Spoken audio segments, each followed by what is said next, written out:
Production by Liang Gu, Lao Zhang's philosophy author, Lao She. First, Lao Zhang's philosophy is money-based and Trinity. He has three religions, Hui, Yi, and Buddhism. He has three professions, military, learning, and business. There are three types of languages, Mandarin, Fengtian dialect, and Shandong dialect. His three kinds. He has three kinds. He even takes a bath only 3 times in his life. Although taking a bath is a trivial matter, in order to understand Lao Zhang's behavior and thoughts, it is necessary to explain. Lao Zhang only took 3 baths in his life. Twice he had already taken a bath. No one dares to tell whether the other one has come true, even though he was born in China where everyone is a prophet. The first time was on the 3rd day after he was born. The midwife washed him in a copper basin like a little mouse. The second time was on the eve of his wedding, when he took the initiative to wash himself in a clear water pond. The cost of $2 copper this time is still written in the account book. This is an unquestionable fact in Lao Zhang's history. As for the one in the future, according to the speculation of most prophets, if it is implemented, it must be passive.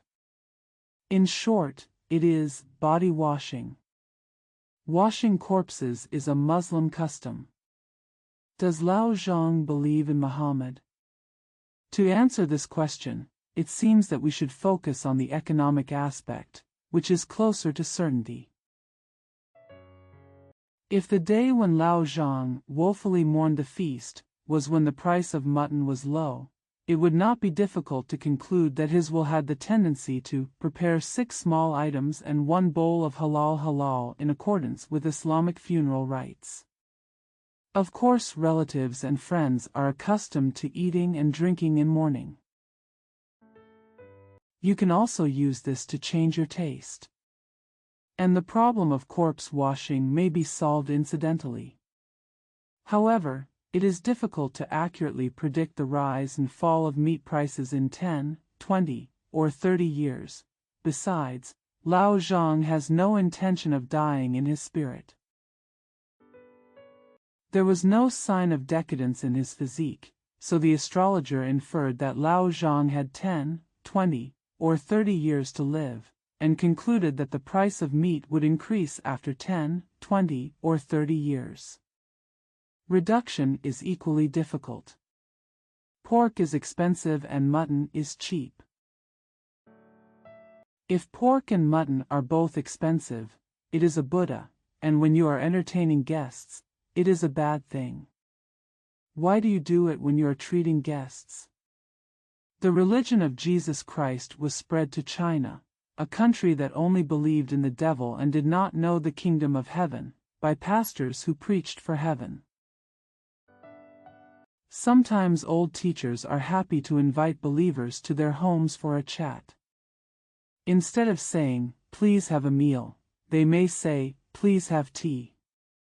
Inviting them to tea is naturally a custom among Western civilized people. In terms of affordability, there is a huge difference between eating and drinking tea. But when Chinese people go to foreigners' homes to have tea, their feeling flattered mentality outweighs the thought of economic benefits. This wonderful method was learned by Lao Zhang, so when he had to, he would invite friends to his home for tea. Do it this way. It can make friends understand that he has personally been taught by foreigners. As for saving a sum of money, it is nothing. Man imitated the old pastor and spoke Chinese in a flat voice. It will be a quarter short of 5 o'clock tomorrow afternoon. Please walk from your home to my home to have a bowl of tea. This is especially Lao Zhang's unique skill. Do business for money, serve as a soldier for money, run a school for money. At the same time, teach business and serve as a soldier, then you can make money from all over the world. This is called Trinity, this is called. Money is the basis but the Trinity. According to this, there are 3 ways to speak, 3 ways to believe in religion, and 3 times to bathe. All of them are implemented based on the philosophical ideal of Trinity. Lao Zhang also runs education. Really, yes. He has his own school. His school is located in a small town outside the north city of Beijing, closer to Dishengmen than Andingmen. It is a small quadruple house facing north and south, surrounded by a small courtyard that is long from east to west and short from north to south. 3 rooms facing the street are Lao Zhang's grocery stores, which sell opium. From onions to garlic, everything is available. The east and west bedrooms are the bedrooms for him and his wife. In summer, they live in the east room in the morning and in the west room in the afternoon. In winter, the opposite is true. In spring and autumn, they will be transferred depending on the weather. It not only saves the cost of a pergola and coal fire, but also benefits the body by moving it for a long time. The 3 rooms in the north room have been opened up with wooden sections, which is enough to accommodate more than 50 students. The 24 desks made of earth are arranged horizontally and vertically. Instead of using green ash, they are dyed with ink, which makes them black and even. Between the desks are small low stools made of acacia wood. Tall students. Squatting is more comfortable than sitting. For young students, sitting is about the same as hanging. There is a portrait of Confucius hanging in the middle of the north wall, with colorful pictures of the war between Japan and Russia on both sides. A 2-foot square blackboard hangs from 2 large iron cap nails on the west wall. Hanging on the nail is Lao Zhang's military cap and the constitution of the lunar calendar. There is a plaque with black characters on a white ground hanging high at the door, which reads, Dishing Flood of the Capital. Note, Dishing Flood, Sun, is pronounced as Sun, the name of Beijing's army or defense line in the Qing dynasty. Dishing Flood. That is, the army stationed outside Dishengmen. After Beijing entered the Republic of China, it still used the names of various floods. Outside Dishengmen in the northern suburbs is still called Dishing Flood. Public and private government and business elementary schools. Lao Zhang's school has the 3 strictest prohibitions. The first is that students are not allowed to open the windows of the classroom regardless of spring, summer, autumn, or winter, because half a mile around the school is a stinking ditch, and no matter whether the wind blows from east to west, north or south, the stench is always overwhelming. Windows are not allowed to be opened to avoid the stench. As a result, the charcoal gas spewed out by more than 50 students was worse than the stench blowing from afar. The second is that students are not allowed to buy any supplies or snacks in stores outside the school. Lao Zhang's intention is to increase students' love for the school. Third, students are not allowed to go out and accuse Lao Zhang of selling opium. Because he only provided temporary relief after the nearby opium den was banned by the government. In this way, the danger was less and the profit was high. As for the conscious reluctance to sell opium permanently due to his status, it was not the main reason. But we must at least thank Lao Zhang for his enthusiastic education. Lao Zhang's status. The poor people in the village call him Sir. For some, if you send your children to his school, you cannot help but respect him. Some, when faced with a disaster announcement or approval of a marriage certificate. Depending on feng shui, you have to ask him, and you have to pay respects to him on weekdays. The richer people call him the shopkeeper, because it is inconvenient for them to go into the city to buy their daily necessities such as oil, salt, soy sauce, and vinegar. Most of them take care of Lao Zhang. People from Deshengzunyamen. Some call him master, some call him Lao Zhang. It depends on his status, because Lao Zhang is a nominal patrolman in the yamen. Although the names are different, Lao Zhang is indeed an important figure in the town, Erlang town. If Lao Zhang unfortunately dies, the loss is greater than losing the saint. Because that saint can be both civilized and martial, and knows both yin and yang.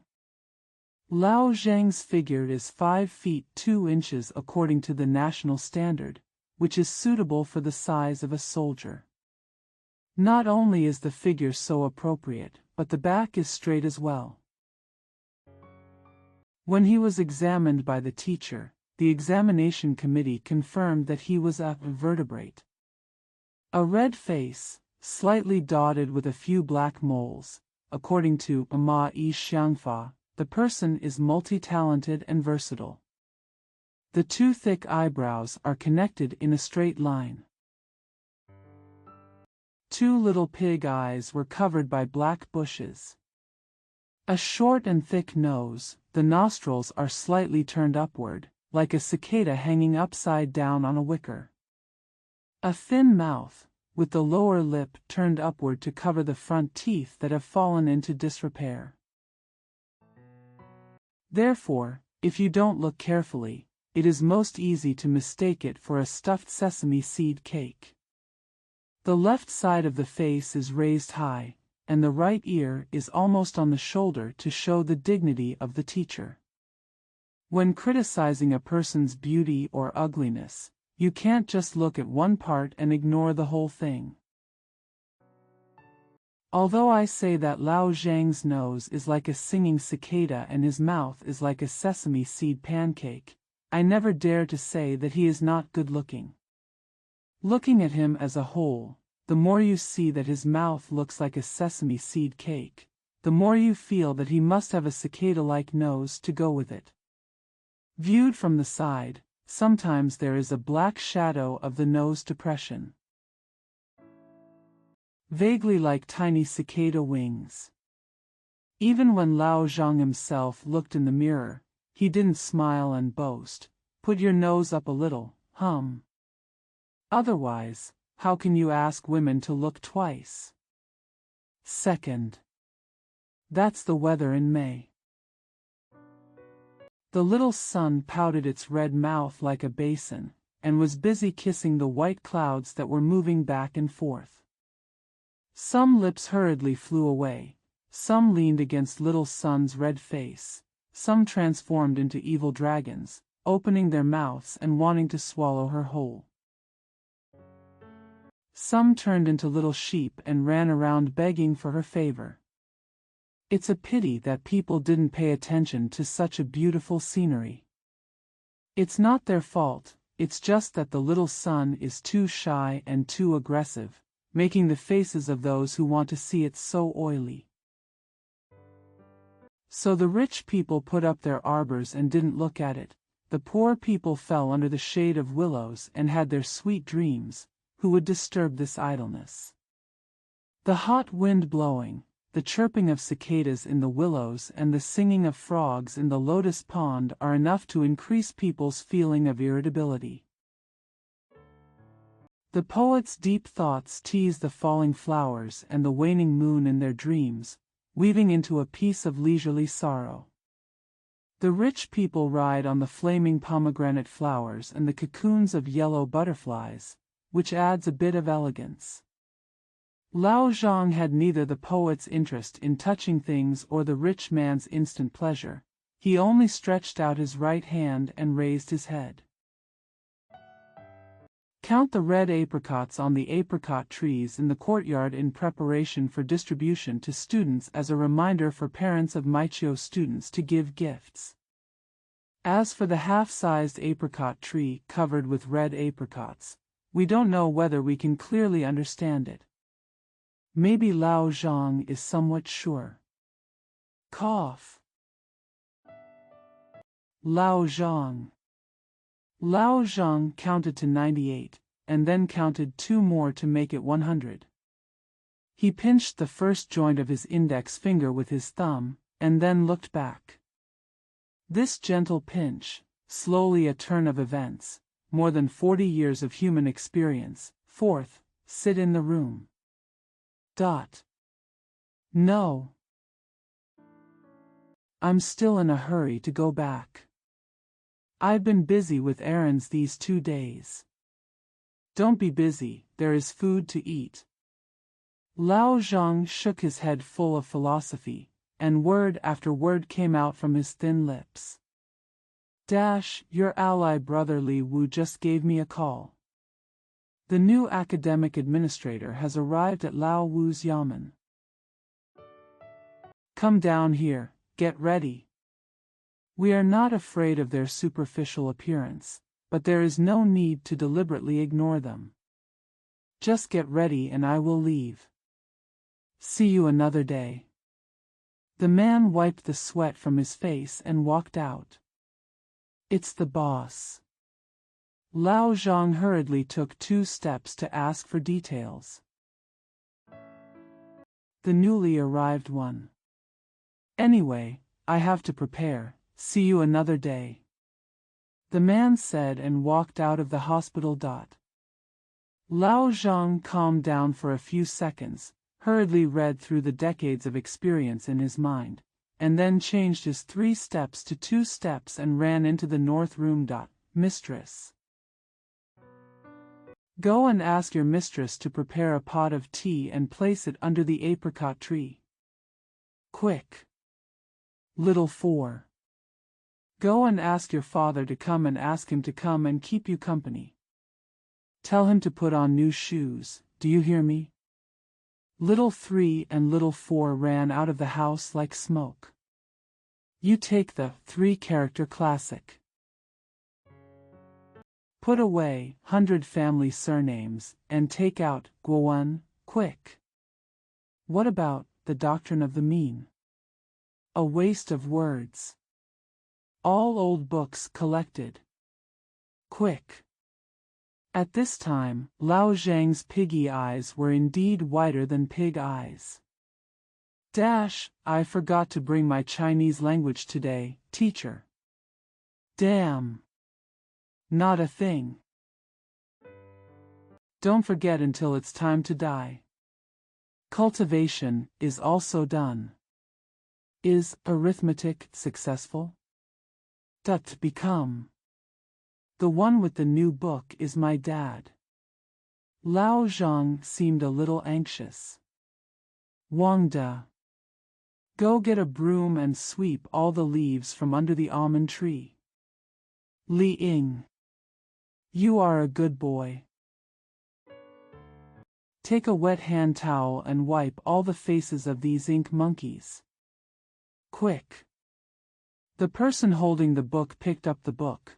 The person sweeping the floor swept the floor. The person wiping the face wiped the face. The person took the opportunity to stick out his tongue. The person winked. The chaos was no less than a small earthquake. Lao Zhang took off the military cap hanging on the blackboard with one hand and put it on his head. With the other hand, he opened a book of Chinese language and looked for words he didn't recognize. Wangda. Your dictionary? That's the red leather book on the desk. You're talking nonsense. Damn it. Why can't I find it? That's not my desk. How to find it? Wangda ran in with a broom and handed the dictionary to Lao Zhang. How are your books? When you are ready, go out and stand under the tree. Wangda, Scan quickly. Lao Zhang pressed the dictionary with one hand and glanced under the window. Haha. I asked you to sweep the apricot leaves. You stole my apricots. Good. We don't have time now, let's settle the score when the matter is over. I didn't mean it, it fell from the tree. When I looked up, it fell right into my mouth. It's not intentional, teacher. You deserve to die. Scan quickly. You deserve to die 10,000 times. You are going to die. I ate all the apricots. Wang De muttered to himself.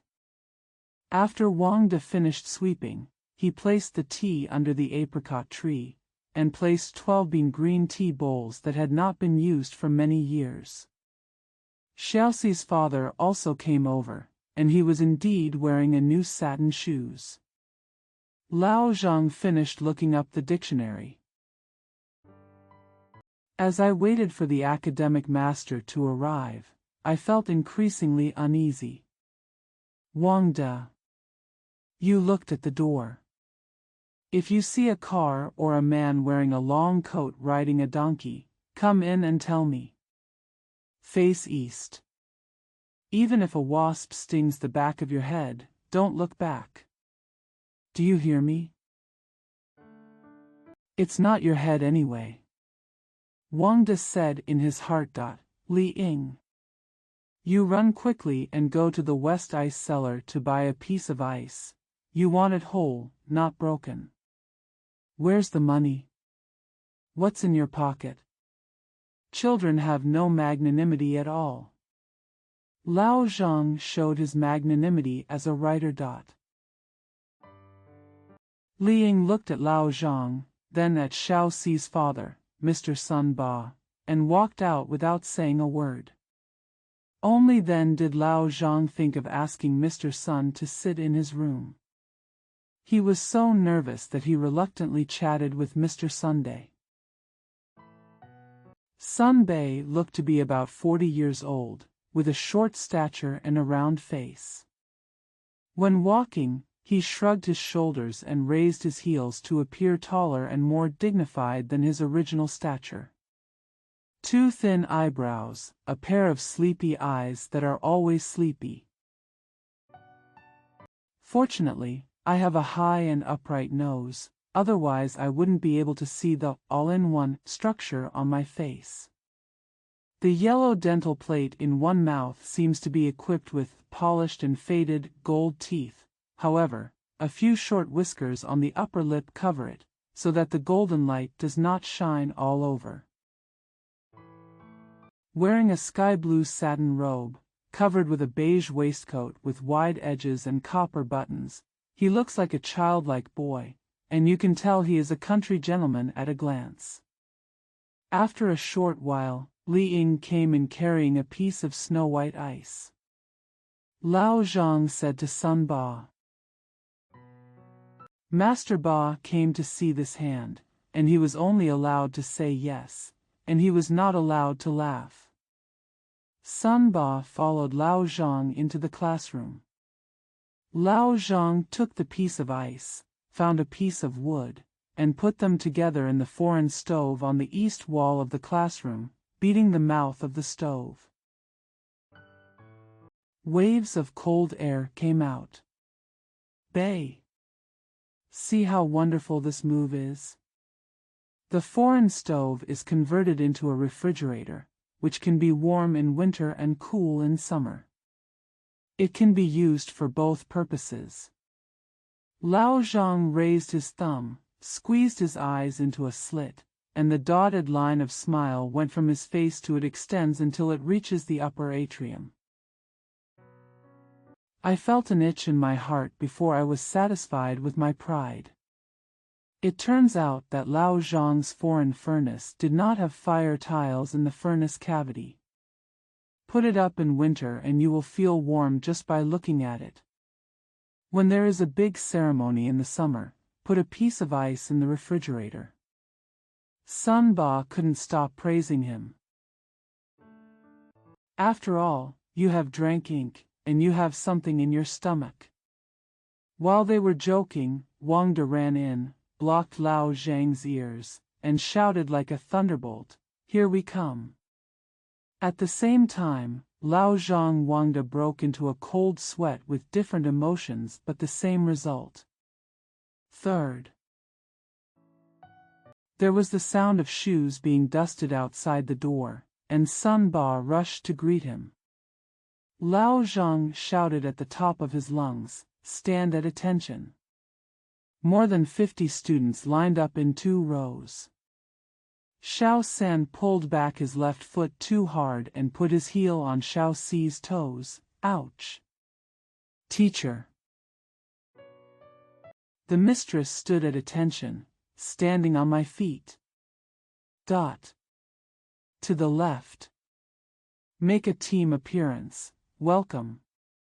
After giving the order, the students all put their right hands to their eyebrows. Xiaoxi was in so much pain that he wanted to cry, but he didn't dare to cry. He just covered his eyes with his hands and looked out through the tears. The person walking in front he knew was Li Wu from the Yamen. The person behind is naturally the academic affairs master. No need to salute. Put your hands down, put them down, put them down.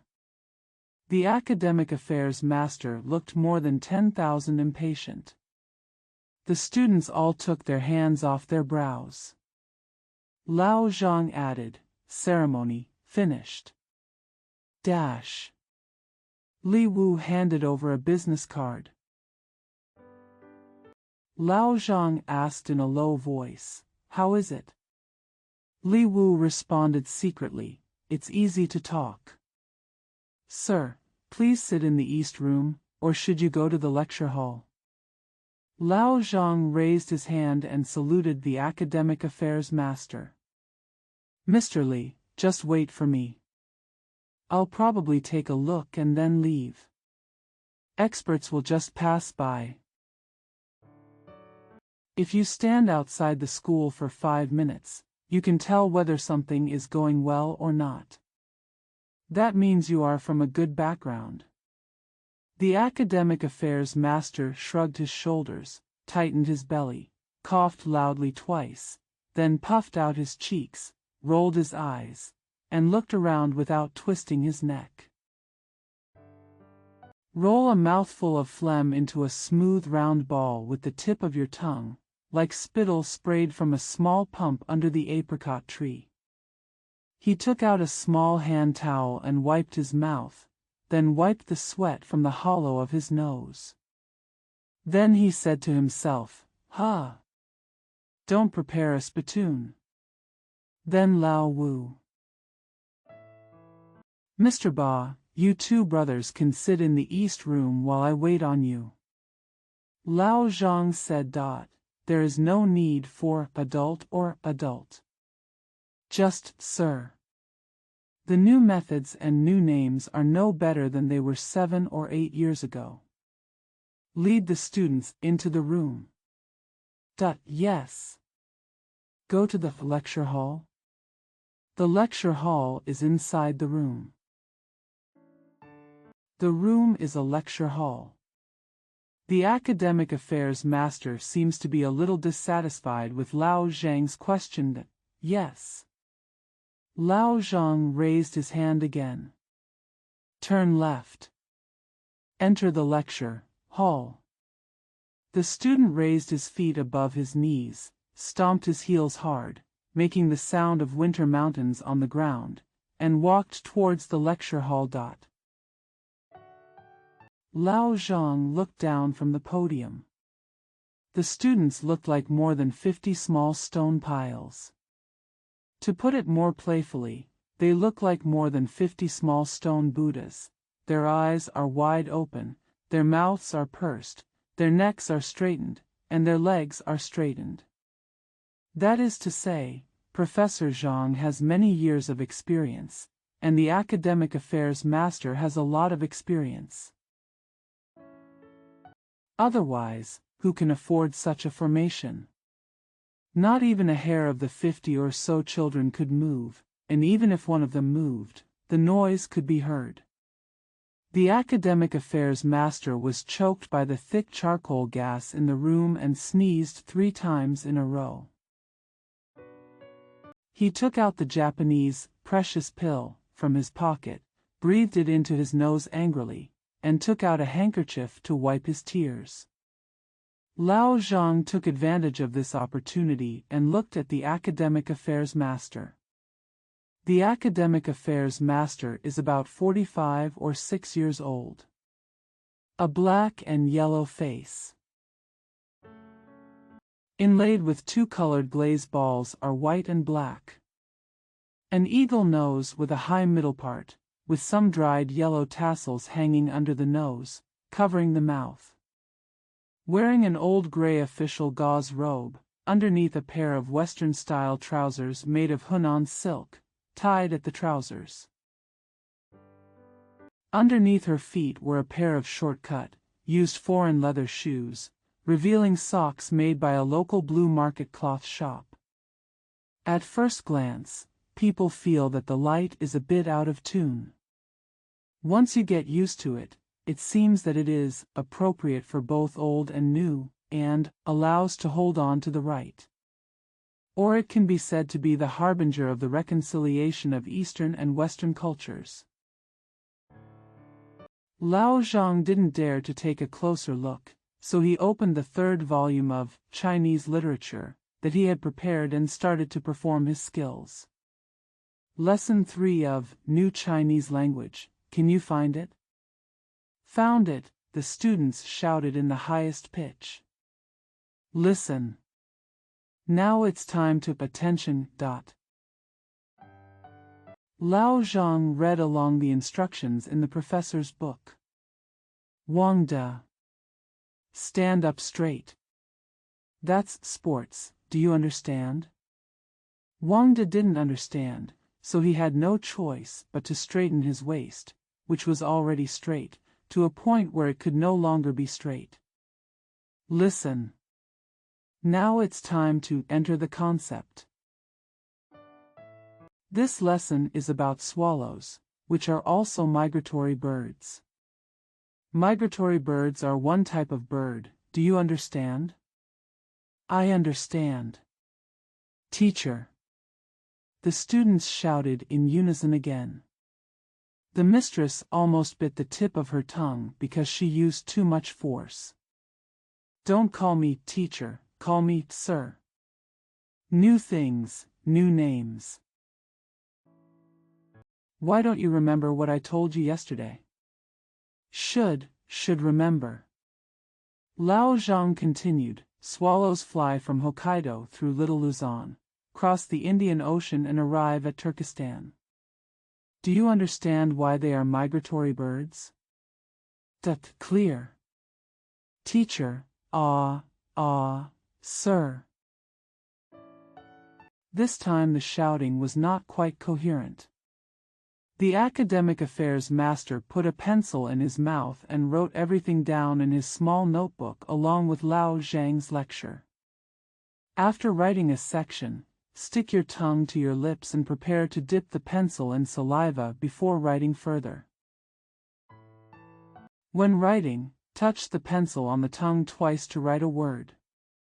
Wang De glanced secretly, thinking that the master was suffering from a mouth sore, but the mistress, the academic affairs master, was standing on his right, thought that the master's pencil had persimmon sugar on it. Mr. Zhang. Not until school is over. Lao Zhang was about to continue his lecture when the academic affairs master suddenly spoke. 20 minutes to go, yes. You come down to class early and send a college student to watch them. I have something to tell you. Yes. Li Ying, watch them study. Stand at attention. Salute. The students all stood up and put their hands to their brows. Most of them took the opportunity to scratch the sweat on their temples. Some of the academic leaders did not pay attention and swaggered out of the lecture hall. If anyone is looking for death, he should make a noise before the adults leave.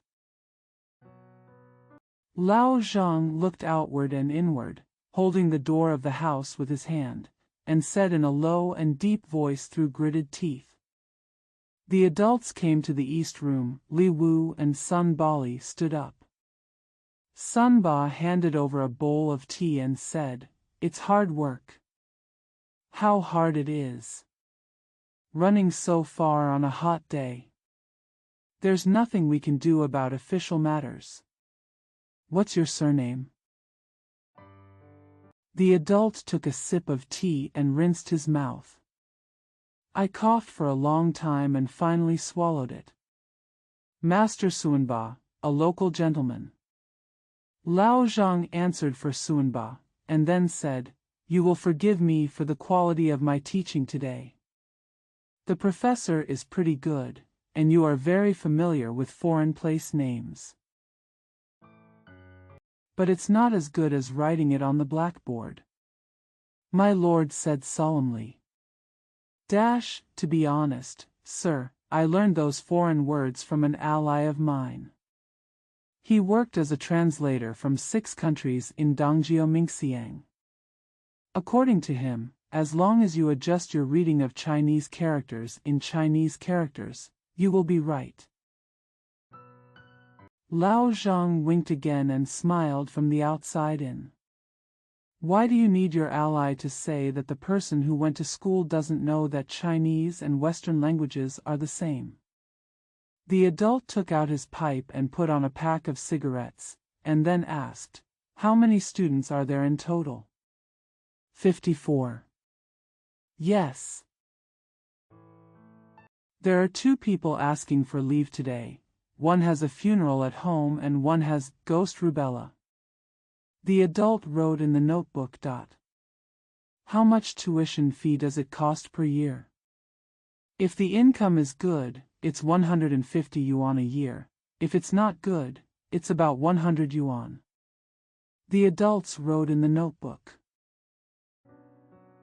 Then asked, "How can I call you in?" Lao Zhang rolled his eyes and replied, "Some people drop out of school halfway. If the tuition fees don't come in, it will be considered a loss." Ugh! Which textbook is from the business school or the Chinese school? From Zhonghua Book Company. Yes. The adult writes in the notebook. Hold the pencil in your mouth as if thinking of something. He said slowly, "It's better to use business. All the schools in the city have been changed." Yes. Change it tomorrow. Change it tomorrow. It's not me who talks too much, it stands to reason. The word China sounds better than business. I listened to a lecture in the city a few days ago and talked about China's great power. Why is it not fashionable now? Sun Ba said eloquently. How can you know more than adults? There must be a reason. Lao Zhang looked at Sun Ba. He looked at the adults again. The adult coughed twice and covered his mouth with his handkerchief as if he was about to yawn, but unfortunately he failed. Official matters change at any time. Li Wu took the opportunity to express some of his experience as an official. It is not fashionable now, but it will be back to normal in 2 years. The errands have to follow the new trends. That's right, isn't it? Grown-ups. Yes. That's great. Mr. Zhang. It's not that I'm showing off in front of you, but you've missed me. Do you, who is studying learning all over the world, have any ideas for the teachers? The emphasis on studying is to look at the flaws of gentlemen. Flaw, My lord is wise, Li Wu and Sun Ba said together. However, the lord raised his voice and said, Mr. Zhang, there is one thing I cannot help but find fault with you. Li Wu and Sun Ba were both anxious for Lao Zhang. But Lao Zhang remained calm and said, Yes. Sir, give me advice. Why is your podium built in the west? It is the White Tiger Terrace, which is intended to harm students and their parents. Education is a charity, how can we do this? The adults said word for word. The previous adult said that the classroom should have left light, so I built the podium on the west side. To be honest, I also know a little bit about the yin and yang of feng shui. If you dare not disobey your boss's orders, you must forgive me, sir. Don't say anything about my predecessor. He can do things well and he won't have to withdraw from his job. But I will never report it. If I have the intention to embarrass you, I won't talk to you face to face, right? The adults laughed, and Li Wu and Sun Ba also laughed. The adults took another sip of tea and stood up. Li Wu and Sun Ba also stood up, but Lao Zhang saved the trouble and never sat down. It's hot, take more rest. Sun Ba said. No. There are 2 more places I plan to visit in the afternoon. Mr. Li. Grown-ups. Li Wu smiled like a drunken crab. Should we go to Woolaton or the Yellow Croaker shop? Your Majesty, if you please, I will be sent by the guard to escort you.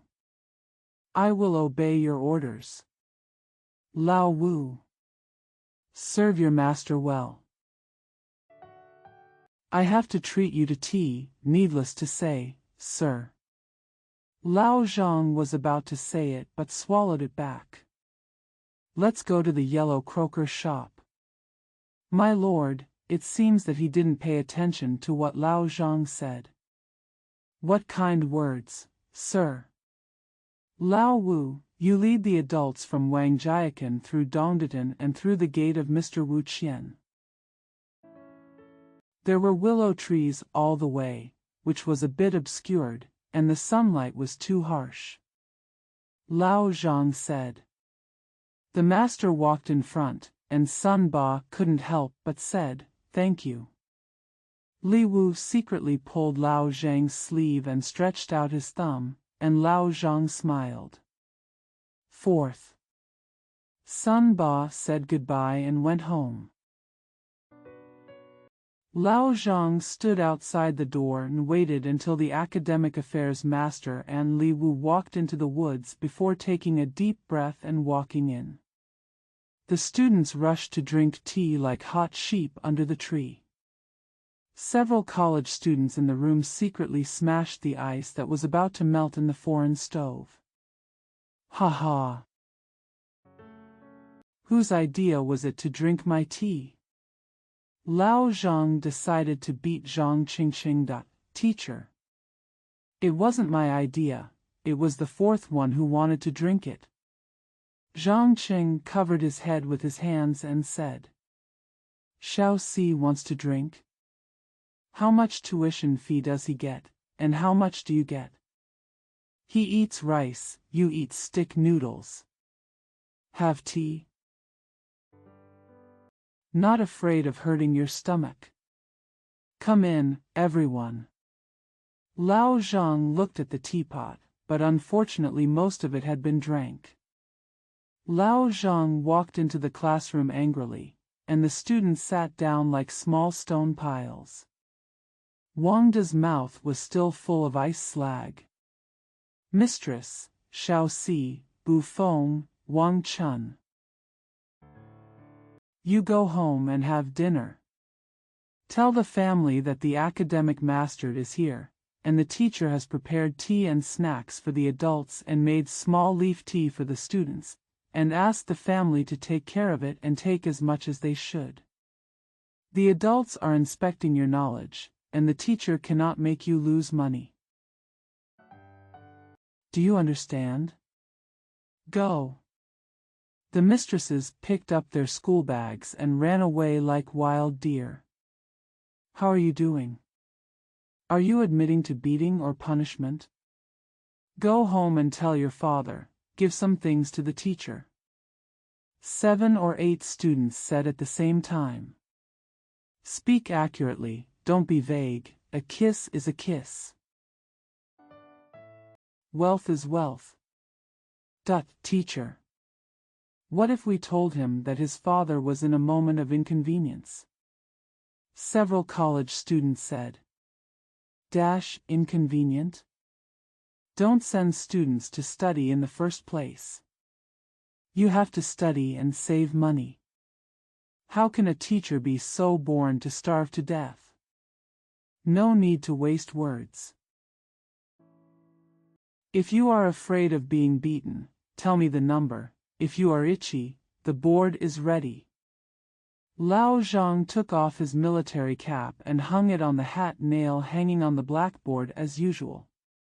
He took off his robe and rolled up the sleeves of his undershirt.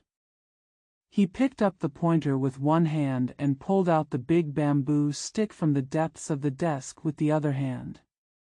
Plate. He swung the pointer and flexed his wrist. He said with half annoyance and half smile, "Give me a simple one. Those who burn incense will fulfill their wishes, and those who jump into mountain streams will also fulfill their wishes. The money is yours, and the meat is also yours. If you are willing to be beaten, if you are willing to be punished, it will be settled quickly. Every inch of time is worth an inch of gold, so waste my time." Can you afford the gold? 5 or 6 kind-hearted students felt a little embarrassed to eat on the boards in the hot weather. They stood up. Some wanted to take a little chick from home. Some wanted to take $500. The old Zhang recorded everything in his account book one by one. Let them go home. The rest of the students realized that if they asked for money at home they would be beaten, so it was better to repay them as bachelors and sell them to Lao Zhang for a few hits. If Lao Zhang sees too many people, he might hold an amnesty. It takes effort to hit someone, and it takes effort to eat more. Eating more means spending money, and spending money is destroying his philosophy. Why does Lao Zhang like to beat people? However, if we don't fight this time, no one will accept the punishment next time. Wouldn't it be a greater loss than eating an extra bowl of rice? Besides, just in case you get angry. If you can't eat, you won't be able to save a bowl or 2 of rice. Therefore, the student's hope for the eventuality is no match for the philosopher's hope for the eventuality, and the young men who want to be bachelors are miserable. The students were gearing up and raising the temperature to prepare against the cold iron-hard bamboo board. Some shed tears but did not cry out. Lao Zhang became even more angry. Okay. You are disobeying me. So he played 3 more boards. Some of them were already crying and complaining before they even came to Lao Zhang. Lao Zhang became even more angry.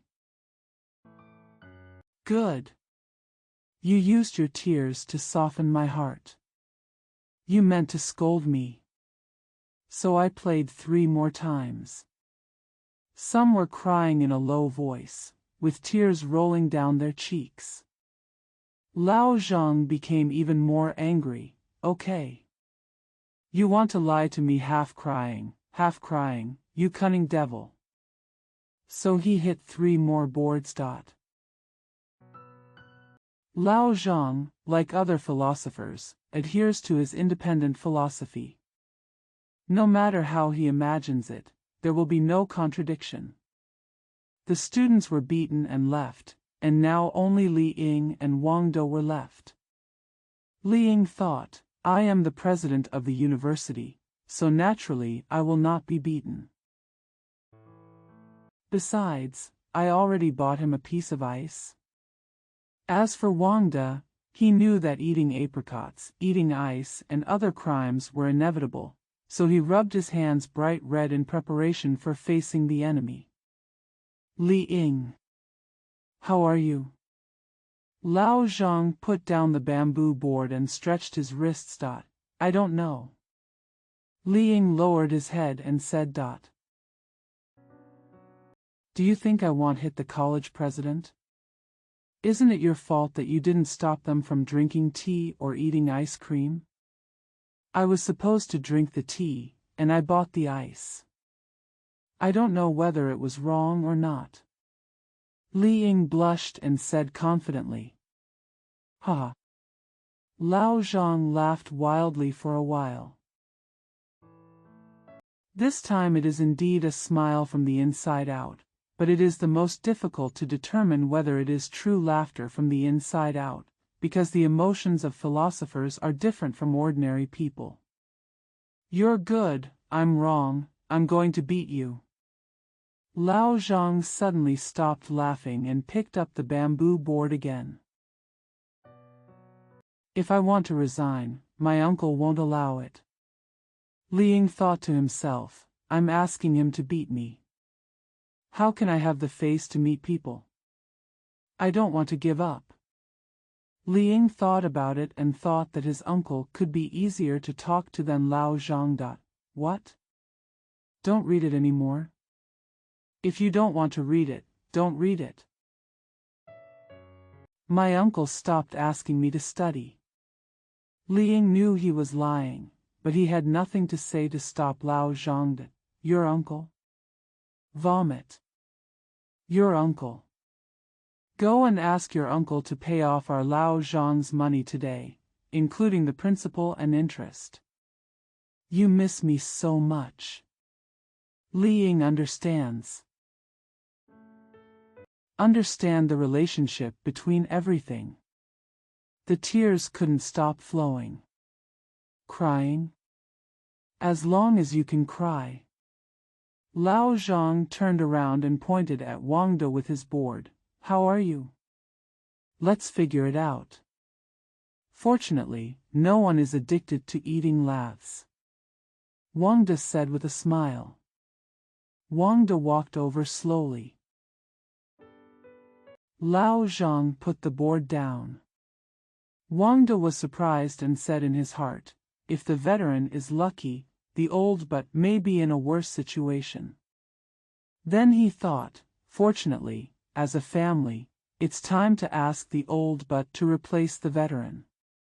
Anyway, you will be beaten and it will hurt, in my heart. I'm so happy that I don't want to change places. Wang De always thinks about the bright side. As soon as he thinks like this, he feels happy in his heart and smiles on his face, so he laughs. Wang De. Come with me to the East Room. I don't pick a place to get beaten. Not to mention, the East Room may be cooler than the West Room. After Wang De finished speaking, he followed Lao Zhang to the East Room. Lao Zhang was not holding the board. Wang De, how old are you this year? Lao Zhang sat down, raised his face and put his right hand on his temple. Me? I'm about 19 years old. I haven't married a wife yet. Fortunately, I'm not busy. Don't talk nonsense, I'm talking to you about serious matters. Lao Zhang seemed to have lost all his anger. Marrying a wife is more important than anything else, and it is also serious. If you say that marrying a wife is nonsense, there is no serious word in the world. As Wang De said, he found a stool and sat down. You know Li Ying's family affairs, don't you? Lao Zhang asked with one eye closed. I know his uncle's surname is also Li. What about others? I haven't studied it yet. Wang De said and laughed. He remembered that he had learned the word research in Chinese literature 2 years ago. He went home and asked his father, "Let's have dinner." Study okay? Being slapped in the face by his father, I still feel a burning fever when I think about it. My father didn't understand whether his son's word research was ridiculous or not. Wang Due laughed louder and louder. You must fight. What's so funny? That's ridiculous. Isn't it ridiculous for people to grow their noses upside down and pour water into their mouths when it rains? Isn't it ridiculous that people want to grow beards on their palms and grow them into small natural hair brushes to brush their clothes casually? The hand hurts after being beaten. I can't help but laugh in my heart. You don't know what's going on in Li Ying's family? Old Zhang had known that Wang De would rather laugh after being beaten than just listen to him laugh. I don't know. Good. You are 19 this year, and Li Ying is also 19. He can be the president of the university, why can't you? If I want to appoint you as university dean, will you do it? Wang De and Li Ying are the best academic friends. He is dissatisfied with Li Ying for only one thing, that is, Li Ying is the college president. Wang De thinks that all old people are hateful, and his father because he said research. It made his face bloom. The old man, in Wang De's mind, was an old man who only relied on power and did not understand human feelings. Except for the elderly, it is abominable to be young and imitate the behavior of the elderly. My neighbor Pai San became a military officer at a young age. The soldiers who beat his subordinates were more vicious than a father beating his son. Xian Lu in the city was only in his 20s, so he imitated the old man and married 2 wives. Pai San, Qian Lu should be killed. As for Li Ying, he is not very old, and he has a stern face and disciplines his classmates by blowing his beard and glaring his eyes for Lao Zhang. Now Lao Zhang wanted to appoint Wang De as the university president. He said with a smile, "Wang De, to become the university president before you have married a wife is ridiculous and can be killed."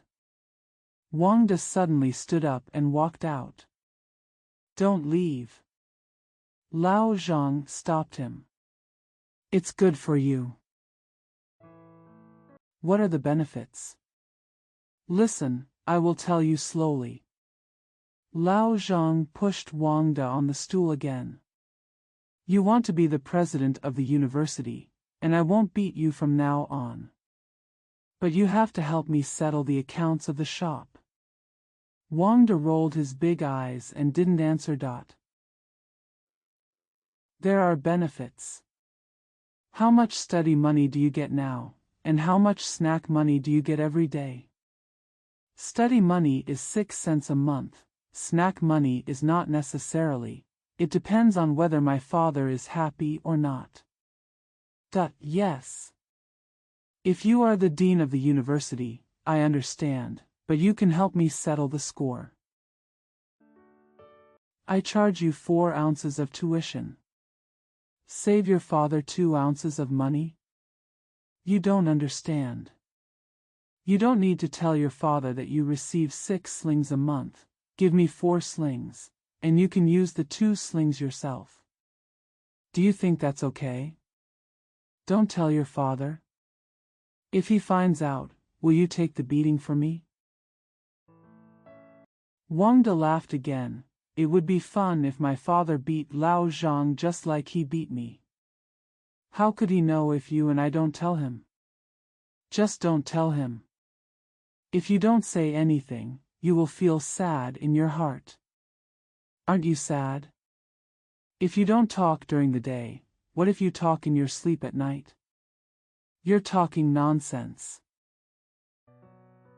No nonsense. Of course you old people don't talk in your sleep.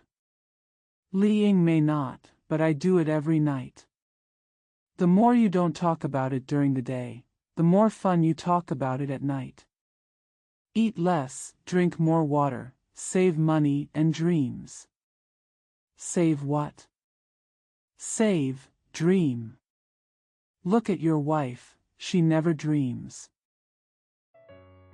When she's hungry, I tell her, drink some water. Wang De couldn't help laughing loudly again. He thought, if everyone treats women like this, in a few years women will not only know how to drink water, but also become animals that cannot dream. Vomit. Remembered. My father often said that there are human-headed fish in the South China Sea. Women have human heads and fish bodies. Needless to say, they are the result of this kind of training. But does the human-headed fish dream? Have no idea. Father? Maybe don't know. Snort. It's better not to ask him things that the old man doesn't know.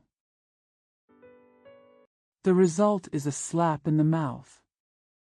Wang De. I don't have time to talk nonsense with you, so I'll just do it. Go home and have dinner. Lao Zhang stood up. There are too many problems here. Wang De counted them out one by one, being a college president, pretending to be an old man, defrauding your father of money, helping you settle accounts, drinking more water and eating less.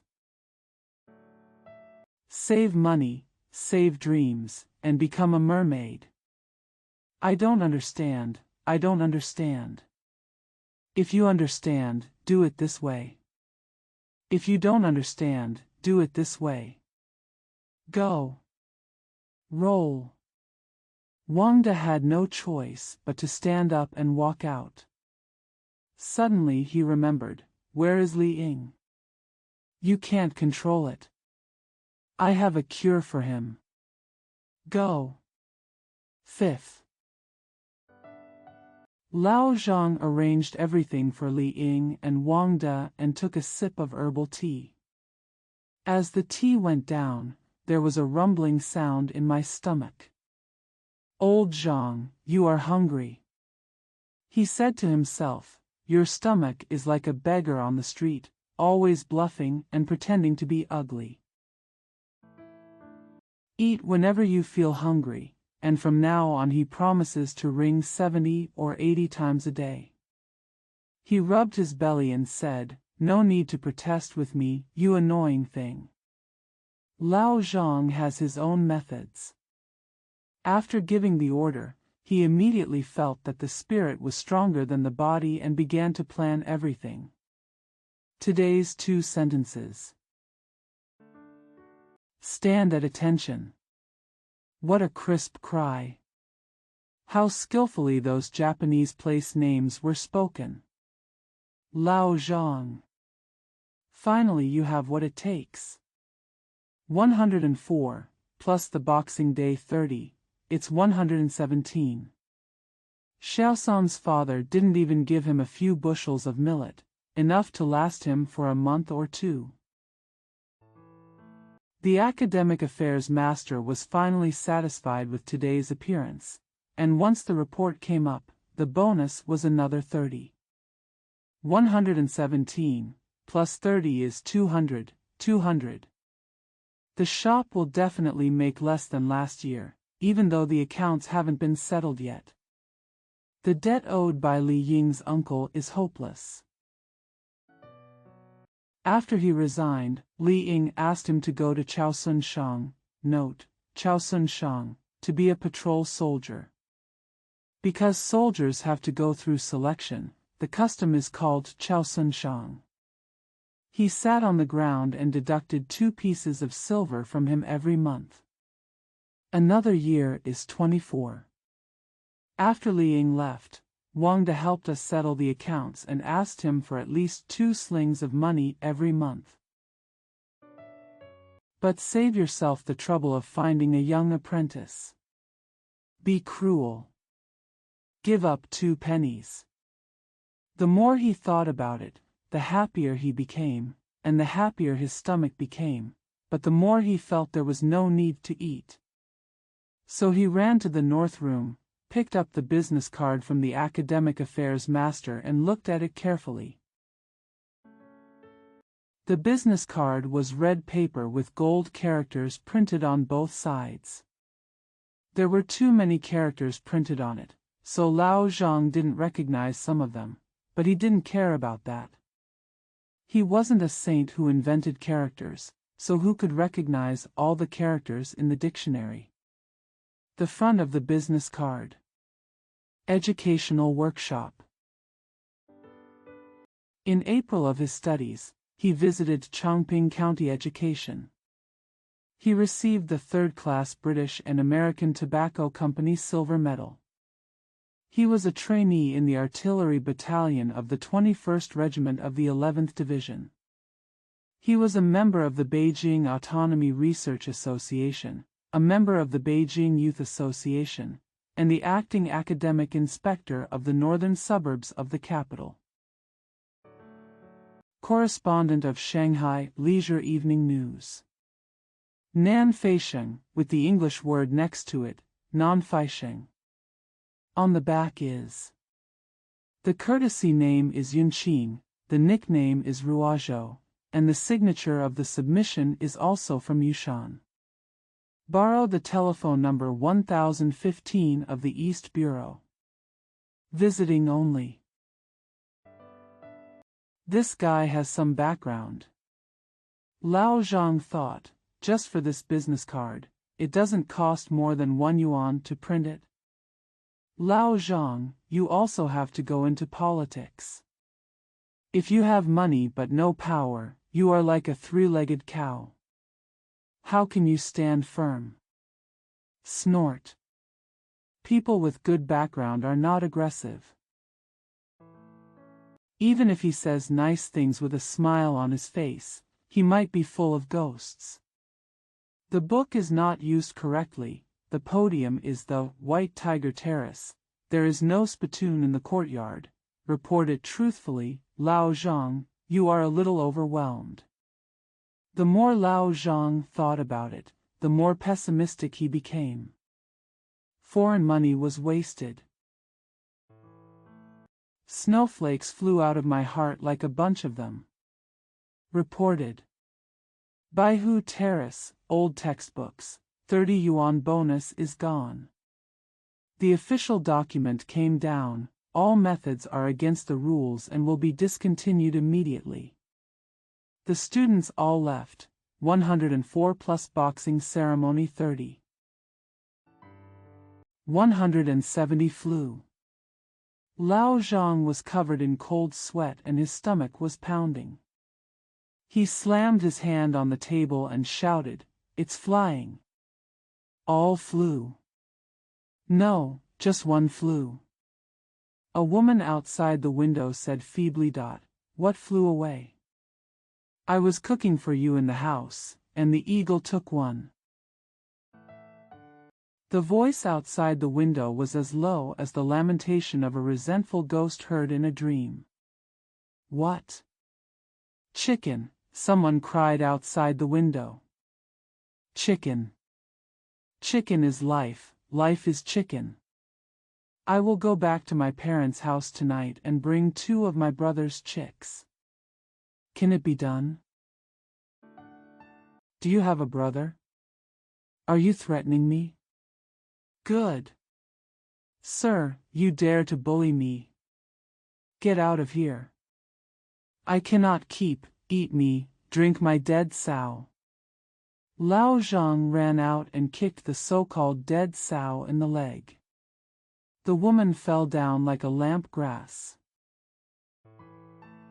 Turning his eyes upward, 2 soybean-sized tears were embedded in the corners of his eyes, and he closed his breath.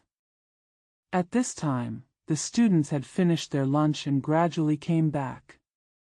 They saw the teacher's wife lying on the ground, and the teacher kicked her with his left and right legs. They all stared blankly. It's like watching your father beating your mother or your brother beating your sister-in-law, and you don't dare to step forward to try to persuade them. Wang De came in, followed by Li Ying. They did not go home for dinner. They only bought a few sesame seeds and ate them outside the school while discussing their matters. When Wang De saw his wife lying on the ground, he immediately stopped laughing and stepped forward to help her up. Wang De, how dare you? Lao Zhang's mouth was as tight as two monkey tendons. Master's wife is dead. Wang De said. Dead a long time ago. This stinking piece of land is dead.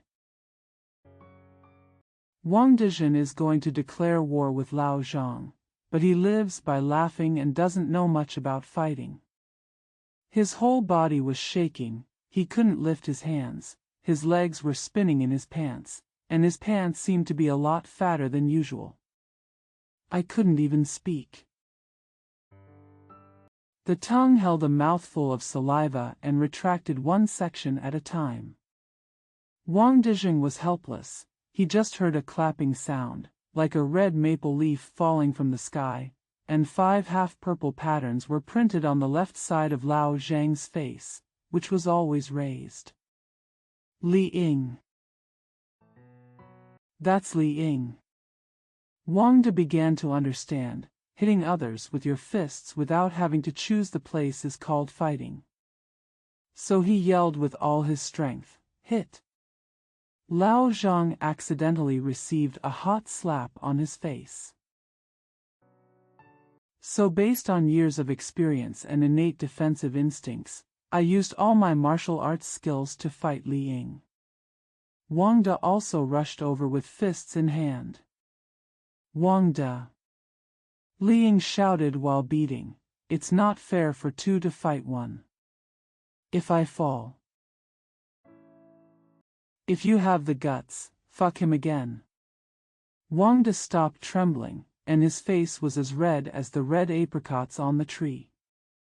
Hearing Li Ying say this, he ran back and helped his wife up, and said to himself, it's not fair for two to fight one man. Is it fair to hit a woman? The junior and senior students all cried, and the older students stood trembling. The door was filled with idlers, very peaceful and attentive, watching them huddle together. What a hard work! What a hard work! Li Ying let go. Sun Bei ran over from outside and risked his life to decompose him. Wang De. Come and persuade. No. I'm waiting for a call. Wang De took a bowl of cold water and poured a few pills of benevolence into the wife's mouth. Okay. Well played. Lao Zhang got up from the ground and dusted off the dirt on his body. Li Ying clenched his fists without saying a word. Li Ying. Come here to fuck the teacher's wife. It's my turn to fuck him. Wang De nodded to Li Ying. Lao Zhang laughed when he heard what Wang De said. Sun Bei didn't know what Wang De meant, so he rushed over with his full body. Wang De, what are you going to do? Sun Ba stopped him. Fight. Wang De said, it's not fair for two to fight one. One after another. Wagon war is not fair. How hard you all work. Sun Ba pushed and hugged Wang Delian to stop him. Then he turned back to Lao Zhang and said, Mr. Zhang, please go into the house. Don't be angry. Children don't know what's going on. Then he said to the people watching the fun, "Everyone, how hard it is. Sir punishing the students, there is nothing new, just go away."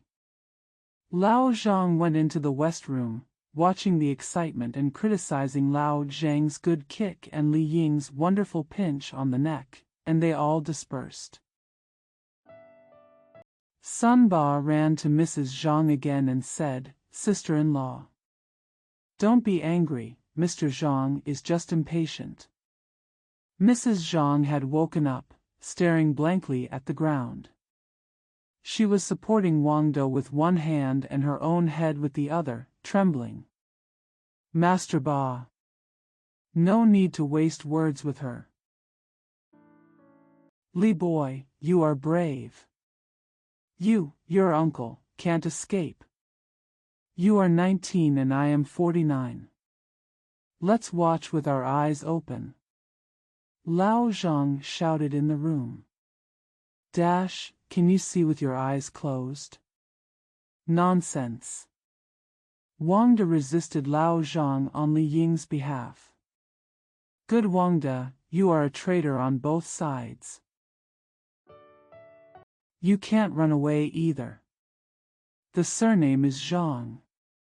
Li Ying leaned against the apricot tree and said, "I am the one who demolished your school, and I am the one who wants to kill you. Let's go and see."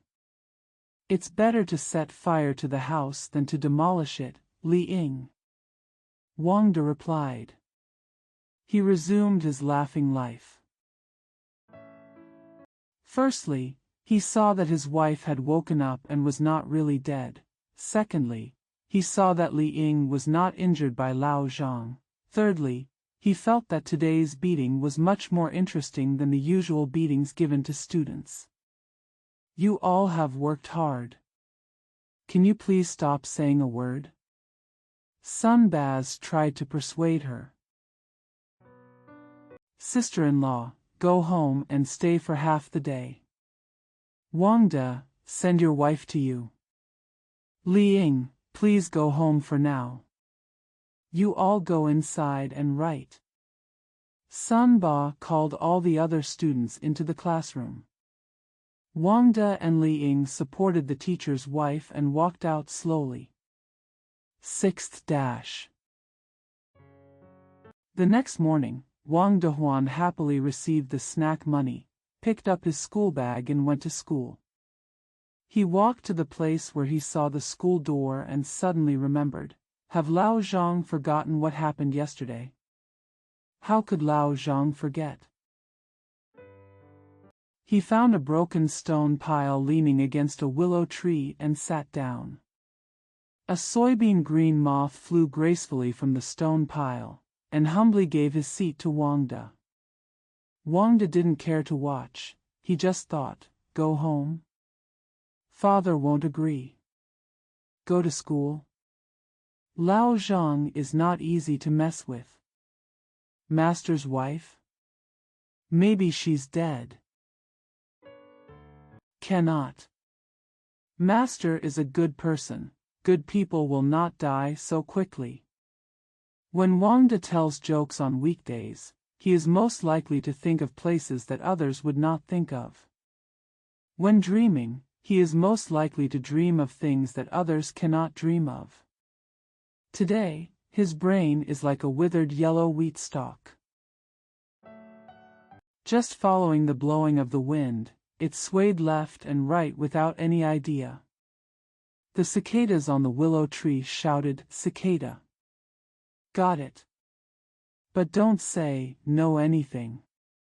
Then he stood up and sat down and got up again, walking along the way to the morning market and people going to the city for business. They hurried past Wang De, some glanced at him, and some didn't even look at him, as if Wang De and the broken stone pile were equally unnoticed. When there is nothing else on weekdays, Wang De said in his heart, the birds talk to you, and the flowers and plants smile at you. When you need ideas, nothing is useful, not even people. Yes, go to Li Ying, He has an idea. What if he didn't? No, he gave me several good ideas. Wang De stood up and walked westward muttering. On weekdays, it takes 10 minutes to walk slowly from the school to Li Ying's house. Today Wang De walked for what seemed like dozens of 10 minutes, and the further he walked, the further away he seemed. And he kept looking back, always feeling that Lao Zhang was following him. He walked around. Saw it. Li Ying was sitting on the broken millstone outside the door. Normally, Wang De would have gone around Li Ying's back, quietly covered Li Ying's eyes with his hand, and asked him to guess who it was. He didn't let go until Li Ying got anxious. Wang De didn't have that interest today. He shouted from a distance, "Li Ying! Li Ying! I'm coming!" Li Ying nodded to Wang De, and the two looked at each other, neither of them thinking of talking. "Wang De, can you come in and see your uncle?" Li Ying, who didn't like to talk, broke the silence first. Li Ying's home only has 3 rooms in the north, 1 with light and 2 with darkness. There is an old bamboo chair placed against the wall of the main room, which is lonely and has nothing else to accompany it. The east room is the bedroom of Li Ying and his uncle. There is a small earthen bed along the front eaves. Opposite there is an old Nanmu table with a colorful vase from the official kiln and a silver hookah. There are many old books piled on the kong. The west room is Li Ying's sister's bedroom and the kitchen. Although there are few things, they are arranged very neatly. There is a short fence around the house, and some flowers and plants are planted at the root of the fence. Li Ying's sister lived with her aunt in the city most of the time, so it was not easy for Wang De to see her. Li Ying's uncle was in his 50s and looked like an old man in his 70s or 80s. Yellow face. Although it was washed clean, it was only covered with a layer of dark light. The 2 eyes are very sharp, showing that the young man is also capable. He was wearing an old bamboo cloth shirt, the color of which had faded after washing. He was lying on the kong when he saw Wang De come in and raised his head slightly to ask Wang De to sit down. After waiting for a while, he asked Li Ying to hand him the hookah. Li Ying lit the paper and twisted it for him. He sat up and smoked several bags of cigarettes at once. Wang De, Li Ying's uncle, half closed his eyes and spoke in a thin voice like a person who has been ill for a long time. "I understand what's going on with you. I understand, but we were really justified yesterday, but Lao Zhang was wrong," Wang De said. Reasonable or unreasonable, it's not a problem. I understand what happened yesterday and there is no need to say it again. Just how to deal with it from now on. Now there are several layers to this matter, your teacher's wife and Lao Zhang. Me and Lao Zhang, you two and Lao Zhang. Li Ying's uncle took a breath. I have my own way of doing things. I also thought about your master's wife. As for you two, you naturally have your own opinions. I cannot force you to obey my instructions. His voice became weaker and weaker as he spoke to himself, Wang De. Li Ying listened very attentively. Li Ying, you and Wang De go out and tell him what I told you yesterday. Wang De got up and wanted to go out. Come back. You should also discuss your matters, and I might be able to make a decision for you when you come back. After he finished speaking, he slowly lay down. The 2 teenagers walked out gently. The two came out and sat on the millstone. Do you know the history of my uncle? Li Ying asked. I know that he once served as a county magistrate. He lost his official position because he argued with his superior. Right. What next? I have no idea. I don't know either, but my uncle told me yesterday that he has been penniless since he lost his official position. He was disheartened and had no intention of entering politics again. So I wanted to run a business and earn 3 meals a day by myself. Later, after being introduced by someone, I borrowed 200 yuan from Lao Zhang, and another 100 yuan, for a total of 300 yuan. This is the relationship between uncle and Lao Zhang. The introducer is Wei Si from the city. Li Ying paused for a while.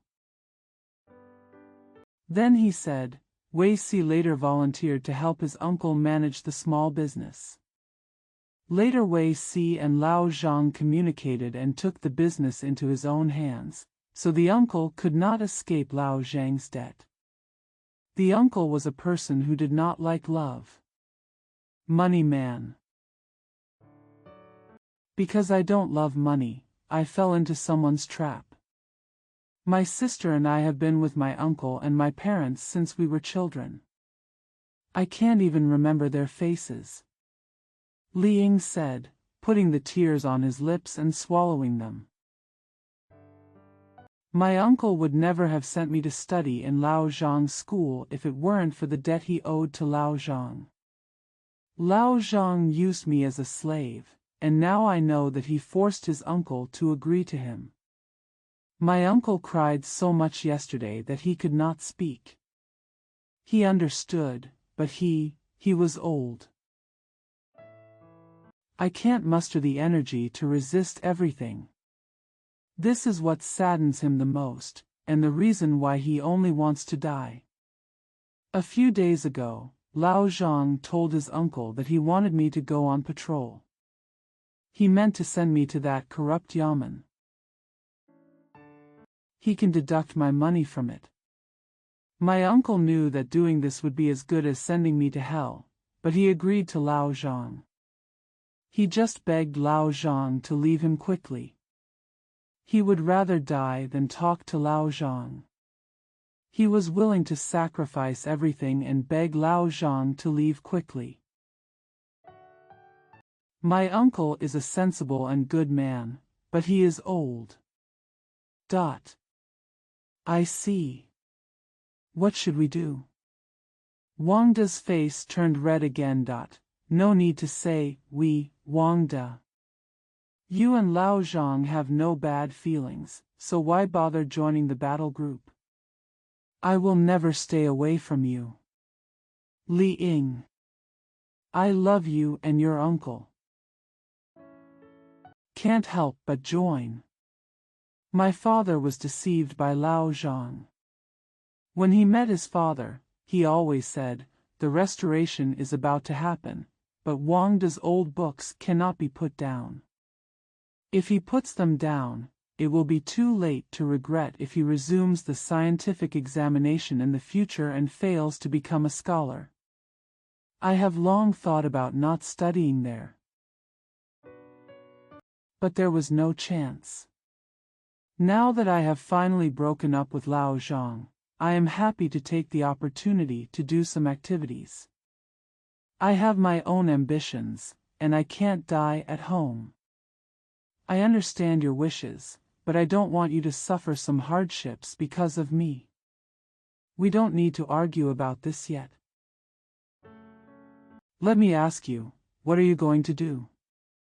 I went to the city to find something.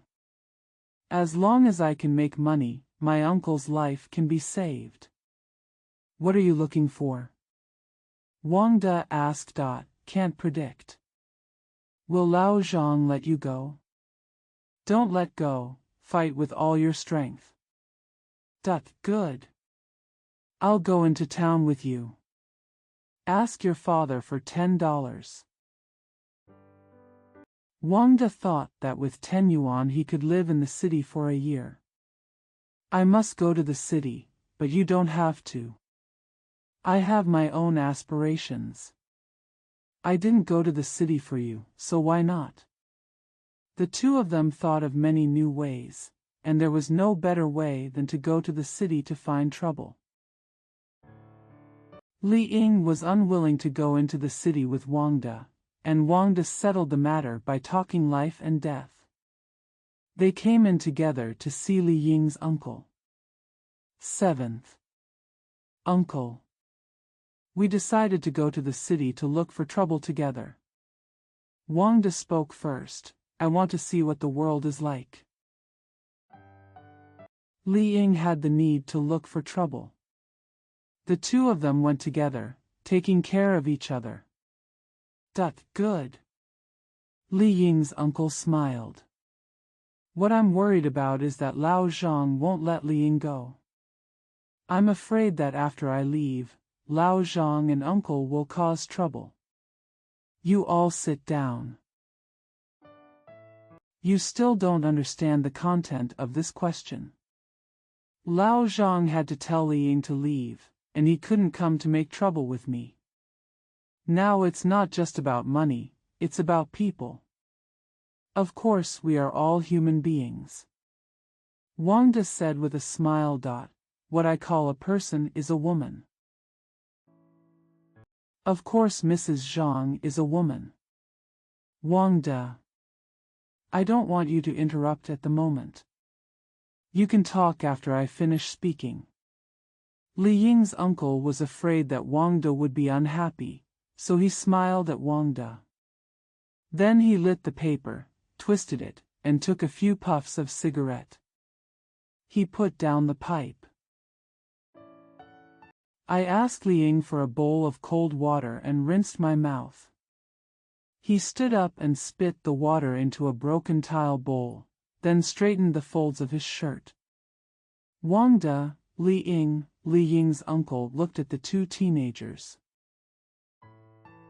It was as if his eyes helped him express feelings that could not be expressed in words. The problem now is a woman. Li Ying. She is your sister. Li Ying couldn't help but stand up. Under the guidance of his uncle's eyes, he sat down again without saying a word. Don't be angry. Listen to me slowly. The old man continued. Ms. Zhang was sold to Lao Zhang by her brother more than 10 years ago. He owed Lao Zhang a debt, so she made a debt exchange tool. She is a bit old and ugly now. So Lao Zhang wanted to buy your sister according to the law, because I also owed him money.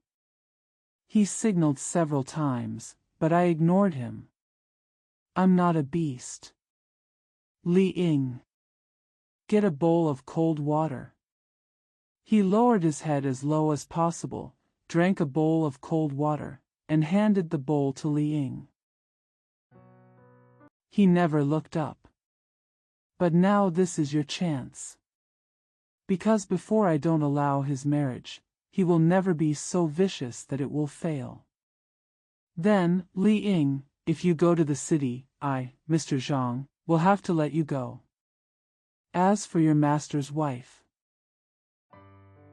When Lao Zhang came to propose marriage again, I asked him to release her first and then discuss the marriage. I think he must demand some ransom, and if he utters such a tone, then this is our chance to regain your master's wife's freedom. That colorful bottle. He didn't raise his head, but pointed roughly towards the table with his hand. It's a valuable thing that I would rather go hungry than sell. Li Ying, your father gave it to me. You take the bottle to the city tomorrow and ask your uncle to sell it. It probably costs at least 100 yuan.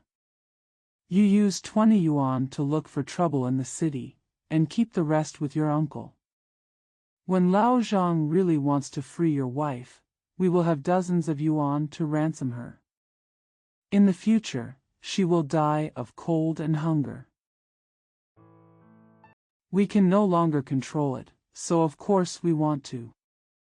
But we let her understand when she died that she was a free body, not Lao Zhang's slave.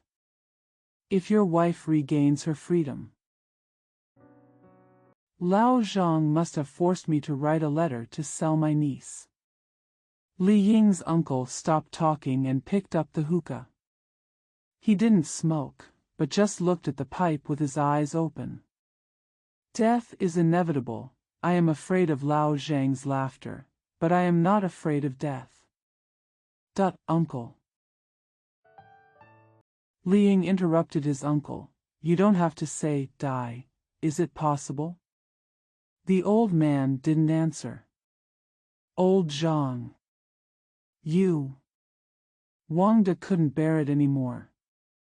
He stood up and shook his fists toward the east, as if Lao Zhang was standing outside the east wall. Wang De. Sit down.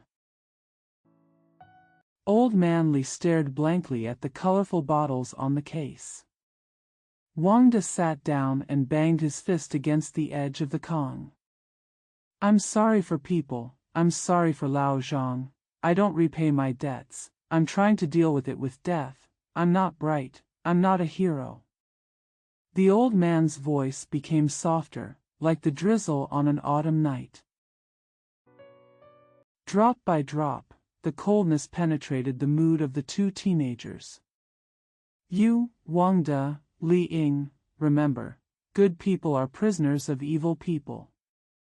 If good people do not hold justice and fight against evil people, good people are arsenic for suicide. If good intentions are just weakness, conformity, and cowardice. I am hopeless myself.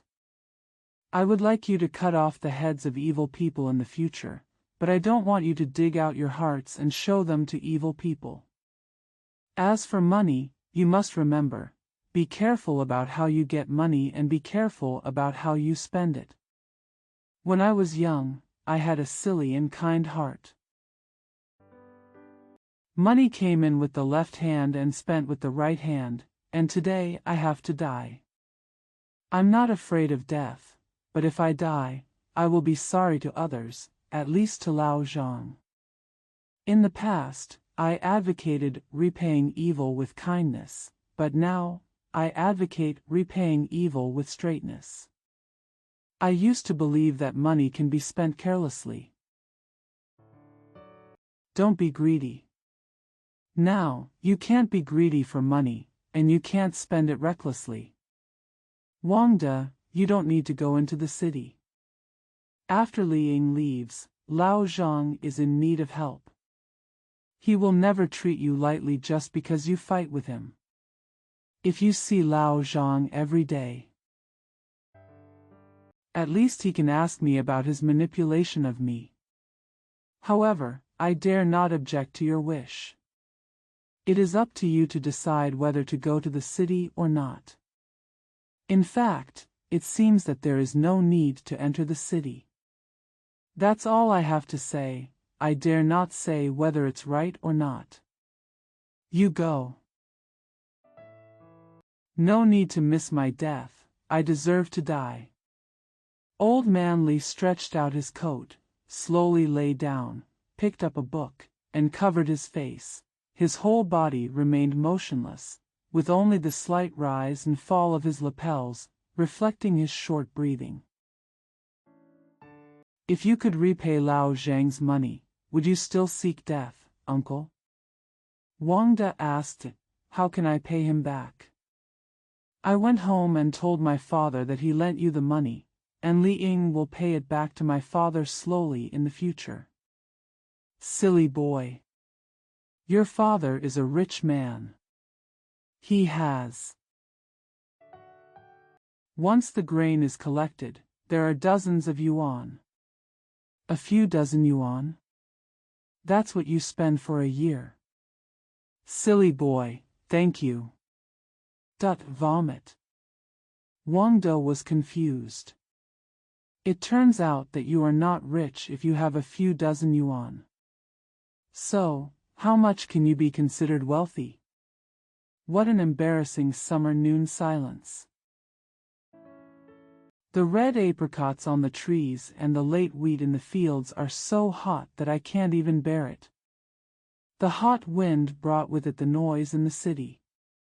The sleepy ones fell asleep, while the restless ones cried as they listened. At this time, Wang De and Li Ying sat on the broken millstone again. Wang De looked at the ugly old crow with withered feathers.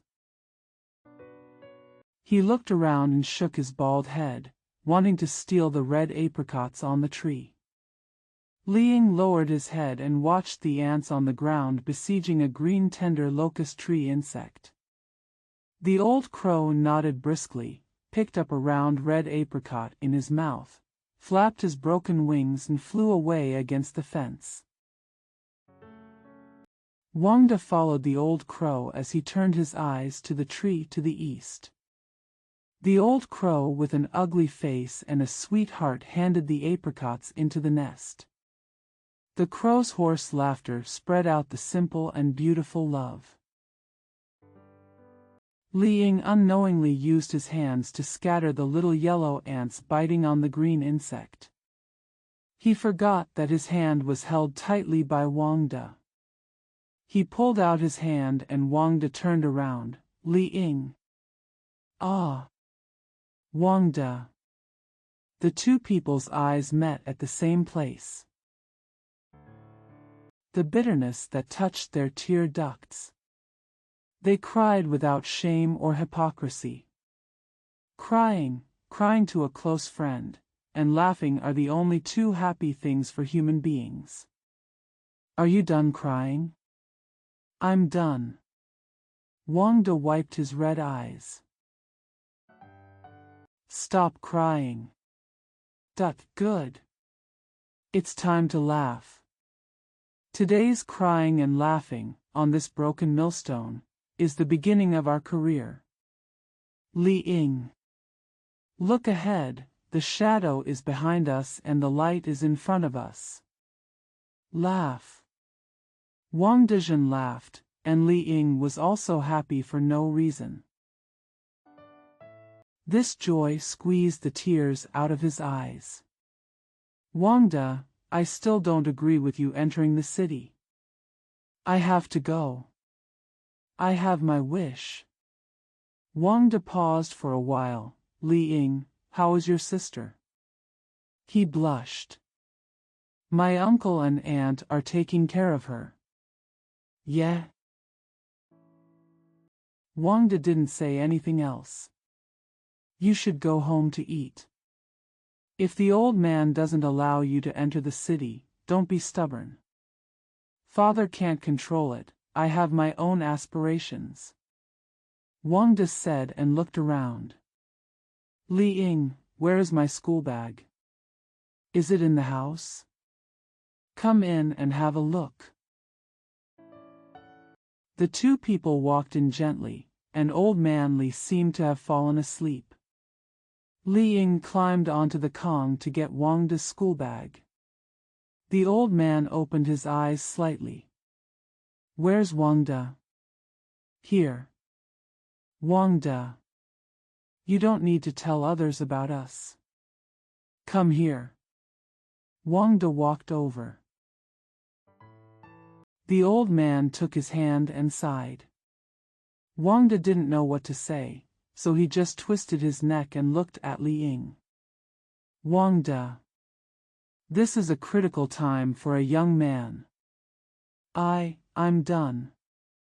Go. Tell your father that when you have nothing to do, come and talk. Wang De agreed. Pick up your school bag and walk out.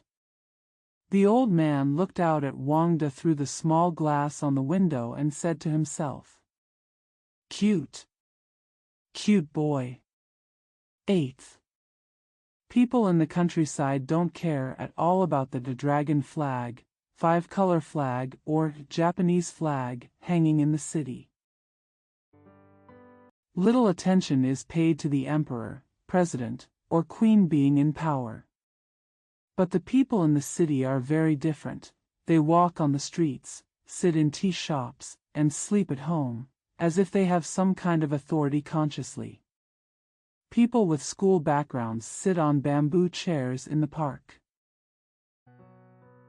holding a newspaper and reading 4 or 6 sentences.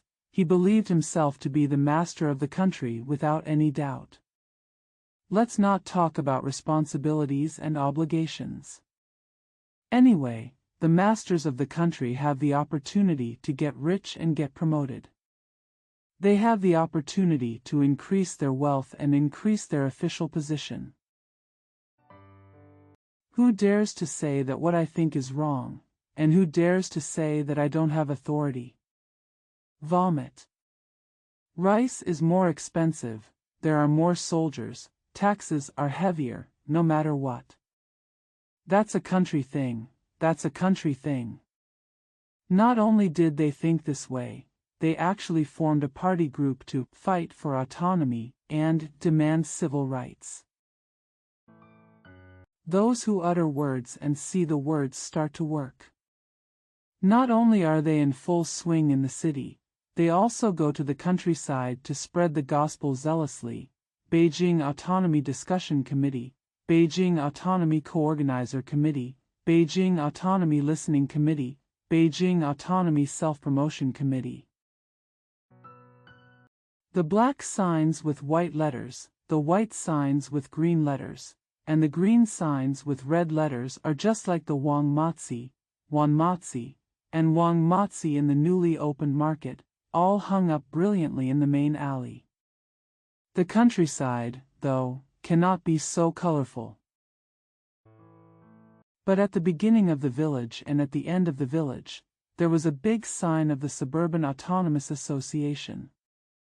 Although the villagers don't know the words, they can guess. Second brother. We are recruiting troops again. A big sign has been put up at the head of the village. Do you see it? One said. No. I heard that 3 hectares of land were enclosed as a cemetery for the British in Dongjiu-Mingxiang. This is the mark. One of them answered like this. 2, 3, 4, as for the 7 or 8, I can't tell whether they are recruiting soldiers or setting up foreign graveyards. But they have a way of masturbating, one of these 7 or 8 people, Carpenter Yang. It was determined that the sign with the elusive black characters was made of acacia wood. Uncle Wang initially argued that it was willow wood. After several appraisals and his belief in poplar carpenters, he concluded that it was acacia wood and then left with satisfaction. A few days later, people in Erlang town told each other in surprise and novelty, the Erlang temple in Guanli will hold a meeting tomorrow. Lao Zhang, Sun Ba, officials from the Yamen will all go, as well as countless decent people in the city. Lao Zhang, Sun Ba is our representative here. This news became the material for people in the town to talk at sunset under the willow shade after dinner. Uncle Wang said with great respect to Sun Ba and Lao Zhang. After all, gentlemen and gentlemen should wear watches only when they have a watch to wear. What can we wear? But Chu San curled his lips, the veins on his head swelled, and said with a sneer. Uncle Wang. Although Chu San has never played with a watch, he can tell the time more accurately than a watch. No matter it is cloudy or sunny, he will never delay things. Those who have a watch can't sleep late and get up late, and they will delay things. Those who don't have a watch can also take advantage of everything. Uncle Wang also agreed with Chu San's opinion. So everyone discussed going to Guanli tomorrow to see the excitement. The sun gradually moved behind the western mountain, and a line of evening smoke was lightly locked on the earth. It was, no expression can be brought. It's time for the villagers to go to bed. The next day, several patrols were posted early outside Erlang Temple. Lao Zhang and Sun Ba both wore linen shirts and new satin shoes as they walked in and out. Lao Zhang raised his face and pressed hard on the red leather soles that had been smeared with kerosene. Make a crackling sound. The one in front is Sun Ba, and the one behind is Lao Zhang. The villagers standing outside the temple pointed and said. Then the two people came out again, and the villagers whispered to each other, this time it's Lao Zhang in front and Sun Ba in the back. Lao Zhang gently twisted his neck and glanced left and right, as if he saw something, but also as if he didn't see anything, just like the general of the army reviewing the army. People from the city came one after another, and the patrolmen kept shouting, "Get out of the way! Get out of the way! It's crowded here. It hinders the representatives' access. Go home and see if anyone is dead. What does holding a self-governing meeting have to do with you? Go! Go!" The villagers also laughed to themselves and understood. It can be said that the Autonomous Association will not give us a bucket of rice, so why bother to serve as volunteer street workers here? Then they gradually dispersed, leaving only a group of children, still vying to appreciate the scenery of representatives from all walks of life. The notice for the meeting was scheduled for 9 o'clock, but it wasn't until 12 o'clock that everyone arrived. Just listen to a ringtone. Everyone was sitting under the canopy of Erlang Temple, and it was considered a meeting. The important figures are Nan Feisheng, the academic leader of the northern suburbs, Long Shugu, an officer of the Salvation Army in the north of the city, Sun Zhanyuan, Sun Ba's uncle, a retired guard, Li Shandong, president of the Chamber of Commerce in the north of the city, and Lao Zhang and Sun Ba.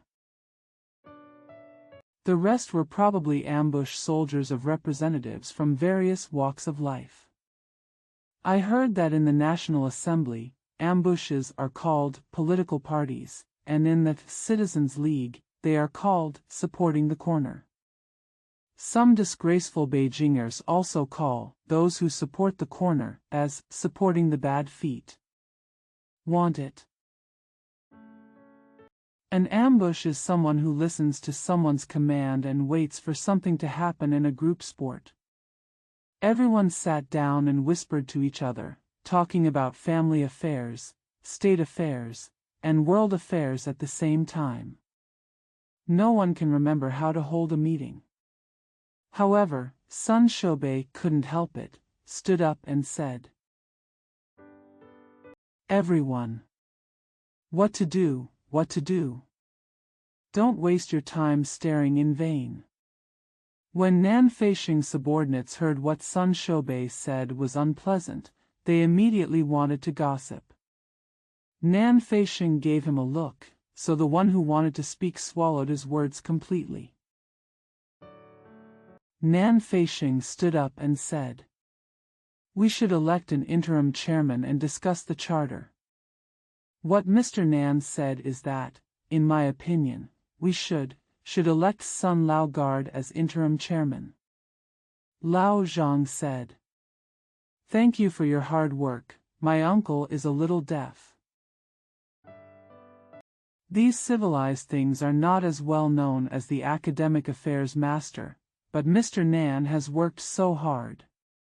After Sun Ba finished speaking, Nan Feisheng's subordinates all clapped their hands and shouted, "Agree! Agree!" The rest of the people had not finished talking about family affairs, national affairs, and world affairs. They heard the applause and asked, "What to do now?" Before they could find out, Nan Feisheng had already stepped onto the podium and bowed deeply to everyone. My lord, today, if you have no talent and no virtue, how can you bear this important responsibility? There was a burst of applause from the audience, and Mr. Sun maintained his long nails. It was inconvenient to applaud, so he stood up and shouted at the top of his lungs, "Okay. What important responsibilities does an interim chairman have?" "Nonsense," a young man from the right corner of the audience said loudly. Nan Feisheng didn't pay attention, but his subordinates couldn't bear it and immediately stood up. Shaking his head, staring, he put his hands on his waist. "Ask. Who said that? This is an insult to the chairman. Whoever said that, get out quickly, otherwise it will not benefit him." Nagarjuna's subordinates also all stood up, including the young man who was speaking, and they all had their hands on their waists and glared angrily. "Everyone, please sit down. We are doing this for public reasons, not for private reasons, so why bother, argue, and end up being petty?" The chairman still spoke in a high-profile manner, saying 2 words at a time. The left and right parties sat down again inexplicably, but they kept saying, "I'll beat you to death. You dare. Your father is not a good man. Your father is not a good person." Everyone. Sun Shobei was really angry. "My uncle and nephew from the Sun family are local gentlemen. We were the ones who borrowed the temple as the meeting place. We were the ones who notified the local area to send troops to suppress them. We were the ones who prepared the refreshments. Want to fight? This is clearly an insult to my Sun family's face. Those who talk about beating me as a guard are treating fighting as a way to get honey. If you are not convinced, do it with me, old man." Sun Shobei's angry face looked like a cut red meat watermelon. His hands were trembling as he walked out. "Bai? Walk. The meeting is closed. Walk. Sun Ba is leaving. I'm afraid I might offend the public. If I don't leave, I'm afraid the old man will be even more angry." In the midst of a dilemma, Lao Zhang stood up and said, "It's very hot today. I'm afraid the discussion won't produce any results. It's better to nominate a few representatives to draft the constitution." Everyone in ambush shouted, "Agree." Then the left corner said, "Let's lift Nan Feisheng." The right corner said, Nagar Shugu, followed by Zhang Mingda, Sun Zhanyuan, Sun Ding, and Li Fucai, all of them who probably had an ambush, were raised as drafting committee member. The chairman heard a shout from below and he said, "Passed." People who were lifted up. Quan smiled at the crowd. Only Sun Lao Bei heard everyone shouting, "Sun Zhanyuan," and he became even more angry. "Sun Zhanyuan, sitting at home like a little emperor, what does it mean to represent?" The chairman ordered the bell to ring to adjourn the meeting, but everyone was not interested in listening to Sun Shobei's words and walked out one after another. They conveniently wrapped their snacks in handkerchiefs and ate them while walking. Later, Sun Ba checked the utensils and heard that 2 tea bowls were missing. 9th. Sun Ba put his uncle into the car and was about to enter the temple. Lao Zhang came out and gave Sun Ba a look. Sun Ba handed the ear to Lao Zhang. "Old man, I drank a lot today." Lao Zhang tilted his head and said in a low voice, "There were some tantrums at the meeting. You can go to the city with them and sit down at Jioha residence to suppress their anger." There are not many people there. I'll go home for dinner and rush back to prepare some tea for you. I'll probably have the rest of the day to sort out the regulations. If you want to treat us, you are indispensable. Sun Ba said. You're welcome, I'll have more days to eat you. I don't care about today. Lao Zhang smiled. Stop messing around, let's go together. How hard it is. Sun Ba pulled Lao Zhang into the temple, while Nan Feisheng was waiting under the ceiling to take off his coat to cool off. Lao Zhang nodded to them and said, Everyone. I'll show you my respect to Grandpa's son and come to Juheju to have something to eat. Fortunately, it's not far. I'll come back after eating so we can discuss everything. Let's discuss it first. Nagarjuna said.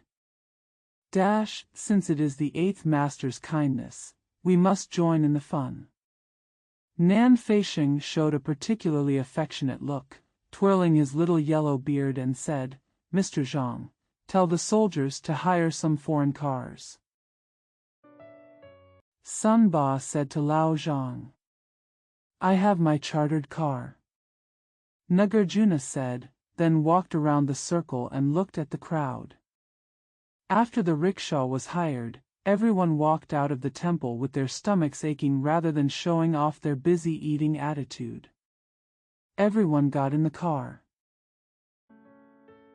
Lao Zhang was still standing outside the door, pointing towards the temple with his hand and talking to a patrolman. The man on the roadside didn't believe that Lao Zhang was the general manager of the Autonomous Association. The coachmen stretched their backs and arrived at Disheng Gate. After entering the city, the road is slightly flat. Several cart drivers speeded up each other, trying to get 1 or 2 more copper coins. The rickshaw pullers who were not doing business on the roadside shouted, Let's go! Let's go! Let's go! So these few people looked like beasts, and they felt that they had to work hard to win some glory. Sun Ba wanted to go to the restaurant first to show that he was the master. Lao Zhang was begging the passers-by to appreciate his majesty, but he was only dissatisfied that the driver was running too slowly. Nan Feisheng was used to riding express trains, so it was no surprise. Nagarjuna wanted to show off his chartered carriage, so naturally he would not stop the driver. Li Shandong was very hungry and wished that the driver did not have 8 legs. There are drivers who are eager to win glory, and there are drivers who are arrogant and selfish, so under the scorching sun, several drivers are soaring as if driven by electricity. Arrive at Disheng Bridge. There is a bay of green water to the west. Slowly flowing from Jingye Lake, note, Jingye Lake, now Jishui Lake, to the east, several barefoot children on the bluestones on both sides lowered their heads and fished for wheat ears in the water with slender bamboo poles. Fish. There is a lotus pond to the east of the bridge, with green reeds surrounding the shore. A few egrets stand quietly among the green lotuses, beautiful and cruel, waiting to rob the small fish that come and go. On the north bank, there are green tiles and high pavilions. The residence of the Qing regent still retains the dignity of the nobles of Tianhuang. A gust of south wind, blowing the weeping poplars on the shore, the green cover in the pond shook into an incomprehensible green wave, and the fragrance softly shook the poetry. Even the blind can still feel the sweetness of the lotus pond with their sense of smell. Those with eyes can't help but stop and take a look. Even Lao Zhang's aesthetic concepts are floating in his mind, ready to come out. However, the philosopher's sense of beauty is somewhat different from that of ordinary people. Suppose that egret is made of silver and you secretly catch one in the middle of the night. How much is it worth? That green lotus leaf. How useful it would be if it were all the big money that was used to cast Yuan Shirkai's head. However, money as big as a lotus leaf is not very convenient to hold. Fortunately, if you have money, are you afraid that you won't be able to settle it? Everyone was admiring the scenery. Who pays attention to how the living people dragging the car onto the long and sloping stone bridge? Those coachmen were also used to it, and all muscle movements seemed to be based on instinct, just like cats, dogs, cows, and horses. Bend over and lower your head almost to your knees. He strained his eyes to look left and right, then lifted the car diagonally to the top of the bridge in one breath. Immediately he straightened his back, took a breath, pressed his elbows on the handlebars for a moment, leaned back slightly, and slid down with his heels scraping against the rough stones on the bridge. Suddenly there was a chirp and several ouch-s, and Officer Long did not change his sitting posture at all, as if an adult had picked him up and dropped him firmly on the dirt road under the bridge. Lao Zhang's car followed Nagarjuna's car, and he saw the car in front of him fell down. The driver stepped aside. In order to maintain the balance of strength, Lao Zhang put all the gravity on the lower part, turned his back away from the car, and shook it left and right. Then the car and the people rolled down along the inclination of the bridge along with a stream of dry dust. Lao Zhang's head was on the driver's buttocks, and the driver's head was hitting Officer Long's back. So Officer Long was changed from a seated statue to a reclining Buddha. The drivers of the three cars behind were very quick and rushed backwards, trying not to slip away. Nagarjuna dropped an official gauze coat into an earth-colored sack. He couldn't help but get angry. He got up and ran past the coachman. The pitiful driver, Lao She, was lying on the road with half of the handlebar in his hand, his left leg soaked in human blood. Officer Long was also stunned. Lao Zhang only rubbed off a piece of skin from his palms.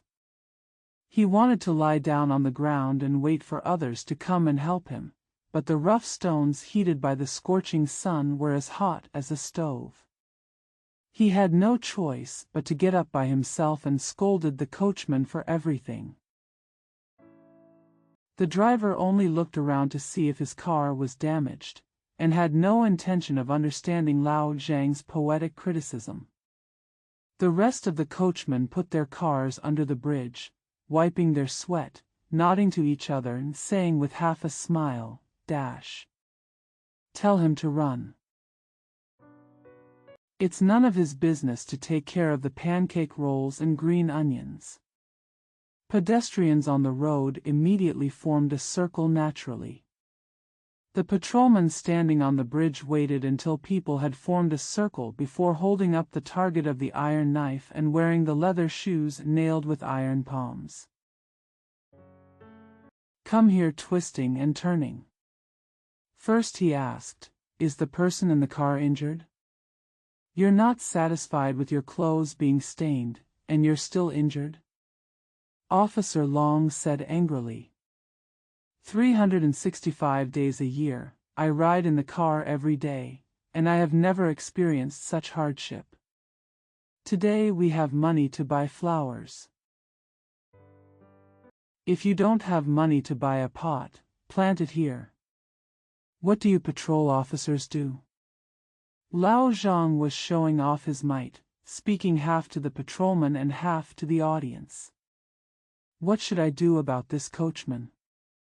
the patrolman asked. "My name is Nagarjuna, an officer of the Salvation Army." This is my business card. You call the Salvation Army Hospital and someone will come and carry him. But no need for but. Nagarjuna has a name, and no one except you, the new errand, knows about us. Just do whatever I tell you. The patrol police in Beijing are the most obedient to public opinion. As long as you wear a big shirt and take out a business card with an official title printed on it, you can order them without worrying about the police. If you are powerful, you can call the police and tell the police when you poop in the middle of the street, which is true. There will be patrolmen cleaning the streets for you. Nagarjuna understood this and handed his business card to the patrolman. The real patrolman raised his hand to him and complied with everything. Officer Long got into the car again and ran faster than before to Jeju. 10th. The Chinese nation is ancient and brave. How can you see it? Proof at the restaurant. As soon as I entered the restaurant, I was met with 3 feet of flames and oil stars flying everywhere. The cook, who was as fat as a judge and as evil as an evil god, was holding a large iron ladle with a diameter of 2 feet and a handle 3 feet long, containing soy, vinegar, oil, salt, chicken, fish and duck meat. Treat them equally with spitting soot, fly excrement, and pig hair. When frying, shake the oil pan, and the 3-foot-high flames will rush to the pan, making a pearl inverted curtain. The ladle holds the slices of meat, and with a flick of the wrist, the long tongue catches the slices of meat from the air. Treat them equally with spitting soot, fly excrement, and pig hair. When frying, shake the oil pan, and the 3-foot-high flames will rush to the pan, making a pearl inverted curtain. The ladle holds the slices of meat, and with a flick of the wrist, the long tongue catches the slices of meat from the air. Taste the intensity of the flavor. After trying it, he spit the meat slices into the pot again and sneezed twice like a tiger pouncing on the pot. When the heat is sufficient, the ladle and the iron pot make a loud clang, which makes greedy ghosts salivate 2 miles away. Taste the intensity of the flavor. After trying it, he spit the meat slices into the pot again and sneezed twice like a tiger pouncing on the pot. When the heat is sufficient, the ladle and the iron pot make a loud clang, which makes greedy ghosts salivate 2 miles away. This is the first step into the restaurant. After walking a few steps, several young people standing in the hall said one by one, "The master is here. The master is here."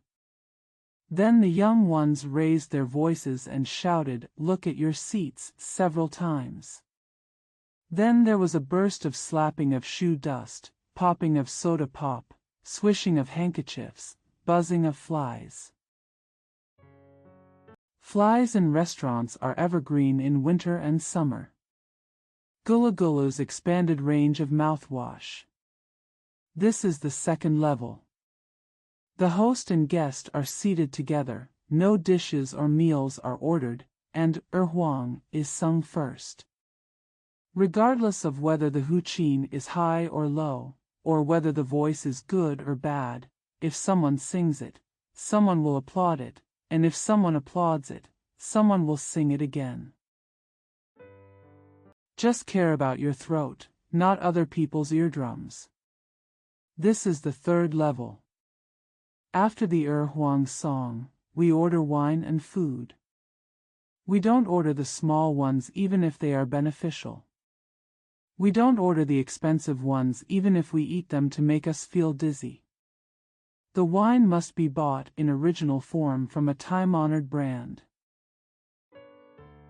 The tea should be brewed and stored in the refrigerator. In winter, we eat fresh melons and mung beans, and in summer, we eat fried sticky cakes. When the food and drinks are served, first give the order by guessing the game, then give a slap in the face. The sound is like a lion's roar. Take 3 cups, and the energy will flow through the rainbow. The food and drinks for the guests are often brought in, lest they are insufficient. The guest's wine is dry, and he is as drunk as mud. This is the 4th level. When the roasted duck or stuffed chicken comes to the table, the rice bowl is raised and I don't know where to send it. I hold the spoon upside down and stick it diagonally on my eyebrows. Then there were bouts of nausea and bouts of vomiting. I didn't taste anything when I ate it. When I vomited, I tasted the sweetness every time. I drank Rendan and helped me get on the cart. When the wind blew, I gradually woke up and hummed again, the late emperor, the yellow gelding horse, in preparation for meeting again in the evening. This is the 5th level. With these 5 passes, you can actually cut them off and lock them down, and gallop as if you are entering a deserted land. This is called Eat and Be Brave. Happy communication is based on a healthy appetite. Of course it is a difficult motto. When Sun Ba arrived at Jeju, of course he had to go through the 5 levels of the restaurant in sequence. Nagarjuna refused to drink alcohol due to religious reasons. Jing Lao Zhang repeatedly said, beer comes from foreign countries, and Christianity also comes from foreign countries. Of course there is no conflict if you drink a little. In addition, Sun Baku kept insisting that he must scare Officer Long, so he drank 3 bottles of 5-star beer. Drink down the wine. He started talking cordially with the crowd. Speaking of the coachman Lao She, Officer Long made a firm conclusion. Lao She forgot to pray to God in the morning. How could he not break his leg? He usually runs much faster than today, so why was he not in danger? Let's go back to Deshengmen, or, it's almost 3 o'clock now. Sun Ba asked. I don't see the need to go back, Lao Zhang said sincerely. I've eaten you for breakfast, and I won't spare you for dinner. I won't bother you as a guest. Let's go for a walk outside the city. Stroll. Let's discuss the charter another day. It's easy for brothers to get together. The articles of association are not difficult to draw up. Some of them are from autonomous associations elsewhere. You can just borrow a copy to make additions and changes. Mr. Nan said to Sun Ba. Mr. Nan, if you are distracted, go find one. If you revise and revise, you will submit the paper. Fortunately, can people still be tied up by the regulations? Nagarjuna said with obvious experience.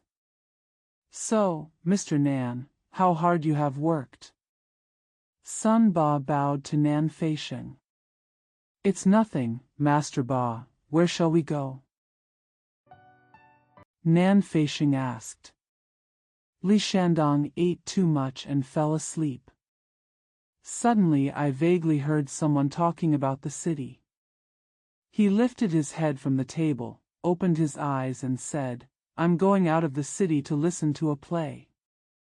Xiao Shangxiang's 3 Hangings. No need to talk, just talk and enjoy. Let's go. Xiao Shangxiang.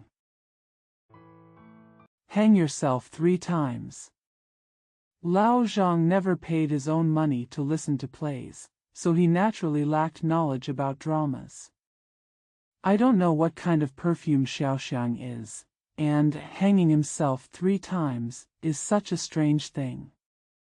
I couldn't ask in my mouth, but I said in my heart, let's take a look at this strange thing.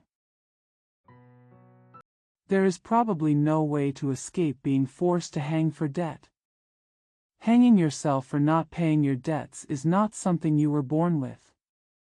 He stood up and patted Sun Ba on the shoulder. Shopkeeper Li is the best at commenting on operas. What he said is definitely right. Mr. Ba, your request will wait until you marry your concubine. Lao Li and I will give you a big show. Is it true that Mr. Ba wants to marry Xiaoxing? When will you marry? Nan Fei asked, blowing his little yellow mustache with lively eyebrows. Thank you for your hard work, Mr. Nan. Listen to Lao Zhang. Why should I take a concubine? Marrying a concubine is a personal matter, and listening to a play is everyone's business. Mr. Ba, are you going? If you don't go, I have to leave. Li Shandong said, half awake and half asleep. Yes. Shopkeeper Li, please invite me, let's go. Lao Zhang followed suit and put on a big shirt. What a hard work. Come along, my please. Officer Long must have refused to go, so he said goodbye and left. Sun Ba paid the meal bill. I went out to the city with Lao Zhang and others to have fun. 11th. Hey, Li Ying. How are you today? What else can I do today? I'm going to spend all my money and I can't find anything. I'm so anxious. I decided to become a patrol officer. What? Be a patrol officer? You go, I won't. I have my ambition. You can go home. If you can't find anything to do, go home. Go home with your tail between your legs? I can't. Hello. Li Ying. Everyone in the city has a second name. I met several people who asked me Taipei when they met. We should also have a Taipei. If you can't find anything, what does it matter if you have 10,000 names? Perhaps there will be something to do as soon as there is a famous person. So, your name is Li Wenjing, and my name is Wang Bujing.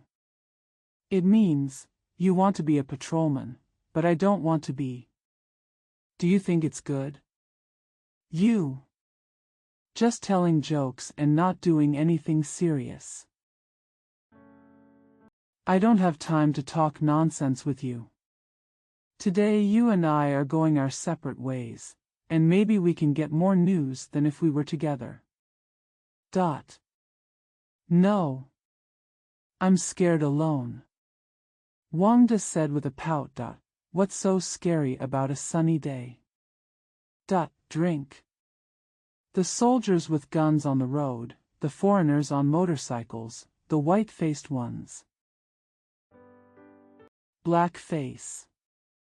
The big girls at the temple fair, my father said, they are all tigers. You won't hide from them? I can hide from soldiers and foreigners, but I am afraid of them and love to see them. Li Ying and Wang De have been living in Li Ying's aunt's house since they entered the city. They prepared their own meals, went out to look for work during the day, and came back to sleep at night. The two of them lived in a small north room of Li Ying's aunt. Food is easy to eat, money is easy to spend, but work is not easy to find. Li suddenly lost a lot of weight, and his brows and heart were wrinkled together. Wang De is still optimistic. Police Li 1. My name is Li Ying. Okay, Li Ying, where are you going? Uncertain. What about me? Wang De opened his eyes wide and round. Casual. You can't just do it casually. If you want to go east, I will go east too. Shouldn't we go all the way? At least if you want to go east, I will go west. Wang De took out a copper coin from his bag, floated it on his thumbnail, and prepared to flick it into the air. Want the head or the tail? The head is to the east and the tail is to the west. Wang De. Wang De. There is no trouble in your world. Li Ying smiled slightly. Explain. First and last. Head. With a bang, Wang De bounced the money up. He squatted on the ground with eyes wide open and watched the money fall to the ground. Head. You go east. Goodbye, Li Ying. I wish you success. Wang De picked up the money and walked west with a smile. Li Ying's aunt lives on Huguosi Street. Wang De walked out of the west entrance of Hugua Temple and hesitated again. Should he go south or north? To the south? It's the Shisi archway. Except for the man killing the live sheep with a big knife on the roadside, there is nothing distinctive and glorious about it. To the north? It's Zinjiku, Zizaman. That's where the poor live. That can help you find something. Wang De thought for a long time. Go north, maybe you will see some new things. He walked a short distance north and saw an alley on the east side of the street. A blue sign on the wall said, "Depth of hundreds of flowers," written in white. Beijing is great, look at how elegant the name of this alley is, he said to himself.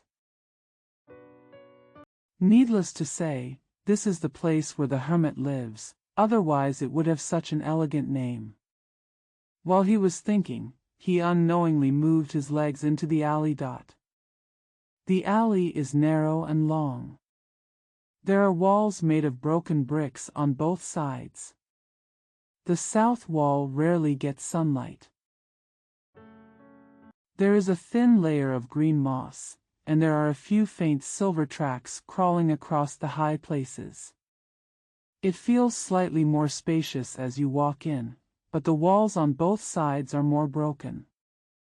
On the north side of the road, there is a short wall that was washed away by the rain. Everything in the courtyard can be seen from the outside.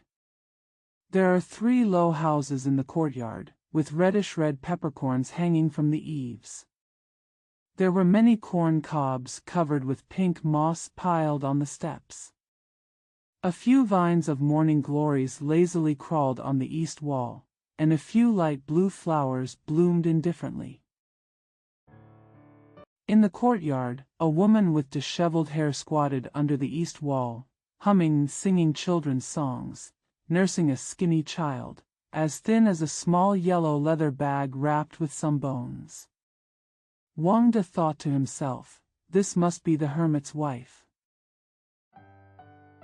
I heard that Mrs. Hermit didn't like to comb her hair and wash her face. He stood under the south wall hoping that the hermit would come out and see the true face of the hermit. After waiting and waiting, the hermit did not come out. There were bursts of children crying in the courtyard. The hermit's young master is crying. Then the woman scolded the child, the hermit's wife is scolding. After waiting for a long time, Wang De changed his mind. The hermit may be dead, and this is his orphan and widow. That would be so pitiful. People are all going to die. Yes, but the hermit died faster. Because he has not yet reached the point of death, so he must die first. Humans are strange things, born and dead. Even after he died, he was carried in a small wooden box and demonstrated on the street. Wang De leaned forward and looked secretly into the courtyard. The woman had already entered the house. The child was sleeping on a small wooden board. Then he walked out of the depths of flowers in despair. Zhi bao, min bao, look at the news that this son killed his father. A newspaper seller came from the south. The newspaper seller. Wang De stopped the newspaper seller head-on. Are there any news about hermits or advertisements for people to work? Do you want to buy it or not? Newspaper sellers don't read newspapers. Wang De bought one and put it under his arm. He thought, if the newspaper seller doesn't read the newspaper, what's the benefit of selling it? Strangeness. Can't think of a reason. Most things in the city make no sense. Wang De was sitting outside a shop, opening the newspaper and reading a novel first, and then reading the news. Suddenly he saw on the back of the newspaper, "We need a secretary who is fluent in writing and science, and whose handwriting is clear. Monthly salary negotiable. Zhang's house on Treasury Street." When people are looking for something but can't find it, there is some news, and there seems to be a great possibility of success. Wang De is also the same. He stood up and walked towards Dongcheng. His head was covered with sweat as he walked. Arriving at Treasury Street, there is a red building. There is a bronze plaque hanging on the green iron fence at the door, engraved with Zhang. Wang De went up the steps, stomped the dust off his shoes, and looked inside. There was an old man sitting in the concierge, with kind eyebrows and good eyes, as if he were a servant from generation to generation. A young man was lying there, his face washed white as snow. The head oil is pitch black. Wang De gently opened the door and said, "Thank you." Another one. Advertisements are more powerful than flypaper. They stick to you in a day. The young man said, "Are you here to read the newspaper? There is no hope. Go home as soon as possible." "I haven't seen your master, how can it be that there is no hope?" Wang De said without any humility. "Our boss hasn't gotten up yet, and even if he gets up, he won't be able to see you first. Even if he sees you, with your big shirt, he will feel unhappy when he meets his boss, so I might as well sentence you to 5 years in prison. I wish I were a judge. Because of your black paint, Ling Qi will be restored." Wang Dekong learned to be tough after breaking up with Lao Zhang. "Why don't you speak human language? You don't speak human words." Gentlemen. The old man grabbed Wang De. "I'll call you back. Our master really hasn't gotten up yet. I'll go with you to see our eldest young master. Come." Wang De followed the old man into the courtyard. He passed through the corridor and walked to the 3 cabins behind the building. The old servant asked Wang De to wait, and he went in and reported back. "Go in." The old servant nodded to Wang De. Wang De went in and saw that there were no furnishings in the room, and it seemed that it was not a house for people to live in. There is a foreign-style couch against the wall, with a young man reclining on it. He was holding a copy of Leisure Records, and was looking at it intently. The boy wore gold-rimmed glasses. The upper and lower gold teeth in the mouth hold a half-foot-long Luzon cigarette, as thick as a small yam with a gold hoop in the middle. It's not that thick, and Wang De couldn't see the man's gold teeth. He wore 13 or 4 gold rings on his hands, and a pair of soft-soled shoes with gold rims on his feet. There is a gold watch chain thicker than an onion across the chest, and a bunch of gold buttons as big as garlic heads are on the opposite front of the coat, weighing about 1 pound or 12 taels in total. Are you here to do something? The young man flipped through the newspaper without looking at Wang De. Yes. How old are you this year? 19 years old. Good. Let's go to work tomorrow. May I ask about my salary and work? Come in at 8 in the morning and leave at 8 in the evening. There are many things to do, so I work at night. After sweeping the study and paying for documents, my concubine went out to wait on the bus. Are you looking for a secretary? Secretary in a broad sense. Salary? $4 a month. Wait and play cards to share some change. The young man never looked at Wang De, and Wang De walked out without saying a word. Wang De walked out of the door and looked back at the red building. A building like this will support people like this. The gold-encrusted beast. Wang De is too rough.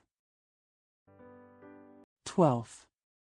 Wang De ran back to Li Ying's aunt's house from Treasury Street. Li Ying's uncle runs a small shop and is not at home often. My aunt is also going out today. Wang Dijin entered the courtyard and walked dejectedly to the small house where he and Li Ying lived. Wang De. You came back early. How is the matter? Li Ying's sister asked through the window. Aunt is not at home? No, come in and tell me your story. Come in and see how hot it is in the courtyard. Wang Dicai felt that his face was covered with sweat, and while wiping it, he walked into the upper room. Sister Jing. Do you believe uncle? Wang De seemed to have dissipated his anger and became concerned about others again. Sit down, uncle has a letter asking about Li Ying. At the end of the letter, Lao Zhang had no intention of granting Mrs. Zhang's freedom.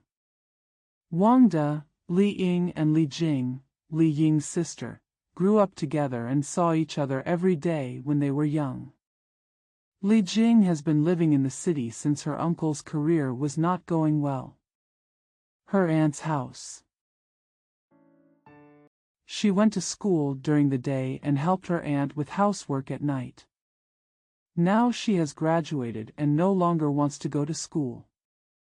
She is 2 years older than Li Ying, but judging from her appearance, she is the younger sister and he is the older brother. She has 2 gentle eyebrows and a round face. Her 2 eyes are exceptionally bright and moist, showing her calmness and elegance. When she was a child, she loved Wang De more than she loved Li Ying. She loved Wang De's naughtiness, his humor, his smile, his dimples, and his dark, sparkling eyes. Wang De's love for her comes from the environment. There is no other woman in the village who is more beautiful than her, no one who loves and protects him as much as she does, and no one who has read more books than her. When they were young, she told him jokes. He rolled his eyes and adapted her jokes again and told them to her, but sometimes they were completely wrong. They don't see each other a few times a day, they don't really see each other a day, but they see each other a few times in dreams. When they can't see you. Like digging out their hearts and throwing them into the desert, where they are blown by strong winds, beaten by flying sand, and scorched by the hot sun, their hearts are broken, burnt, and turned into ashes. When they saw it, they were comforted and happy, and their hearts were sewn together with love. They were still as affectionate as when they were young, but they unconsciously had something more in their hearts, some more unspeakable emotions. When they were little, they cried when they couldn't see each other. Crying really comforted them. Now they can't see him. They sit blankly, thinking dully. They would rather kill themselves than be isolated. They don't know why, just like a yellow butterfly chasing a white butterfly. Their love continues to increase with age. When they were lonely, they had a little bit of starlight and a little vitality, covering each other and stirring. Their deep inner fragrance spans 3,000 worlds. It seems that they can finally be connected and float in the sea of love. When they meet, they talk and laugh without shame. When they meet, they think about each other without shame, so much so that they are willing to sit together, live together, and die together without shame. Sister Zhang. Do you know Mrs. Zhang's history? One thing, I don't know the current situation. You and dash. Wangda, what kind of joke are you going to make? The joke is all gone today, you and the old. What is the old man, Wangda? Sister Zhang, do you have any new novels? Can you lend me a copy? You tell me what you want to say. I tell you, are you going to cry? I won't cry, come on, Wangda, tell me. Lao Zhang wants it, Wangda said. He heard the street door ring, and his aunt came in with big bags and small cans in her hands. The two people rushed out. After taking the thing in her hand, her aunt glanced at Wangda and said nothing. Wangda put the things on the table and went to his hut with a blushing face. Li Jing's aunt is in her 60s and is still in good health. Her face, figure, clothes. That's no more novel than others. Put her among ordinary Chinese women, so that you can't tell which one is her and which one is someone else. You can describe her with everything about ordinary Chinese women, or you can use her to represent them. She really loves Li Ying and Li Jing, and she is really responsible for taking care of Li Ying and her brother, Li Ying's uncle. She is also really responsible for the Li family ancestors, not only for the family, but also for all social morals and family disciplines. She has a very upright and self-respecting and responsible attitude. She is a good woman, a good Chinese woman. Girl. You are not a child of 7 or 8 years old. You should be cautious in everything. Do you understand what I say? And, you probably don't want me to talk to Wangda? Wangda is like my brother, and I love him as much as I love Li Ying. Girl. Girl. I have lived for almost 60 years, and I have never seen a woman love a man without evil intentions. Girl, you are so brave, dare to say you love him. And, what are you afraid of when you say love? Li Jing asked with a smile. Girl, you want to talk back to me today, okay? So Jinger. My old lady won't allow you to talk. What can you say if you don't understand the word love? Don't think I haven't studied. Come on, aunt, let's not talk anymore, is that okay? Li Jing stepped forward and took her aunt's hand. She was shaking it up and down to please her aunt. Ah. Good boy. Don't say that again from now on. Go and make a pot of tea, I will buy you good things to eat. The good woman was relieved and happily put all the fruit snacks she bought on the plate. Li Jing made the tea and Li Ying came back. The aunt called Wangda over and distributed the snacks and fruits to everyone. She only wanted a rotten peach and a crushed piece of pastry. Aunt, I can't eat so much, so I'll give you some. Li Ying saw that her aunt's snacks were too little, so she handed her his own plate. No, Li Ying. My aunt is wholeheartedly willing to watch you eat. As long as you have fat heads and big ears, you are my creation. Amitabha. Buddha bless you. If I have money, besides offering incense to the Buddha, I will also buy you food. A good woman doesn't lie, she really does this. Li Ying, how is your matter? Li Jing deliberately avoided Wang Dada. I have some clues. When my uncle comes back, I will discuss it with him. You saw him? Aunt asked. Yes. My uncle will come back for dinner in the evening. Li Ying. Go get a drink. Your uncle has no other hobby except drinking a glass of pickle wine. Good boy, go. Li Yingkai came back and told him to rest for a while I went to get a drink. Wangda said to the good woman. Good Wangda, you go, you go. The good woman quickly and slowly took out the hot and shiny copper coins one by one from her foot-long pocket. Do you know that hotel? Go out of this street to the south. Not far away, on the east side of the road, there are 5 gold gourds hanging. They cost 5 coppers, 1 tael and 2 taels. Hold the bottle straight, don't worry about it swinging out. You don't have to when you go out. Do you understand? Go quickly. Good boy. Return. The pork shop across from the hotel has pig ears, so I picked a thick one and bought one.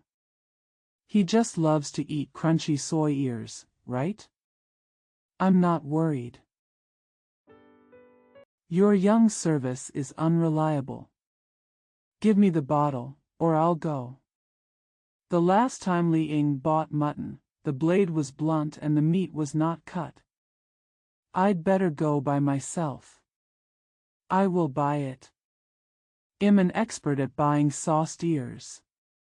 Wangda wanted to laugh but was embarrassed.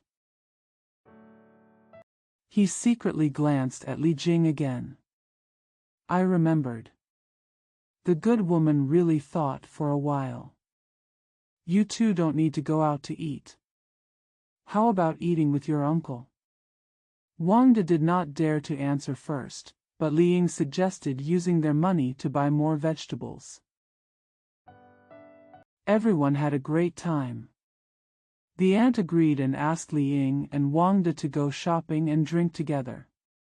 Because businessmen specialize in bullying men, 2 people with 4 eyes can be less likely to be deceived. Then he gave the 2 teenagers a lesson before letting them go. Li Jing helped her aunt prepare everything in the kitchen. Li Jing handed her the spoon, and her aunt asked for the ladle. Li Jing took the plate, and her aunt asked for the oil bottle. So Li Jing followed her aunt around the house. Didn't do anything right. 13th. Wangda, Li should come back from shopping for groceries. My aunt was criticizing and cooking. He was so critical that he mistook vinegar for soy sauce and poured a full spoonful into the cooking pot. Suddenly he realized his mistake, so he stopped criticizing and sat on a small stool laughing until tears rolled down his cheeks. Li Ying's uncle is back. Zhao Rui is his name. He is about 50 years old, and his wife has always been more than 10 years older than him since he got married. He is short in stature and looks more impressive horizontally than vertically, like a small square meat mound. The short neck supports a round and fleshy earth-shaped head. 2 smiling eyes and a red rosacea nose. When he sees someone, he first nods and smiles, and then says hard work. The more he looks at him, the more he looks like an experienced trader. When Uncle Zhao entered the room, he first said hello to everyone, and then poured tea for everyone, leaving Wang De at a loss. If Wang De is in Uncle Zhao's shop, he still has a way. He can at least buy some goods from Uncle Zhao to repay his kindness. Aunt Zhao didn't wait for anyone to say anything, but first told her husband that she had mistaken vinegar for soy sauce. After hearing this, Uncle Zhao also burst into tears with laughter, and a big piece of his red nose was covered in tears. After laughing for a while, the old couple led the three young people to enjoy their dinner. Uncle Zhao handed over rice and vegetables, forcing Wang De and Li Ying to drink some wine and taste some pig ears. 2 liang of wine for 3 people to drink. From an ideal and practical point of view, Uncle Zhao would not drink more than 2 liang or even 2 liang at all. However, I was a little drunk. Beads of sweat like pearls dripped down into the rice bowl along the temples. The face was full of smiles, like a red sun, gradually extinguishing the red nose in a red light. It's like a volcano that has erupted and is hidden in the red clouds and red clouds. After having enough wine and food, Uncle Zhao put on a bag of Guangdong cigarettes and asked Li Ying to move the chairs to the courtyard, where everyone sat around. Aunt Zhao was busy clearing away the cups and plates, and did not allow Li Jing to help. So Li Jing made a pot of tea and sat next to his uncle. "Uncle, can you help me solve what I told you?" Li Ying asked. Okay. I just like to hear young people want to do things. I have no objection to studying, but doing things is also important. If you want to become a nerd while studying, you might as well eat a few more crunchy pig ears. Uncle Zhao puffed out the blue smoke from his mouth, which gradually rose up and merged with the light blue sky. We don't accept those of you studying as apprentices in the shop, and we don't want students to be workers in the factory. Not a good credential? If you go to be a patrol officer, to be honest, it's not a very good business. As for what you mean by the 9 soldiers army, I still don't quite understand. The Salvation Army. Li Ying replied. Yes. Salvation Army. What's going on? I went out this morning and met my old neighbor Zhao Xi on the street. He works part-time as a truck driver and part-time worker in the Salvation Army. He said that the Salvation Army takes in many young people and does not make much money, but it does charity work.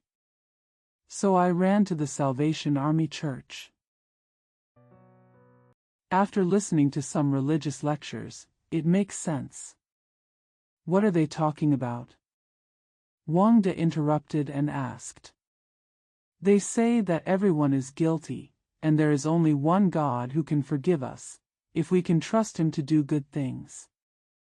I thought we were making some money. If you don't do something good for society, your life will be in vain. So, Li Ying, where does this God live? Wang De asked. Heaven.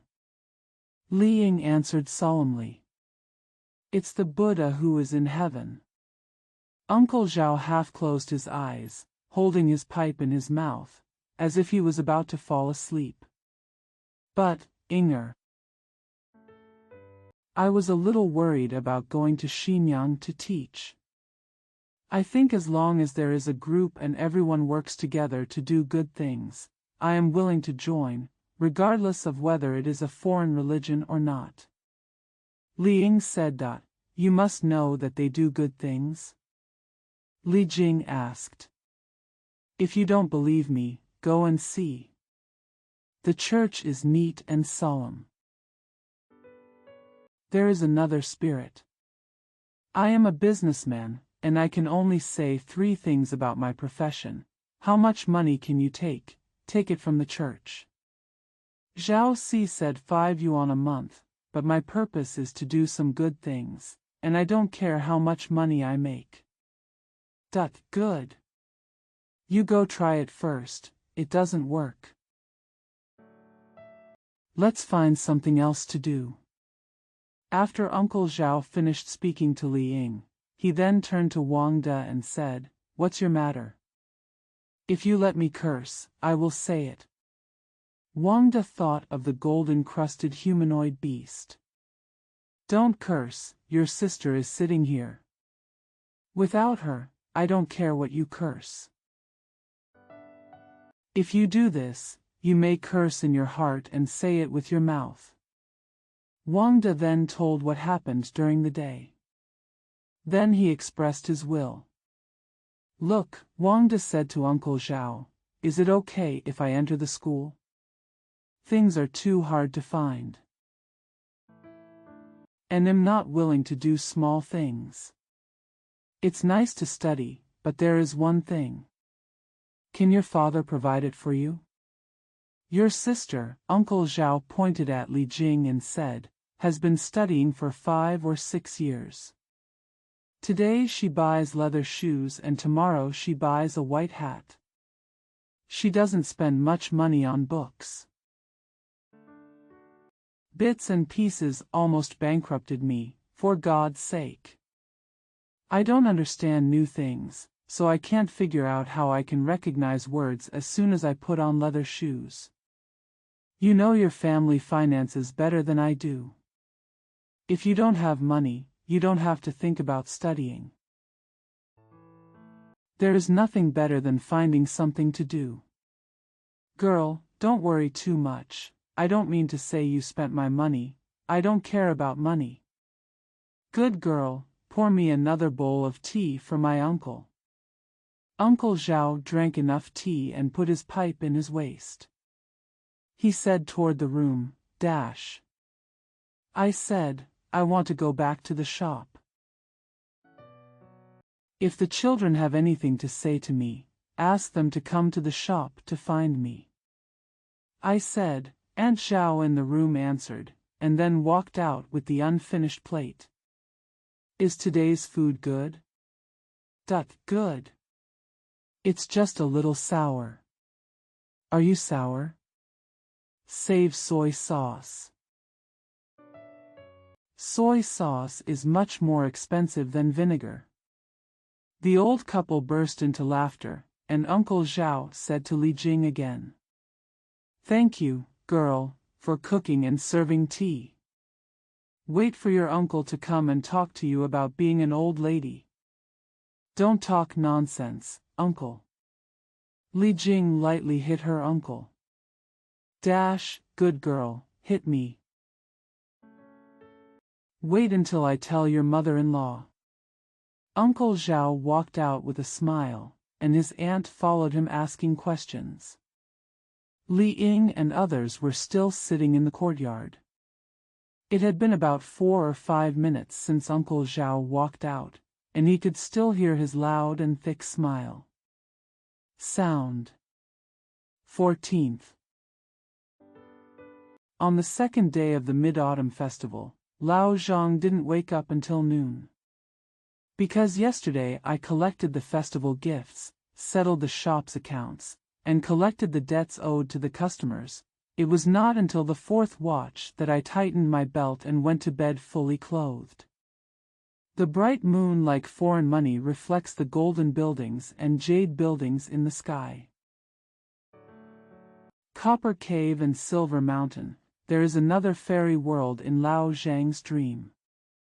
The common people raise their glasses to the moon and sing to the wine. Compared with Lao Zhang's dream, what the common people enjoy is material, while what Lao Zhang enjoys is spiritual. What a world of difference! Due to the serious warning from his stomach, Lao Zhang could no longer sleep, although he tried to close his eyes several times. He got up and rubbed his eyes, trying to calm down Lao Du's rebellion. Why eat well during the season, he thought, no reason. Why is it necessary to eat? Why not eat some grass and drink some water like cows and horses? No reason. Fortunately, Lao Zhang didn't think too much. Otherwise, if he created the theory of degeneration, people would have degenerated into cattle and horses eating grass. Yes. Go find Sun Ba. Once we praised his food, he would ask us to try some.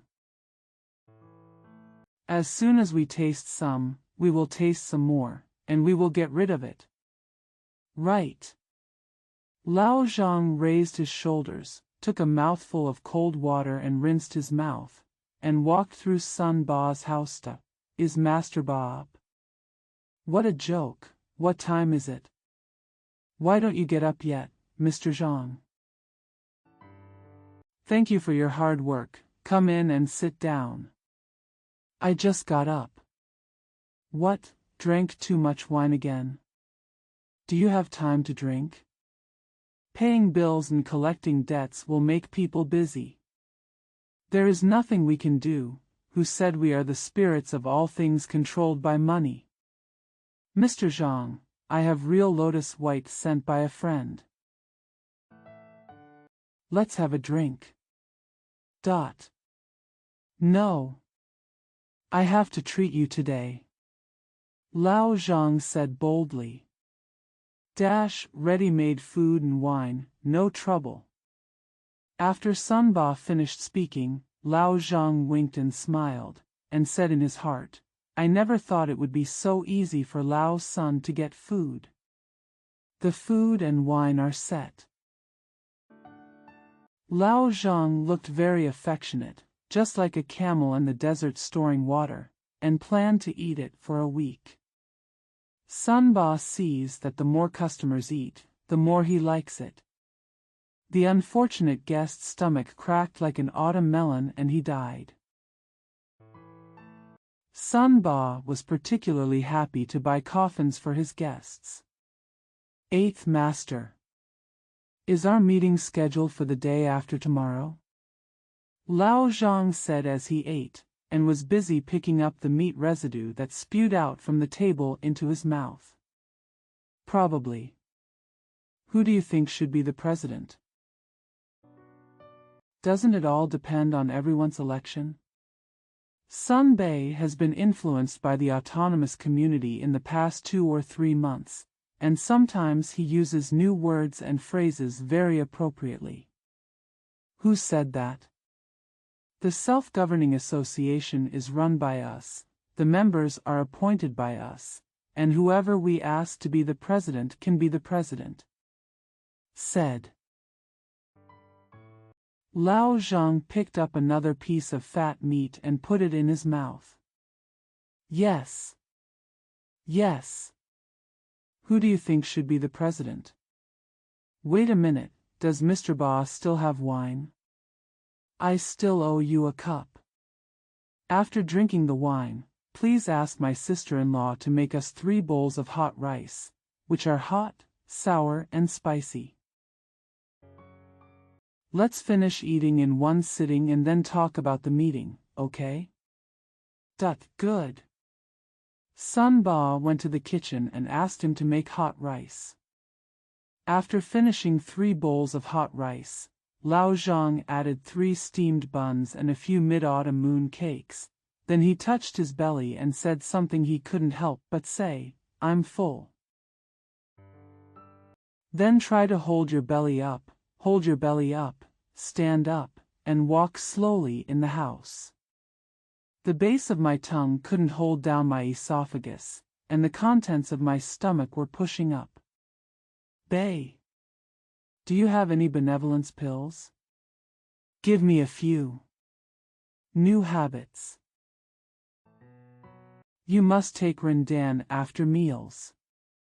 Lao Zhang smiled with his mouth closed to prevent the esophagus from flooding. Sun Ba gave Lao Zhang a few benevolent pills. Lao Zhang ate them and tried to sit on the chair again. Xiaoxi. Little four. Sun Ba shouted. Coming. What are you calling me for? I'm having a great time with my mistress. Go tell your mother to make tea quickly. Xiaoxi glanced at Lao Zhang and secretly whispered into his father's ear, the teacher doesn't drink tea because he's afraid of hurting his stomach. Sun Ba smiled. Xiaoxi looked back at Lao Zhang, fearing that Lao Zhang could see his secret. He quickly said to Lao Zhang, Teacher, I didn't tell my dad that you don't drink tea. Good boy, you let it slip. I won't drink bad tea. Your father's tea is so fragrant, how can I not drink it? Go quickly, good boy. Sun Ba was satisfied, and Xiaoxi jumped to the kitchen with one leg. 8th Master. According to my opinion, Uncle Ling, our old man, should be appointed as the president. My uncle really has no intention of doing this.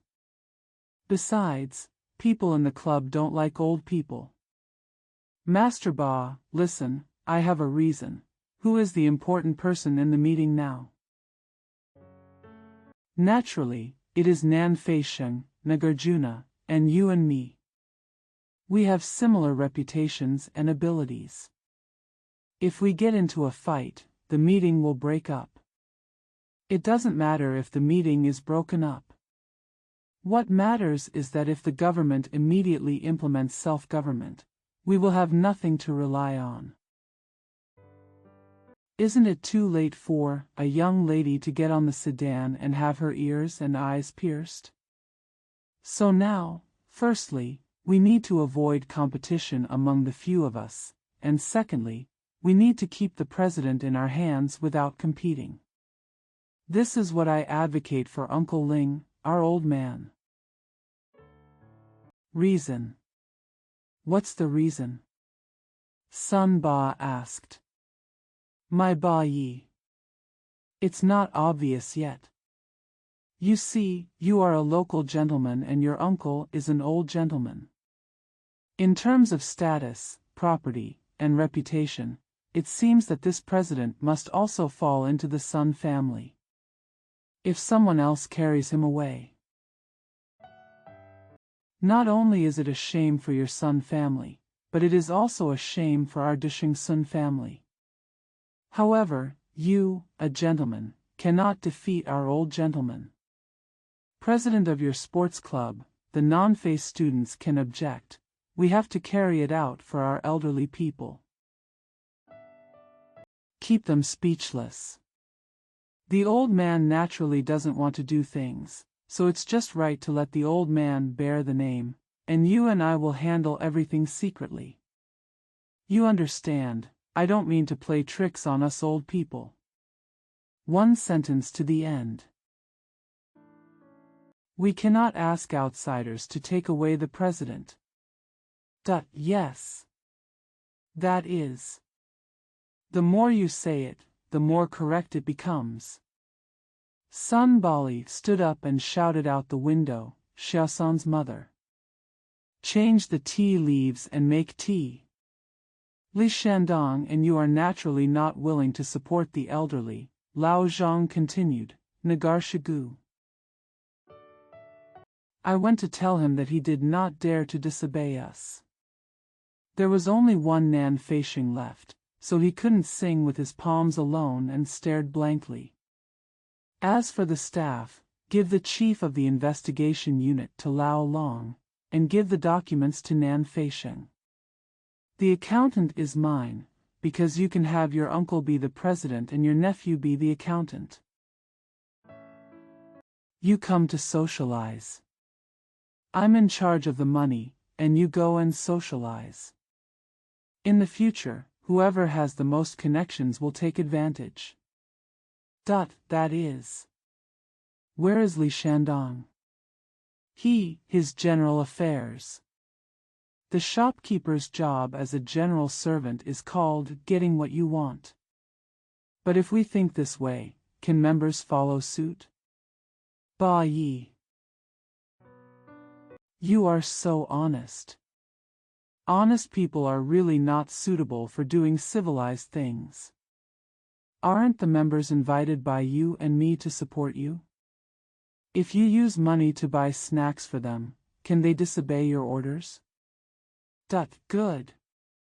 Just do it. Mr. Zhang, tell them how hard you have worked. Nature. Losing some car money is nothing. Lao Zhang patted his belly, firstly, to shock his stomach, and secondly, to show his generosity and enthusiasm. It's my business to pay for the car. I am the president of my uncle, and I ask you to pay for it. There is no such thing in the world. Little things. I don't care. Lao Zhang said, holding his belly and standing up. Wait a minute, it's still early, I'll get you the car payment. No. Lao Zhang shook his head and walked out with his hands. Sun Ba stopped Lao Zhang with one hand and took out $2 from his pocket with the other hand. Lao Zhang won't accept the money. Just listen to Sun Ba put the money into his pocket. With a bang, the $2 seemed to sink deep into his pocket, and he kept saying, well, there's such a thing. Then he sat down again with his belly in his hands. The two talked about some things about the Autonomous Association. Sun Ba planned to buy a house in the city if his uncle became president of the association so that he could socialize widely. Lao Zhang succeeded in self-governance. He left his school to others, lived on the interest money, and devoted himself to politics.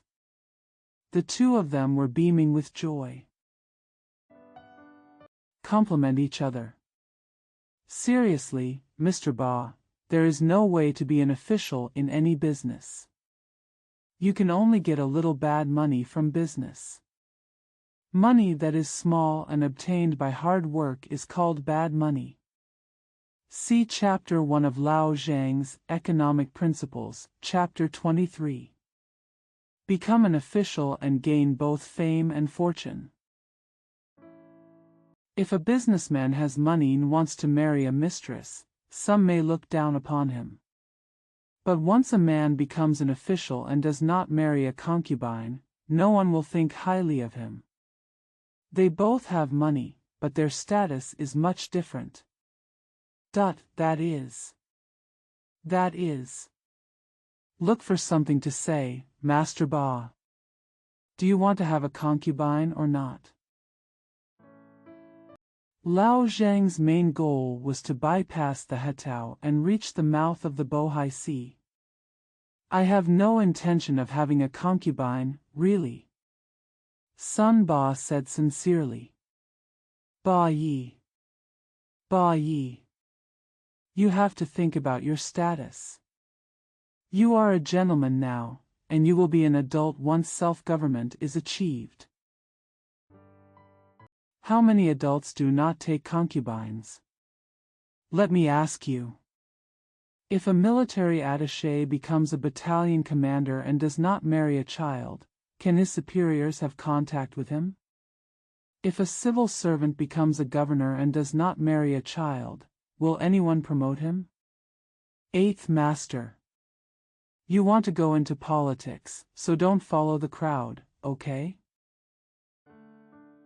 Lao Zhang was so passionate and generous that he almost bit his middle finger and wrote a bloody letter.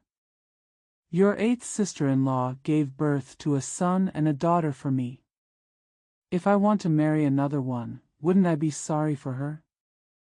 Having a concubine is not against the eighth sister-in-law. Lao Zhang moved the chair closer to Sun Ba, and the two pig eyes squeezed into a slit. He said in a low voice and eagerly, "You want to enter politics. If a wealthy person from the political circle comes to the house to see how the eighth sister-in-law looks like, will you be able to use it? Do you really want to show the eighth sister-in-law and not show her front teeth? It's funny to laugh. That's true. My eighth sister-in-law and I have no bad feelings at all. You heard me clearly. Besides, now is the time when women are cheap. You should choose the old-fashioned, reformed, big-footed, or bound-footed ones. They are not expensive at all. We who are in our 40s do not enjoy such a little blessing. Wait until the 7th and 8th graders lose their teeth. Moreover, marrying a concubine is the first priority for entering politics, so it would be great to kill two birds with one stone. As for property, you are the god of wealth and I am the land. I also want to taste the flavor of a little wife. Besides, you are such a big gentleman." Future adults. 8th Master. If you think about it carefully, if you don't listen to what I say, just put your fist on Lao Zhang's mouth. How dare you? How dare? What you said makes sense. It makes sense. Why don't I advise you to go whore? In fact, prostitution is also something people do. Because there is danger. Buying a girl for yourself, who is comfortable, clean, and valued by others, has only advantages and no harm. Master Ba, think about it. If you are interested, I, Lao Zhang, will not waste any money and I will find you someone you like. Sun Ba did not answer. You figure it out for yourself, I have to go to town. Lao Zhang stood up, thanked Sun Ba for the meal, and walked out. Sun Ba saw him out of the door. Xiao San and Xiao Si were playing under the tree outside the door. When they saw Lao Zhang coming out, Xiao Si asked, "School is over tomorrow. Don't let go, teacher." 3 days in a row wasn't enough? Lao Zhang said with a smile. He is really like a kind teacher. What a good teacher. Eat our food and don't let us go to school. Wait until I tell my mother that I will never cook for you again. Your father gave it to me. My father? Tell my mom to spank him. Nonsense. Little 4. Sun Ba lightly slapped Xiaoxi. Your mother is domineering. Lao Zhang glanced at Sun Ba. Not overbearing, like Mrs. Zhang. Good luck. Xiaoxi is never afraid of Lao Zhang. Xiaoxi. Come on. Look at this big spider. How many legs are there? Yo.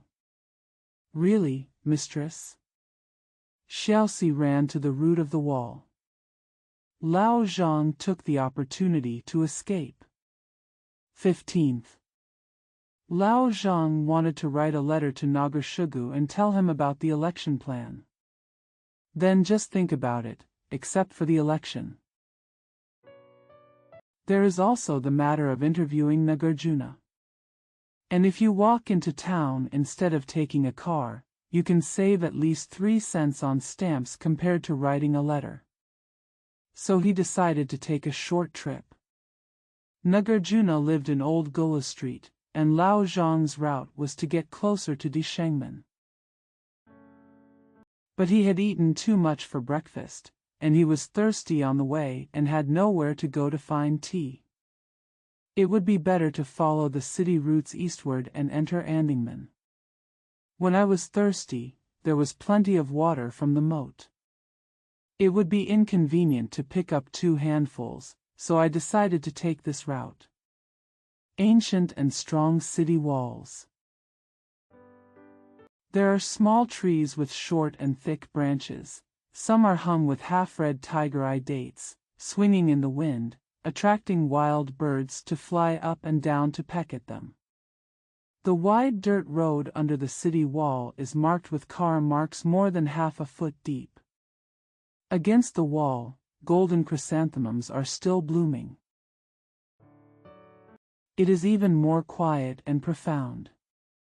A few white ducks floated in the clear and shallow water of the moat, washing their feet until they were bright yellow, creating circles of golden light on the water. Lao Zhang drank water when he was thirsty and sat under the willow tree to rest for a while. Autumn scenery before my eyes. It seems that if it is reflected in an image box with no light, no impression will be produced. He couldn't help but look into the water. The little fish moved the water up and down into small circles. He always thought that someone was throwing copper coins from the city wall into the river. The water in the river was beaten in circles.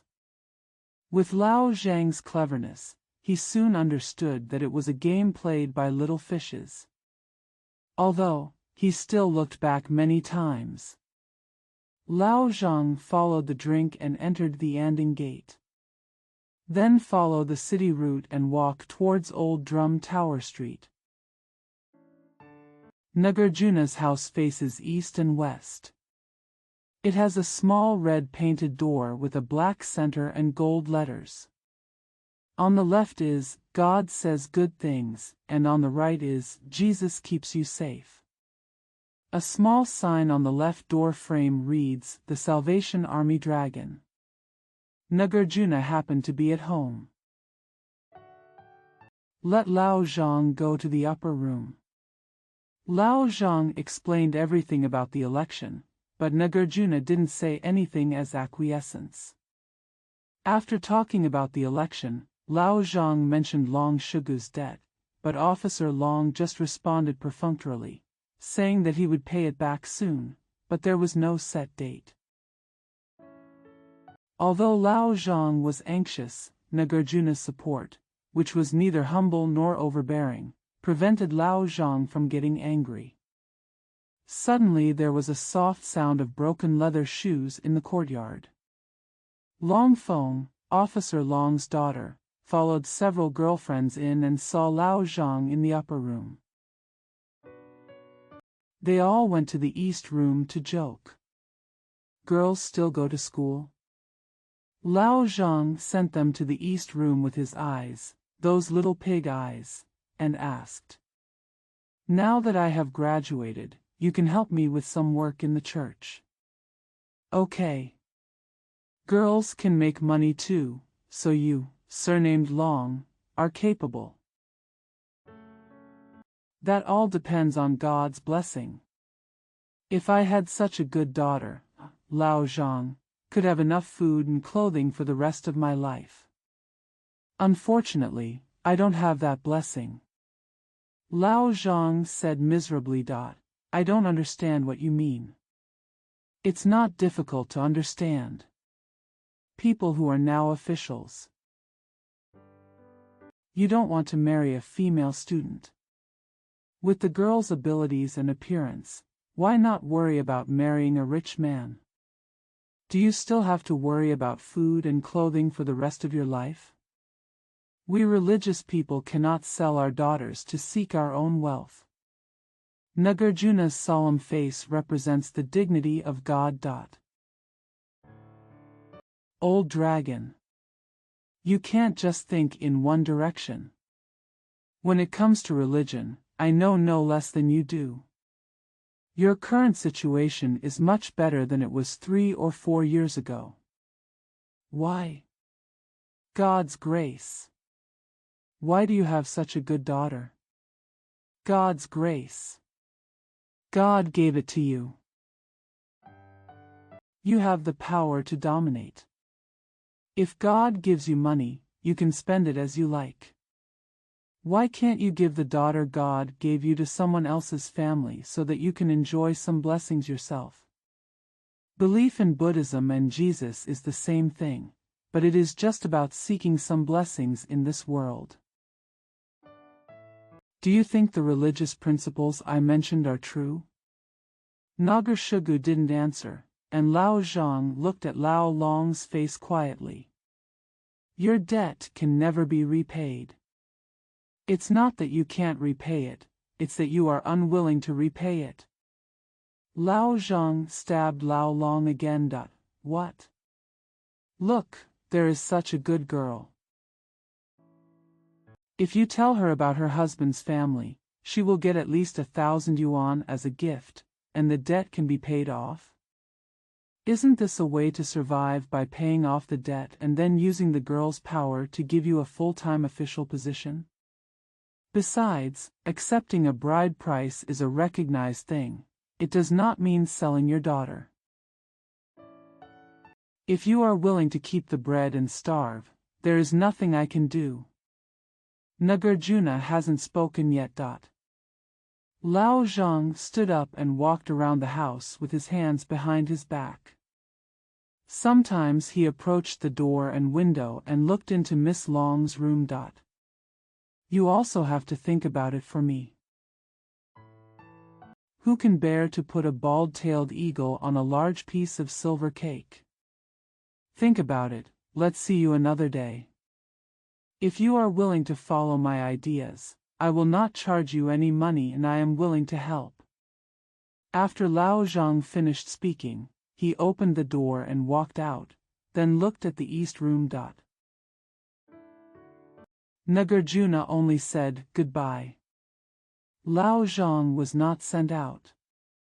Lao Zhang walked away, smiled to himself, and said to himself, 80% again, good. He was extremely happy, so he ran to Dongqing to see Nan Feisheng. In order to secretly see what Nan Feisheng's actions are regarding the election of the Autonomous Association. When I met Nan Feisheng didn't say a word about the meeting, and Lao Zhang didn't ask any questions.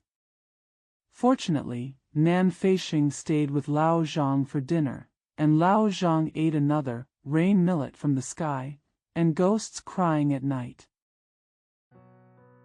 After finishing the meal, he hurriedly said goodbye, holding his round belly in his hands, and squeezed out of Anding Gate with 3 sighs. 16th. Lao Zhang ran around and exercised, and the results were quite good. He went to Sun Ba's office to report his merits and reward him. Sun Ba gave him another $2. The two of them drafted a meeting notice and held a meeting at Erlang Temple. Heroes from inside and outside the city gathered, and Nan Feisheng was the chairman. He read the Constitution first, and the audience applauded in approval, and it was passed without any trouble. Attention! One of the articles is, the staff of each department shall be appointed by the President. The Constitution was adopted, followed by a free vote. Members asked each other, who should I write about? Can I write about myself? They argued for a long time, but no correct decision was made, so everyone wrote at will. Some only drew a 10, some wrote their names, and printed a mark of struggle underneath. It was chaotic for more than half an hour. Everyone was so exhausted that they wrote the tickets. Broken.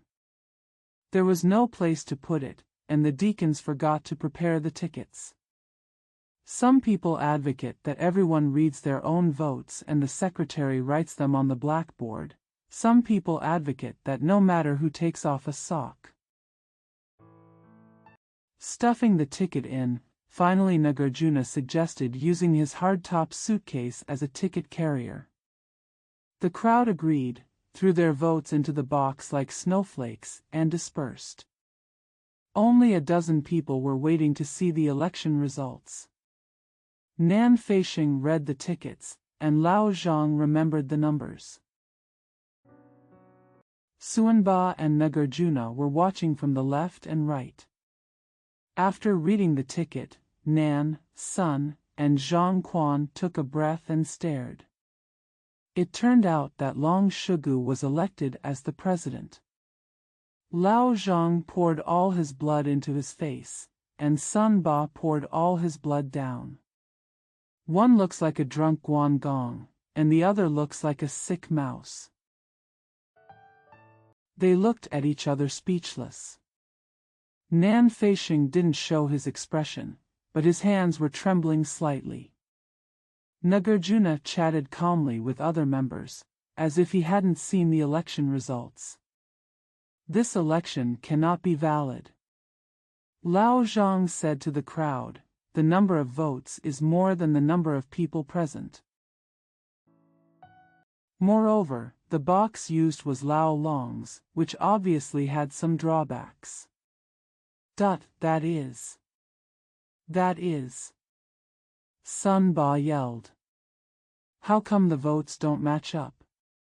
A person in the audience said, since there is no sign-in book at the entrance, there is no way to prove the number of people attending the meeting. Now the membership is almost gone. Of course there are more votes than there are now. As for whether Piao Gua has any shortcomings, considering Long Jun's personality, it seems that he shouldn't be so slanderous. Moreover, there was a lack of inspection beforehand and fabrication of facts afterwards. This is a deliberate attempt to cause trouble and undermine autonomy. A dull thunder beat Lao Zhang into silence. I've been fooled. What should I do? Sun Ba pulled Lao Zhang aside and asked. Contact Nan Feisheng and join us to oppose Lao Long. Lao Zhang gave Nan Feisheng a wink, and Nan Feisheng walked off the stage. What should we do? Mr. Nan. Mr. Nan. Lao Zhang asked. Why didn't you unite with me beforehand? Now that the matter has come to this, I can't help it. Nan Feisheng shook his head like a windmill. You have to work hard. Sun Ba said. I have only one way. I listen to you, Mr. Nan. Sun Ba was really anxious. We are now forcing him to designate staff, Nan Feisheng said still calmly.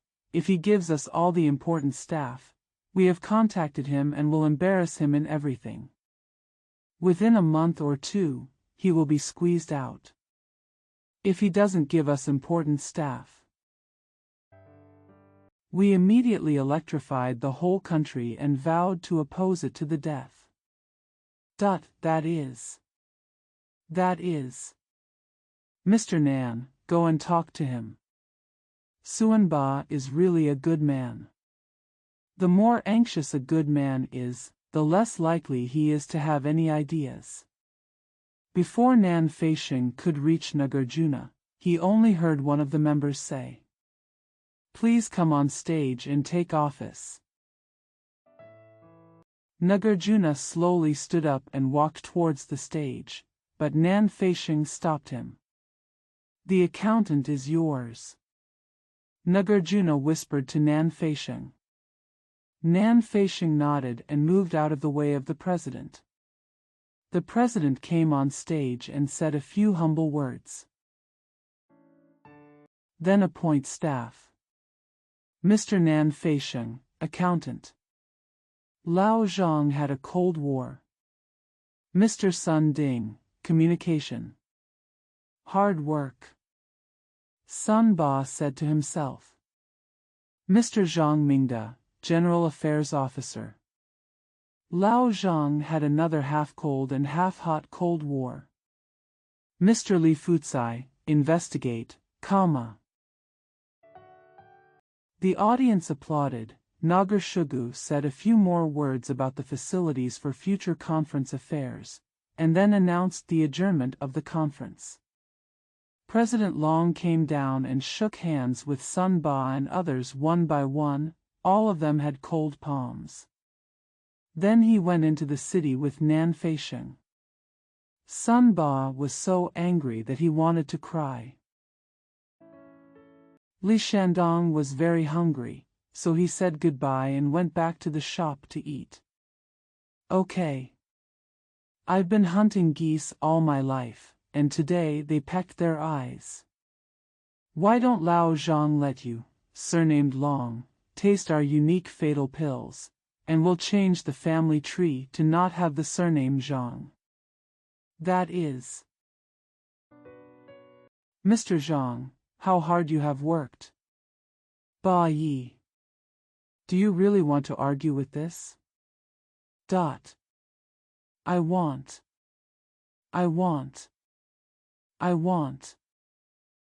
Good. Find a small restaurant to have something to eat first. Lao Zhang has an idea.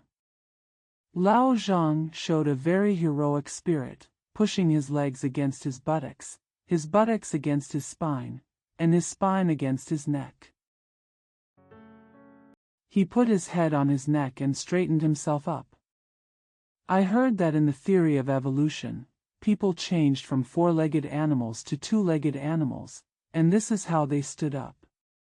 The two of them found a small restaurant in Dishengmen Pass. Lao Zhang filled his chest with anger, expanded the capacity of his stomach, and ate more and more courageously, until his canthus of the eye was all split, and he was furious. Master Ba, do you really want to live up to your expectations? It's absolutely true. Okay. You don't object to my plan? Say. I am Bai Beijui. First of all, do you want to take a concubine or not? Ba Yi. You pay the meal bill, see you another day. Lao Zhang stood up and left. What are you talking about? Sit down. Look, the first thing you do is give me a boring gourd. That is to say, for one day, isn't it just a hang-up matchmaking and a lot of talk in vain? Sit down and marry. Marry. That's how it should be. Lao Zhang sat down again. Listen, Nagarjuna has a daughter who really makes the willow tree bloom with red flowers and becomes more beautiful. As for him, his debt is bigger than the cannon hole now, and he relies on her to get some betrothal gifts to make up for the shortfall. I will go and give him some gifts. You bought her over and you heard her clearly. He is not in my debt. Buying his daughter as a concubine will not ruin him to the end. If you want to do something, just do it. If you don't want to do it, put your tail between your legs and kowtow to Officer Long and President Long. No one can say that Mr. Ba is unkind. Old Zhang, you underestimate me too much. Do. How hard you work. No need to rush. Lao Zhang first gave the hot medicine and then the coolant to make the patient feel more sick. There is absolutely no danger here. His debts must be repaid, so it is appropriate for us to pay for his daughter. The money passed by this hand, the handwritten receipt, there will never be any mistakes. Sun Ba just nodded and did not reply. Eighth Master. You know how to take care of the meal. Just wait for the good news at home. The marriage is done, and I'm just waiting for your wedding wine. Roll up your face, happy. Happy. Sun Ba is really happy. 17th. A Muslim. You don't feel as suspicious when eating bananas as you do when eating pork. Why? It would be too funny to simply reply, eating mutton instead of pork is like eating bananas instead of fish oil candles. I have no choice but to ask this question to a mild-tempered Muslim. Ordinary people will only answer with, "This is delicious," and, "That is not delicious," which will never be accurate. Similarly, why did Nagarjuna believe in Christianity? All I can say is, belief in religion is people's freedom. I have no choice but to ask you to ask Nagarjuna. If you have to ask in depth, I have to provide you with some deeds about Nagarjuna, or you can learn from these deeds. Find a conclusion. Nagarjuna's parents were a couple who only gambled on money but not on fighting spirit. They lay in the coffin with infinite shame, having never lived up to the auspicious words that people gave them when they got married, to grow old together. Although they gambled away all their money, they still had great hopes because they had a good son. Nagarjuna could say what his parents wanted to say and do what his parents wanted to do since he was a child. Elder Long carries Nagarjuna on his back, and people often say, "If you have a son who is not as filial as Shugu, it is like being like a mule before a camel. What a weird thing." Old Man Long believed exclusively in Erlang God, because Erlang God had 3 eyes, one of which was responsible for monitoring the casino and blessing devout gamblers. Mrs. Long believed exclusively in the city god. When Nagarjuna was a child, he used to be a child prodigy and read in front of the sedan chair with his mother when the city god went on patrol. In short, Nagarjuna has been deeply influenced by religion since his childhood. When he was 18 years old, his parents brought the eldest daughter Lao She from Dongqing to her. She was brought to him as his wife in a colorfully embroidered sedan. The eldest girl was only 7 or 8 years older than him, and she really loved him like an old sister. Sometimes the old couple was not at home, and the young couple also had a few fights, but fighting never hurts love, and they kept fighting. She actually dedicated herself to him as a white and fat little girl, Longfeng. The day after Longfeng was born, a Taoist priest told her fortune. The Taoist priest said, "She must become a nun, otherwise she will harm her relatives." Mr. and Mrs. Long loved their granddaughter very much. I can't bear to do what the Taoist said. Sure enough, Longfeng killed all his grandparents when he was less than 3 years old. To this day, when neighbors see Long in Phoenix, they still feel sorry for Mr. Long and his wife. Nagarjuna has been active in society since his parents passed away. Unfortunately for his society, his government allowed horse thieves to be generals and gamblers to be chief ministers, but it did not give the same status to those who were neither thieves nor thieves like Nagarjuna. Even more unfortunately, his wife also died and Longfeng was 8 or 9 years old. Her death, according to the doctor, it was caused by a lack of water and fire, and liver qi invaded the lungs. According to neighbors, it was the dragon and the phoenix who defeated the 10 tribes. Otherwise, why would doctors not prescribe medicine to attack the liver and nourish the lungs even though they knew it was liver qi invading the lungs? After Nagarjuna lost his wife, he still couldn't find a job. So he joined the Salvation Army Church and was baptized as a believer. When he first became a believer, his neighbors were very dissatisfied with him. When they met Longfeng, they not only ignored her, but also called her foreign girl in private. Later, Nagarjuna became an army officer, and his relatives and friends gradually changed their attitudes. Change Longfeng's foreign girl to female student. Longfeng is now 20 years old. No one can say that she is ugly, but no one can say that she is beautiful. Because her rosy face never wears powder or rouge. Her thick eyebrows are never smeared with black ink, and her long, soft hair is never coated with yellow wax or scented oil. I wonder if there are any beauties in the world who don't use beauty. Plus, her hands don't need to be covered with red sleeves. Her feet don't need to be wrapped in long strips of cloth to look like little winter bamboo shoots. I wonder if there are any beauties with big hands and feet in the world. A mountain girl with a wild tone and no accent. She is a motherless child, let's not imitate her. This is what the neighbors said to their girls by pointing at the dragon and the phoenix. Their father and daughter were very happy. Even though Nagarjuna had great troubles, he immediately beamed with joy when he saw his beloved daughter. As for her, she tried her best to comfort him.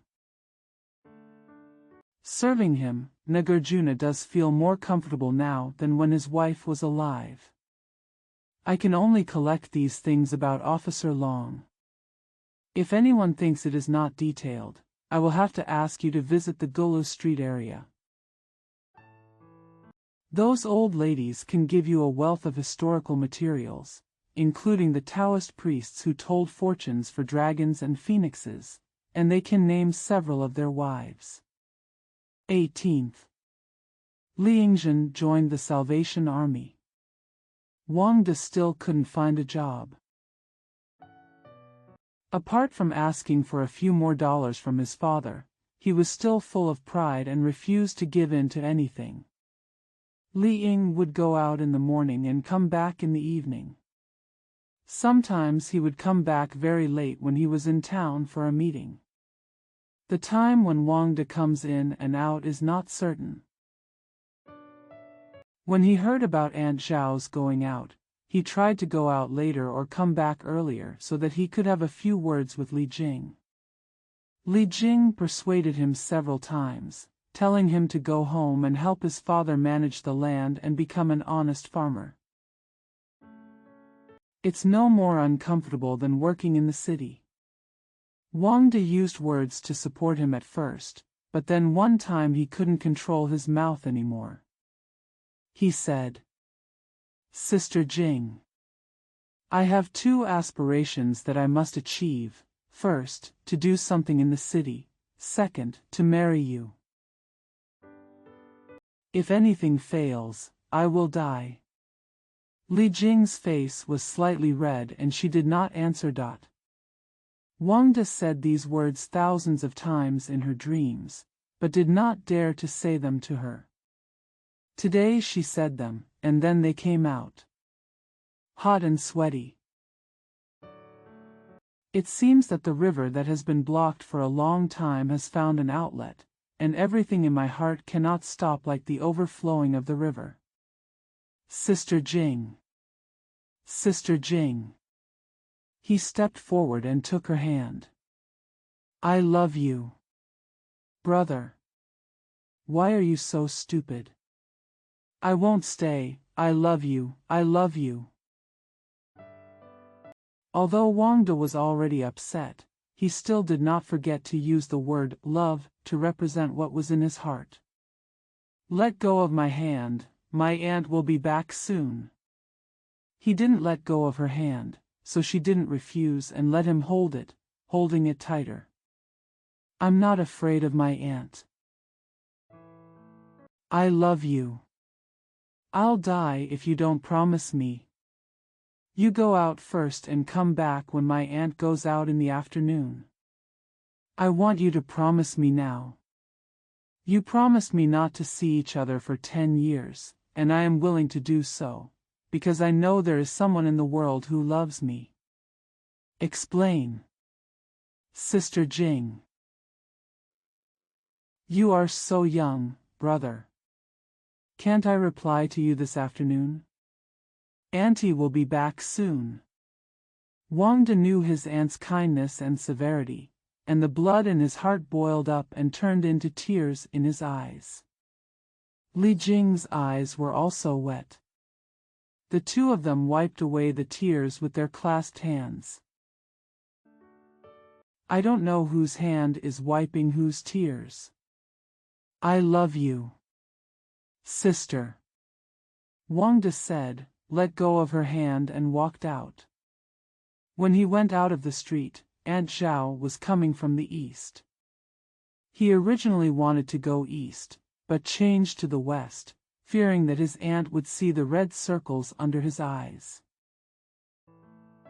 Li Jing seemed to have lost something in her hand, and looked at herself blankly in the mirror. Unknowingly, she raised her hand and kissed her. There were his tears on her hand. Aunt Zhao came in, but Li Jing didn't hear her. Jinger, come and pick up the things. She lazily wiped her eyes with a towel and went out to pick up the things her aunt bought. She didn't know what they were. Girl, why are you crying again? You're not crying, Aunt. She forced a smile. I know what's going on in your mind. There's no need to hide it from me. I really didn't cry. What happened? I feel a little uncomfortable. He kept sneezing as if he was crying. Yes or no? Your uncle is disobedient and had to give you rotten persimmons yesterday. Look, are you sick? The good woman began to worry. Good boy, go and lie down. Put your stuff here first. What do you want to eat? Auntie will do it for you. By the way, you like tender boiled chicken, I'll buy it. I'll buy it. Aunt, I don't want to eat anything, I just need to lie down and it will be fine. Don't worry about me, I'll buy it. Sun Shandong's shop has big red-skinned fried chicken. Aunt Zhao gestured with her hands, as if the chicken was as big as a teapot.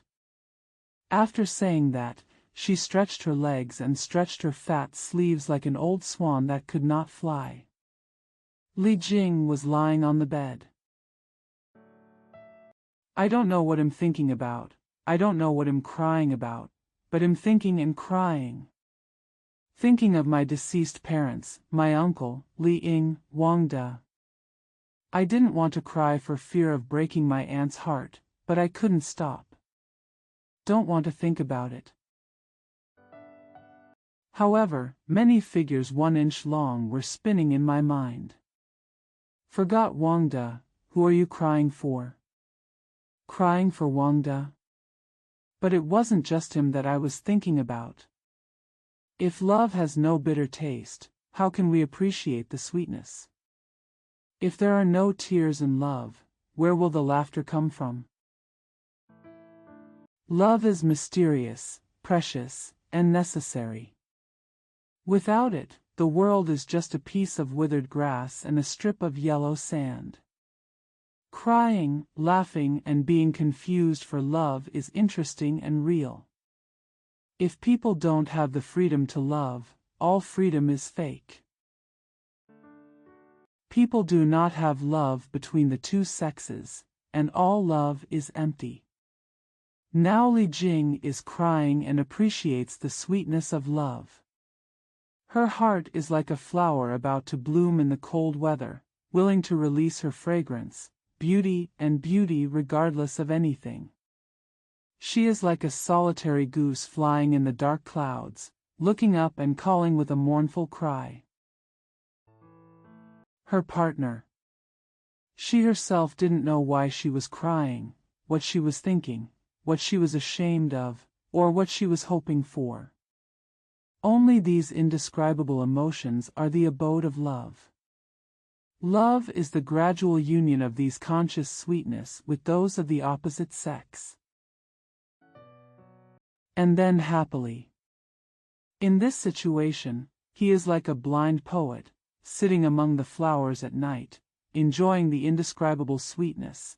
Only a drop of dew wets his sleeves, like the tears of lovers. Aunt Zhao came back within less than 10 minutes. From outside the door, he shouted, half crying, half laughing. "Jinger! Jinger! My aunt is very old." Li Jing sat up and looked out through the glass, and saw her aunt holding 2 chickens in her left hand. "Use your right hand to rub the bright yellow egg juice down from the hem of your clothes. It's terrible, I'm such a useless old thing. I broke half of the 4 chickens. I just walked fast and didn't look at the telephone poles, look." Aunt Zhao said, wiping, crying, laughing, and lifting them at the same time, busy. Aunt Zhao put the chicken in a small iron pot and boiled it. She wiped her tears with her hands and blew the hot air from the pot with her mouth to watch how many times the chicken rolled in the pot. He kept saying, "Girls love to eat tender food, love to eat tender food." She just kept talking and didn't remember the time in her heart. When I took out the chicken, I saw that it had been boiled to pieces. The most intense Chinese family revolution is when children refuse food provided by their elders. Eat 9.5. If your elders give you 10, at least you will be reincarnated as a foreigner. Li Jing didn't want to make her aunt lose her temper, so she slowly ate the chicken. Then he cheered up and wanted to help his aunt, but her aunt stopped her and didn't scream. "Aunt, I'm so fine," Li Jing said. "Isn't it? It's good to eat chicken. When I was young, my father-in-law and mother-in-law were alive." "Chicken? Not a single chicken feather to eat. My stomach is always mostly empty, just waiting for your uncle to take me back to my parents' house to stay for a few days and have something to eat. Just eat it and it's good. It's not that my parents-in-law didn't treat me well, they had to set rules for their daughter-in-law. Fortunately, you have your uncle. If it weren't for him, I would have been starved to death. Speaking of your uncle, if he is suffering from this, God, if he wears glasses, he will never be able to see good and bad people. Jinger. When your uncle comes back, ask him for $1. Buy some things for your uncle and give them to him. That brother of mine treated me so well, I will never forget him." The aunt and niece talked nonsense for a while, and the aunt repeated what she had said 125 times, and then repeated it 126 times. Li Jing didn't need to listen. You can always give a good answer. After lunch, Aunt Zhao went to Dongqing to visit relatives. Wangda did not go far, but only walked back and forth around the temple of the protector of the nation. Sometimes I go into the temple. From the dilapidated door of the palace, I stared blankly at the bodhisattva who had lost his fortune and lacked robes and hats. He felt that Aunt Zhao had already gone out and hurried back. He gently opened the street door and walked into his house first, just in case his aunt didn't go out before going out. When I got to my room, I imitated the detective in the novel and leaned my ear against the wall to listen for any movement in my aunt's room. After listening for a long time, there was no sound and no barking. Then he slowly opened the door and called out, "Sister Jing," in a low voice. "Come in, Wangda." Li Jing was sitting on a small chair. Wangda didn't say anything, but walked up to her and kissed her. Except for savages who can kiss in broad daylight, civilized people don't kiss. Even if they do, it's in the shadows. Now these two barbaric men and women. It's actually like this, you said. I didn't say it. How dare they take risks, how dare they act randomly? They kissed again, you said. Go ahead, Wangda, I understand your heart. 19th. Lao Zhang was about to knock on Nagarjuna's door when the door suddenly opened. Lao Zhang stepped aside. A young man walked out, glanced at Lao Zhang, and walked forward. Li Ying. What are you doing here? Lao Zhang took a few steps forward. You have nothing to do with it. Li Ying stopped. You are young, there is no need to hold grudges. Tell me, what are you doing here? Meet Officer Long. Ah, meet the old dragon. Why do you want to see him? Something's wrong. Okay, no need to tell me, I can find out. Li Ying walked away angrily. Lao Zhang looked at his back and chuckled. Lao Zhang turned around. There was a dragon and phoenix standing in front of the door. She also looked at Li Ying. Lao Zhang felt itchy in his heart. He said in his heart, it's a pity that we don't have much money, so we pushed a flower on Sun Ba. It's helpless. Then, he changed his smile and walked forward. Miss Feng. Is your father at home? I'll let you know.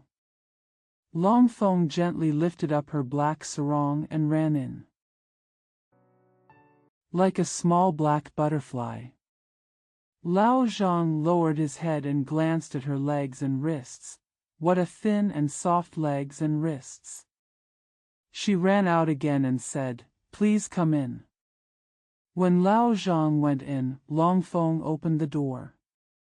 When Lao Zhang looked inside, he took a deep breath. There is a long table in the middle of the hall, covered with a snow-white tablecloth.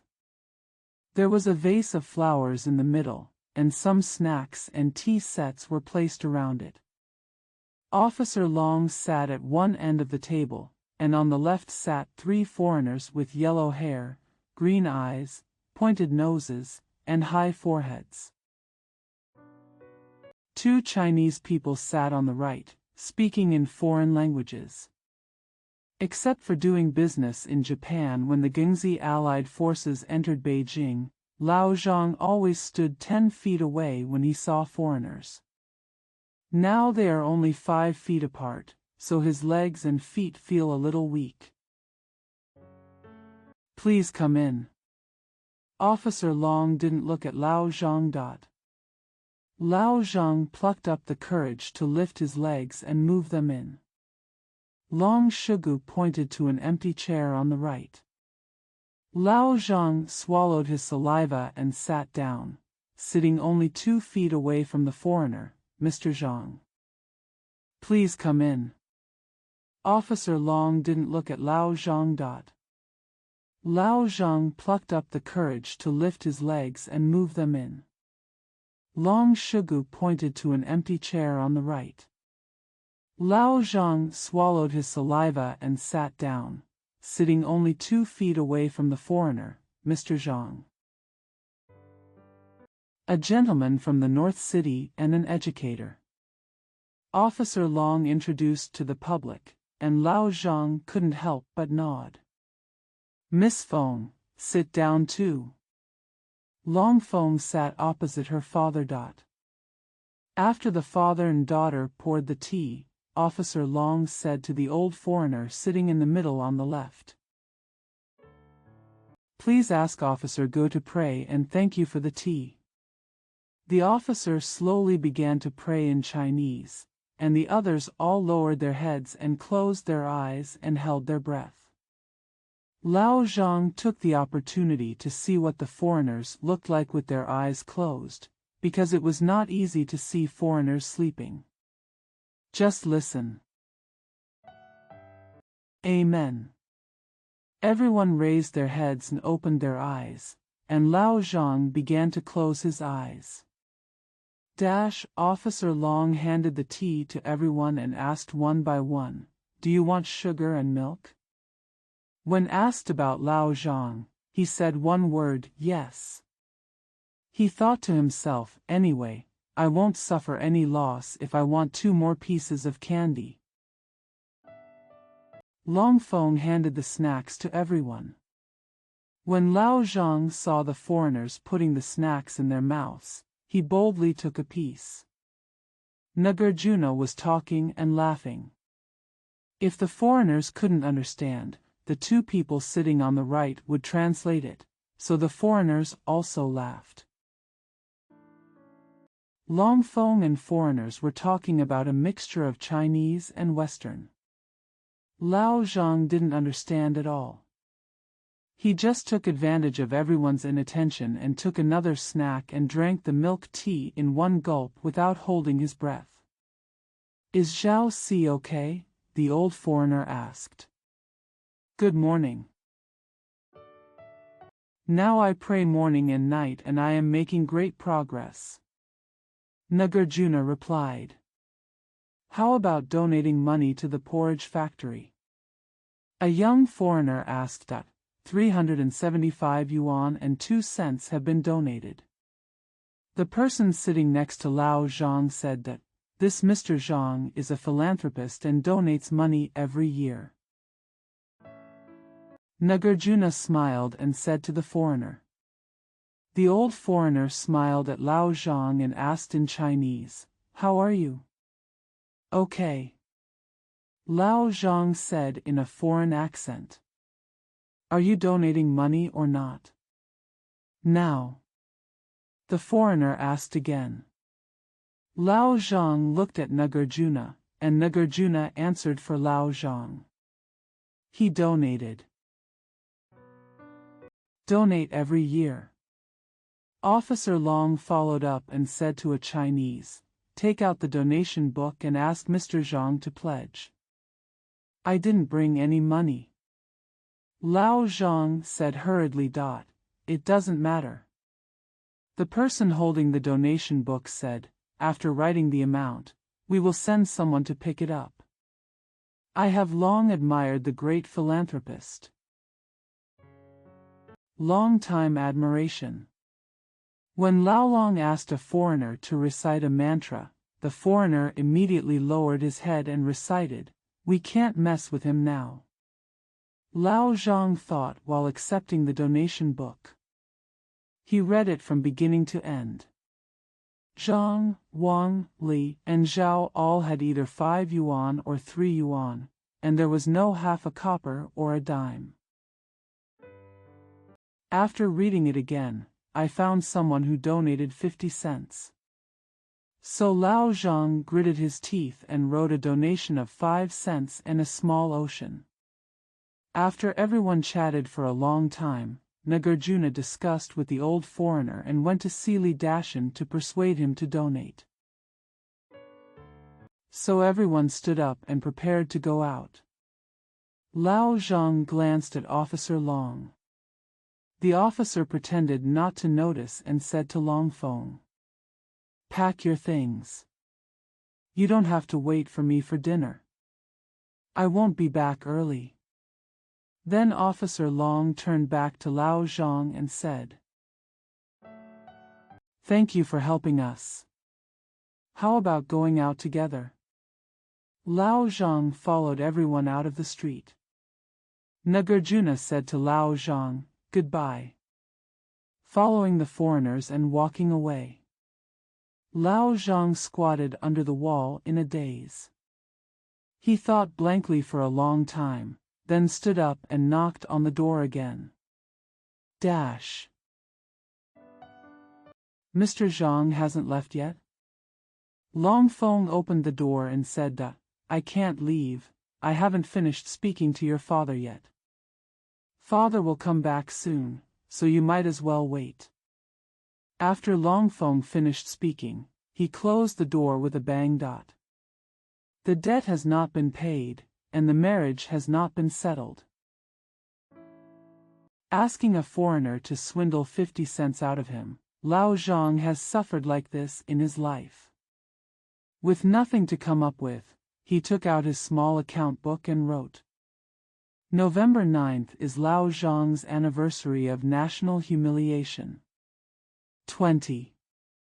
The rain is like an ink cartridge, the wind is like an incense burner. It is a concise and succinct way for foreigners to describe Beijing. After listening to these 2 sentences, the Chinese could only praise the wonderful description, but did not feel that it was inappropriate for a capital city to resemble an ink box and an incense burner. Originally, why the capital must not be like an incense burner and an ink box? Why doesn't the world? Li Jing asked her uncle for $1, bought some snacks and the like, and went out of the city to see her uncle. After leaving her aunt's door, the north wind that comes every day in winter has begun to blow from thin to thick. First there were bursts of whistles in the air, like thousands of arrows shot from the sky. The yellow sand blown from the wild and the black soil on the road rolled into a gray tide, blowing through the hull from everything with holes. The heel of the beast is the heel of the beast that carries the man who walks with the wind. Pressing on the feet that were moving against the wind, the former was driven into involuntary rapid progress, and the latter was pressed into stone piles nailed to the ground. A gust of wind passed by, and the sky outside was covered with a circle of sand and mist. The sun shined through, as if a layer of yellow snow was floating. As the sound continued from far to near, the tall trees in the distance nodded gently at first, and all the movable things nearby gradually swayed. Then came the overwhelming wave of anger from behind. Things far and near, up and down, were roaring together into an unanalyzable wave and agitation. This goes on for a while, and after a while, the branches break, the thin earth walls fall down, and the dirt on the road is blown away, until the red sun sets in the west. Just a moment of rest in the desolate cold, waiting to attack everything on the earth again at night. Li Jing held her woolen scarf, half-closed her eyes, and ran forward after taking 3 steps, stopping for 2 steps. It took a long time to walk before we arrived at Dishengmen. The wind in the city gate is even more different. It was like thousands of bison, burning with rage, vying to squeeze out of the city cave. Their sharp horns pierced people's faces, which was a little more cool than a blade, and it was not only painful. That city gate hole was filled with an invisible and sound waterfall that kept rising every second. The people hit by the wild waves turned around again and again, like small fish swimming against the waves. Li Jing backed up and leaned against the city wall, using all her strength. It took her 5 minutes to squeeze out. The wind became even wilder outside the city gate. But the yellow sand blown in is much cleaner than the fishy black soil in the city. She struggled and finally reached home, but the sand in the hollow of her nose had accumulated more than half an inch thick. The fence creaked and creaked in the wind, and the broken millstone appeared in her eyes. The ones that fall together seemed to be blown away by the wind. Apart from these noises, there was not even a cough in the room. She seemed to have arrived in a cold and silent cave. "Uncle, I'm back." "Ah, Jinger," Come in quickly. Her uncle gathered around a small stove, reading a book. When he met Li Jing, he felt like a bee blown by the wind into a greenhouse filled with flowers. But his voice was still very low, and when the wind roared, no one could hear what he said clearly. Uncle. It's me. Come sit down and warm up your hands. I'm going to wash my face first. She touched her face with her cold red fingers. No need. Sit down first and let me take a look at you. Uncle, I bought you some snacks. She showed her uncle the snack package. The paper package was covered with sand. Did you ask your uncle for money again? Don't ask him for anything in the future. His money doesn't come easily. Yes. Uncle, how are you doing lately? Business as usual. Okay, you go wash your face. You have gained some weight again. I am relieved. She washed her face and took out $2 from her bag. Uncle. This is what Li Ying gave you. Good. Just put it on the table. Uncle, what do you eat? I'll make one for you. Li Jing saw a piece of frozen tofu and some green onions and garlic on the table. Okay. Give it to me. I'm tired of doing it myself. Not eating seems like something is missing. Eating is really troublesome. While Li Jing was packing up everything, she was talking to her uncle about Li Ying and Wang De. His uncle nodded more than he spoke. The meal was prepared and the uncle and nephew ate it happily. How old are you, Jinger? Her uncle asked in a low voice. Uncle. You have also forgotten my age, 22 by the end of the year. Li Jing half smiled, feeling really sad that her uncle had lost his memory. Uncle is old. He put his hand on his forehead and remained silent for a long time, then asked again, So you are 22? How about your own affairs? What is my own business, uncle? Women do not have their own affairs, and women are not allowed to have their own affairs, but I allow you to assert your own affairs. You want me to find something to do in the city? Then I have something for you. I mean your own marriage. Jinger, you should treat your uncle the same as you treat your mother. Whatever you want to say, say it. This matter. Jinger. Let me say it first. Now someone wants to buy you as a concubine, if you have someone in mind. Decide quickly. You have a place to live, and I am willing to die no matter what. Li Jing understood who her uncle was referring to because Wang De had given her some hints. Uncle. Is there any other way besides death? She knitted those two beautiful eyebrows together.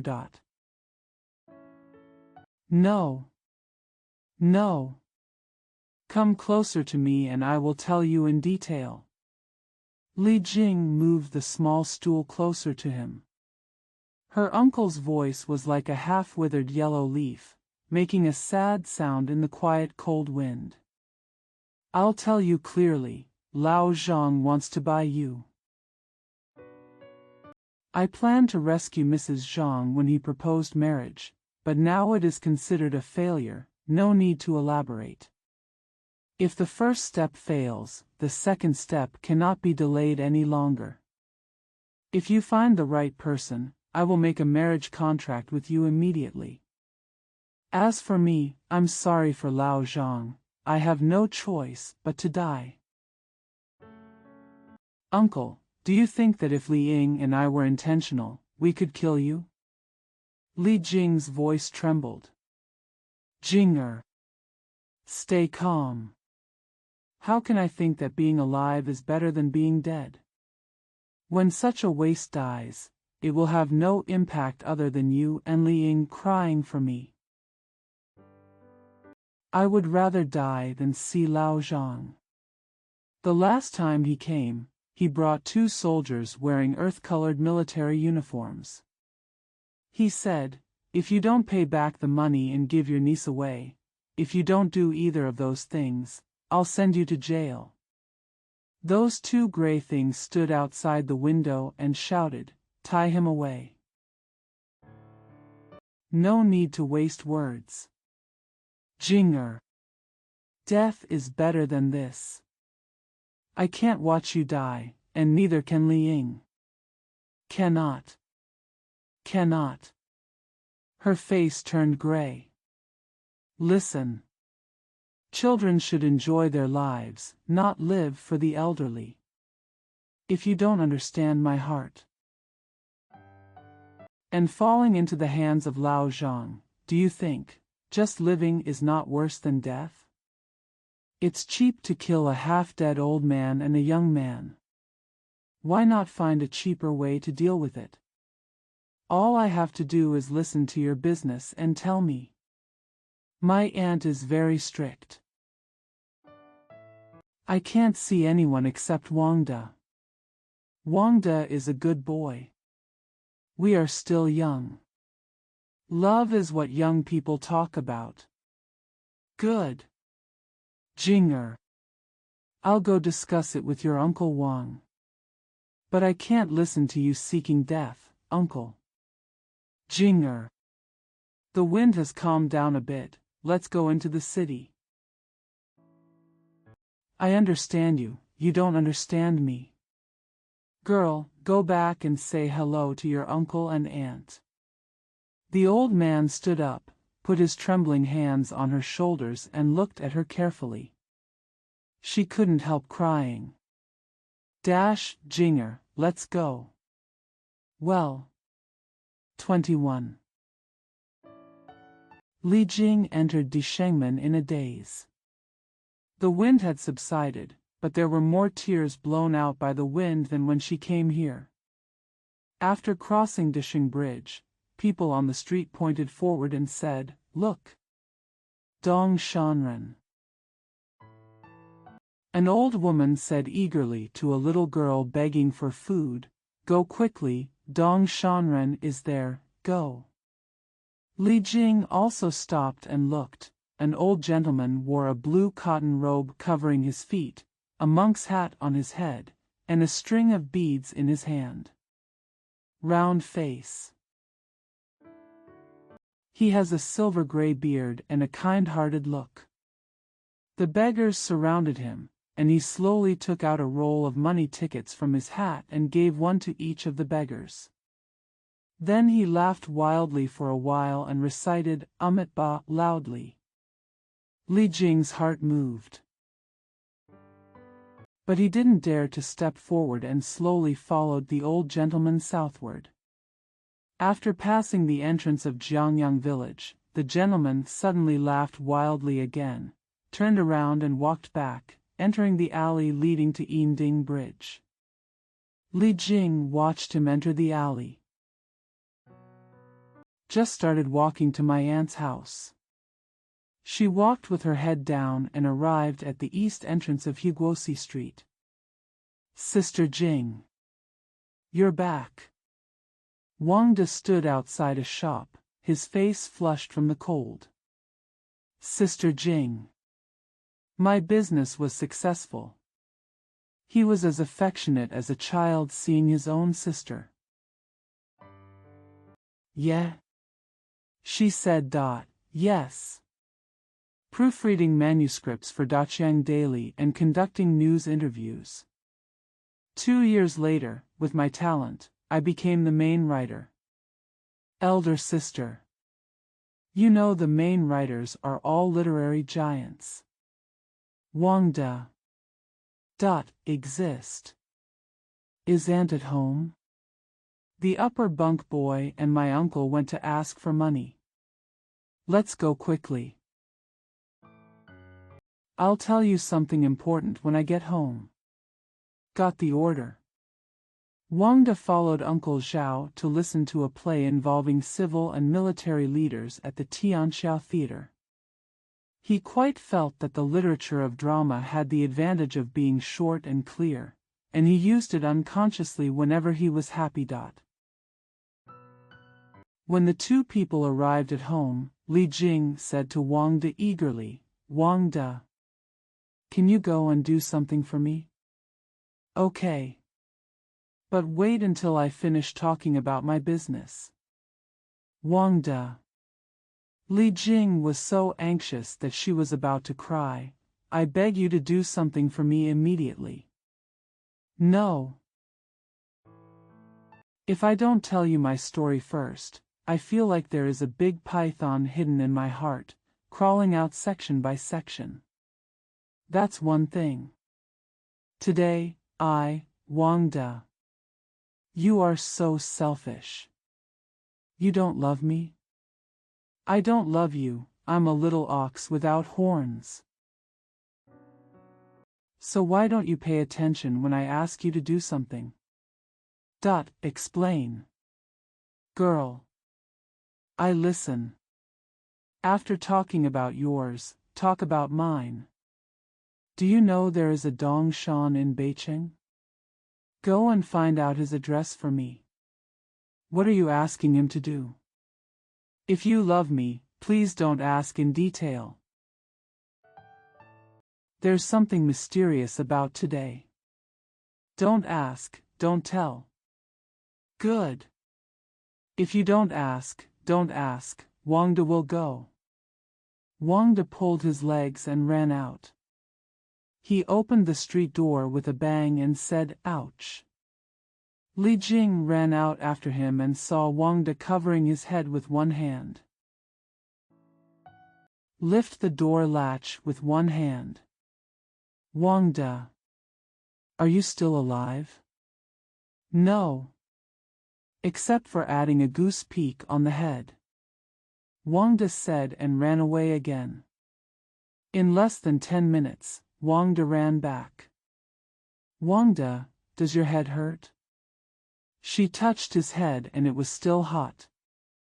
It doesn't hurt. Sister Jing.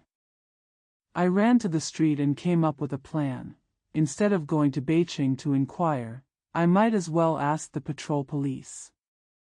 Sure enough, the patrol officer told me that the good man's address was at number 98, Yindingqiao. Your matter is over, is it my turn? Say it. Elder sister. What's on your mind?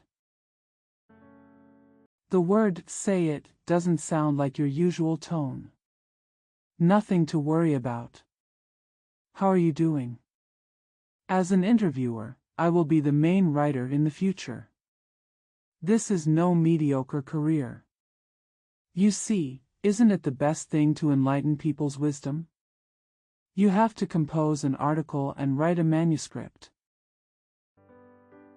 It would be weird if the newspaper accepted your manuscript. Sister Jing, why are you making fun of me? Wang De is really unhappy. If you don't believe me, wait until Uncle comes back and ask him and listen to what he says. Must. If you ask your uncle, he can probably prove that what you said is wrong. Wang De pouted. I thought to myself, how to write an article, how to publish it in the newspaper, how to secretly put the newspaper with my article in her room, let her read it, and how she would be admired. Li Jing thinks about her own things, and he thinks about his own things. No one felt lonely, they looked at each other without speaking. Li Ying is back. Li Ying. I haven't seen him in years. Wang De finally found someone who liked to listen to his story, because Li Jing didn't want to hear it. Wang De, why do you always talk nonsense? I saw you again this morning. How come it's only been a few years? Li Ying said to his sister again, "What did Uncle say?" "Yes, siblings. There is no place for me to talk today." "Wang De, don't make any noise." Li Ying still asked her, "How is Uncle?" "Uncle is in good health as usual. I just ask you to do your best." Li Jing covered up everything else. "Wang De, what's your matter?" Li Ying asked quickly, fearing that Wang De was unwilling. "You ask me? Is this what you want to hear? Okay. Listen. Wang De got a chance. I went out of town today and met a relative. He introduced me to the Daqiang newspaper office, where I worked half as an interviewer and half as a proofreader. Proofreading is done every day, and the monthly salary is 10 yuan. Interviewing for manuscripts is variable, and there is a remuneration for accepting manuscripts. I'll go to work tomorrow to try my hand at work." Li Ying learned proofreading and editing. "Even if I understand a large part of a newspaper office, I might open a newspaper office myself in 3 or 2 years. I am not doing it to make money, but to enlighten people's wisdom. This is a genuine good thing." After Wang De finished speaking, he was waiting for Li Ying's praise. "Wrong is good," Li Ying said slowly. "It's just that there is no need to say whether things are good or bad until you have personally experienced them." Good. Another thunder. "When I was in school, I said you looked like an 80-year-old man. You really sound like my ancestor." Wang De did not miss his smile. "That's true. It's not that I have experience and you don't. I don't believe it after all. Are things in the world really unpredictable, good or bad? You don't understand what I mean, Wang De. We'll talk about it in detail when we have time. Now I want to think about my own affairs." After Li Ying finished speaking, he walked to his room, and Li Jing went to the kitchen to make dinner. Only Wang De was left talking to himself. "Yes. We also think about our own things." 22. Lao Zhang wrote a Maidun Book of Sorrow to Nagarjuna. "Old Long, you owe us money. If it's not delivered tomorrow, I'll see you in the trial hall. If you have a request and the money doesn't arrive, I'll let you know." Zhang Yin. Nagarjugu panicked and immediately handed over a letter of surrender and asked Lao Zhang to meet at Taifengju in Xinjiku to discuss all conditions. All the expenses such as food and tea would be paid by the weak country. The tactics of both sides were not weak, but according to historians, Lao Zhang's military strength was stronger than that of Lao Long, even though he was an officer of the Salvation Army. Representatives from both sides attended on time, and the meeting at Taifengju began. "Old Long. Just say it. You spent a lot of foreign money, and now you are pretending to be a fool. It's not okay. There is no part of Lao Zhang's body that is obviously superior to Nagarjuna." He raised his head, half-closed his eyes, and pointed at Lao Long. Discuss slowly, don't be in a hurry. Officer Long is still very calm. Don't worry, it's my son. The crystal-clear Yuan Shirkai's head will never look back. Don't worry, me? No way, see you in the trial hall. Lao Zhang turned his head away from Lao Long, and looked at the other tea guests eating. Litigation, Lao Zhang, you don't understand the law. How? You see, when litigating a lawsuit nowadays, it is important to hire a lawyer. If you are fighting for a property worth $1,000, the lawyer's fees may be $500 or $600. If you get involved in a lawsuit, it may take 3 to 5 years to complete, and you won't be able to afford the car payment. Even if the case is won, execution is still far away. However, the transportation, meal and lawyer's fees are in cash and not on credit. If you want to save money and don't hire a lawyer, let me hire one. Lawyers have the ability to make sense out of nothing. I have many friends in the legal world, Officer Long continued without being humble or condescending.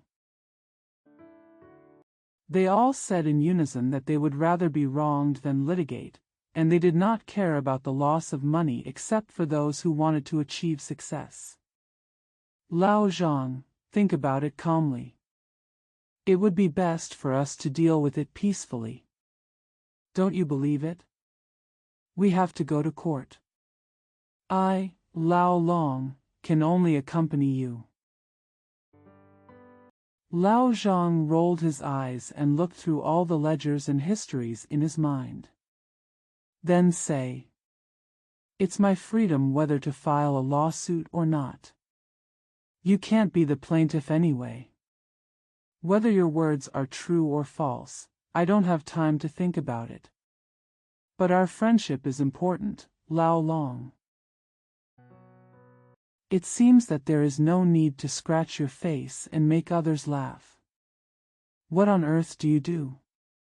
Pay back the money slowly. Don't try to trick people, old dragon." I have heard this sentence more than 500 times. Is there anything you can do? Have. I'm afraid you won't do it. Let's listen. It's the same sentence. You have such a good girl, why can't you get some bride price and clear your debts? If I don't have a reliable person to do it for me, the bride price won't fly down from the sky, right? Look here. Lao Zhang pointed to the bridge of his nose and said, "Your daughter is just like mine. As long as you are willing to do it," Lao Zhang dares to say, "do things worthy of your friends. Where is your plan? Listen, have you seen Mr. Sun Ba? Isn't he that stupid country gentleman?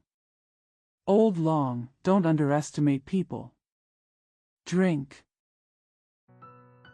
A local gentleman? Good humanity and good knowledge. And he is a born rich man. He has money that is his. Maybe it's ours. Sun Bei is not very old, he is only around 30 now. In the former case, he told me that he wanted to marry a female student. I heard it and put it in the back of my mind. Later, when I saw Miss Fong, I remembered this incident. Based on the girl's intellectual appearance and Sun Ba's character and status, the more I look at them, the more they look like a beautiful couple made for each other. But I never told you. You didn't say it clearly, did you express your intention? Old Long, old friend. Don't say a word. Lao Zhang deliberately used a flaw to show weakness to Lao Long, because people can win a word but lose their heads. Sure enough, if you are willing to do it, I can go and tell Sun Ba. The thing is done, the girl has someone to rely on, and you have cleared your debt. Does it kill 2 birds with 1 stone? Now it's up to you, tell me the amount. 300,000 yuan. Old Long. Lao Zhang laughed. Don't ask for less. The president can't afford to pay 300,000 yuan to buy a girl. If you want to sell it, it's worth it. It's 5 coppers each. I'll buy a few more. This is not a sale, this is a matchmaking ceremony, with red flowers and red sedans being carried out. Betrothal gift is not worth. Then, no written evidence? This is writing, and there are so many ways to write it. Old Zhang. Let's open our noses and tell the truth. It is absolutely necessary to write and sell coupons. If we don't write, there will be discussions in the early 1000s. Fortunately, the money is in your hands and you charge my debt. Even if there is only 1 copper left in addition to your debt, if we buy a bag of fragrant tea and drink it, it is also considered as selling our daughter. Isn't this pleasant? You are a friend, take it. Lao Zhang stretched out his hand and shook Officer Long's hand warmly. Selling coupons does not mean writing. A marriage letter is indispensable. It's up to you. If it's done properly, your money will be fine. Otherwise, if the money flies away again, we, surnamed Long, will not bear the responsibility of delaying the debt.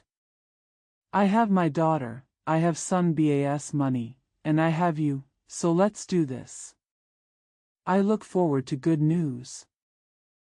Good friend. Come. Let's have a cup of wedding wine today. The weak country is responsible for food and tea. Seeing that the letter of surrender has been included, Officer Long has no choice but to ask for some food and wine to feed Lao Zhang. The Taifengja meeting ended, and the strong wind outside roared again. Lao Zhang bravely and happily walked toward his home against the north wind, as if the darkness of the world was his ideal realm. 23. Wang De pouted and walked towards Aunt Zhao's house against the sharp and murderous north wind, his lips turning red from the cold. It was already 1 o'clock in the night, and the electric lights on the street were blown on and off by the wind, like will-o'-the-wisps, flickering on the cold hedgehog-like patrolman standing in the middle of the street. All the shops on the roadside are closed, except for a few copper and iron shops that work at night. Still tinkling the nocturne of late winter. Motorcycles carrying wealthy people flew by faster than the wind, shooting out white flames, temporarily breaking the silence of the street. This is Wang De's 7th night working in the newspaper office. The proofreading of the manuscript can't be completed until 11 o'clock, and the earliest I can get home is after 12 o'clock. Because of Uncle Zhao's charity, Wang De was still allowed to live there. He could come back late at night and get up later during the day. This was what Uncle Zhao taught Wang De. There was a burst of hot sweat on my body and a cool breeze outside. As a result, my whole body was covered with a layer of sticky and cool paint. Those who left wanted to die rather than leave again, so they arrived at Uncle Zhao's house. He opened the door gently and locked it gently. Then he walked quietly and breathlessly towards his room. He stood and listened to the long and thin voice in the north room for a while, and said in his heart, "Sister Jing, I'm back." Wang De went into his room and lit the candle. Li Ying's eyes were opened by the candlelight, and then he put his head under the quilt. "Li Ying, Li Ying!" Wang De shouted in a low voice. Li Ying snorted and hid his head deeply in the quilt again. Wang De was embarrassed to wake Li Ying up. He took a candle and shined it into the house. When he took the light, he saw a pair of new shoes under Li Ying's bed. Then he put out the candle and went to bed. Wang De didn't wake up until 9 o'clock the next day.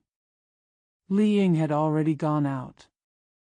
"Wang De, it's time to get up." Li Jing said outside the window. Just get up. When did you come back yesterday? Needless to say, if I had no blood, would have died outside yesterday. Would you like to go out in the afternoon? Uncertain. My aunt is going out of town to see my uncle in the afternoon. Good.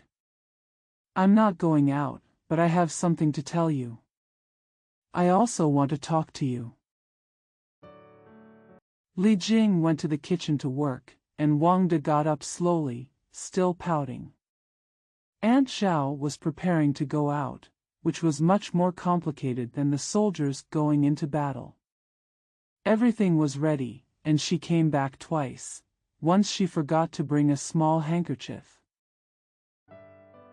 One time I came back and covered the piece of frozen tofu in the kitchen with a plate. After Aunt Zhao really left, Wang De and Li Jing sat together and talked calmly.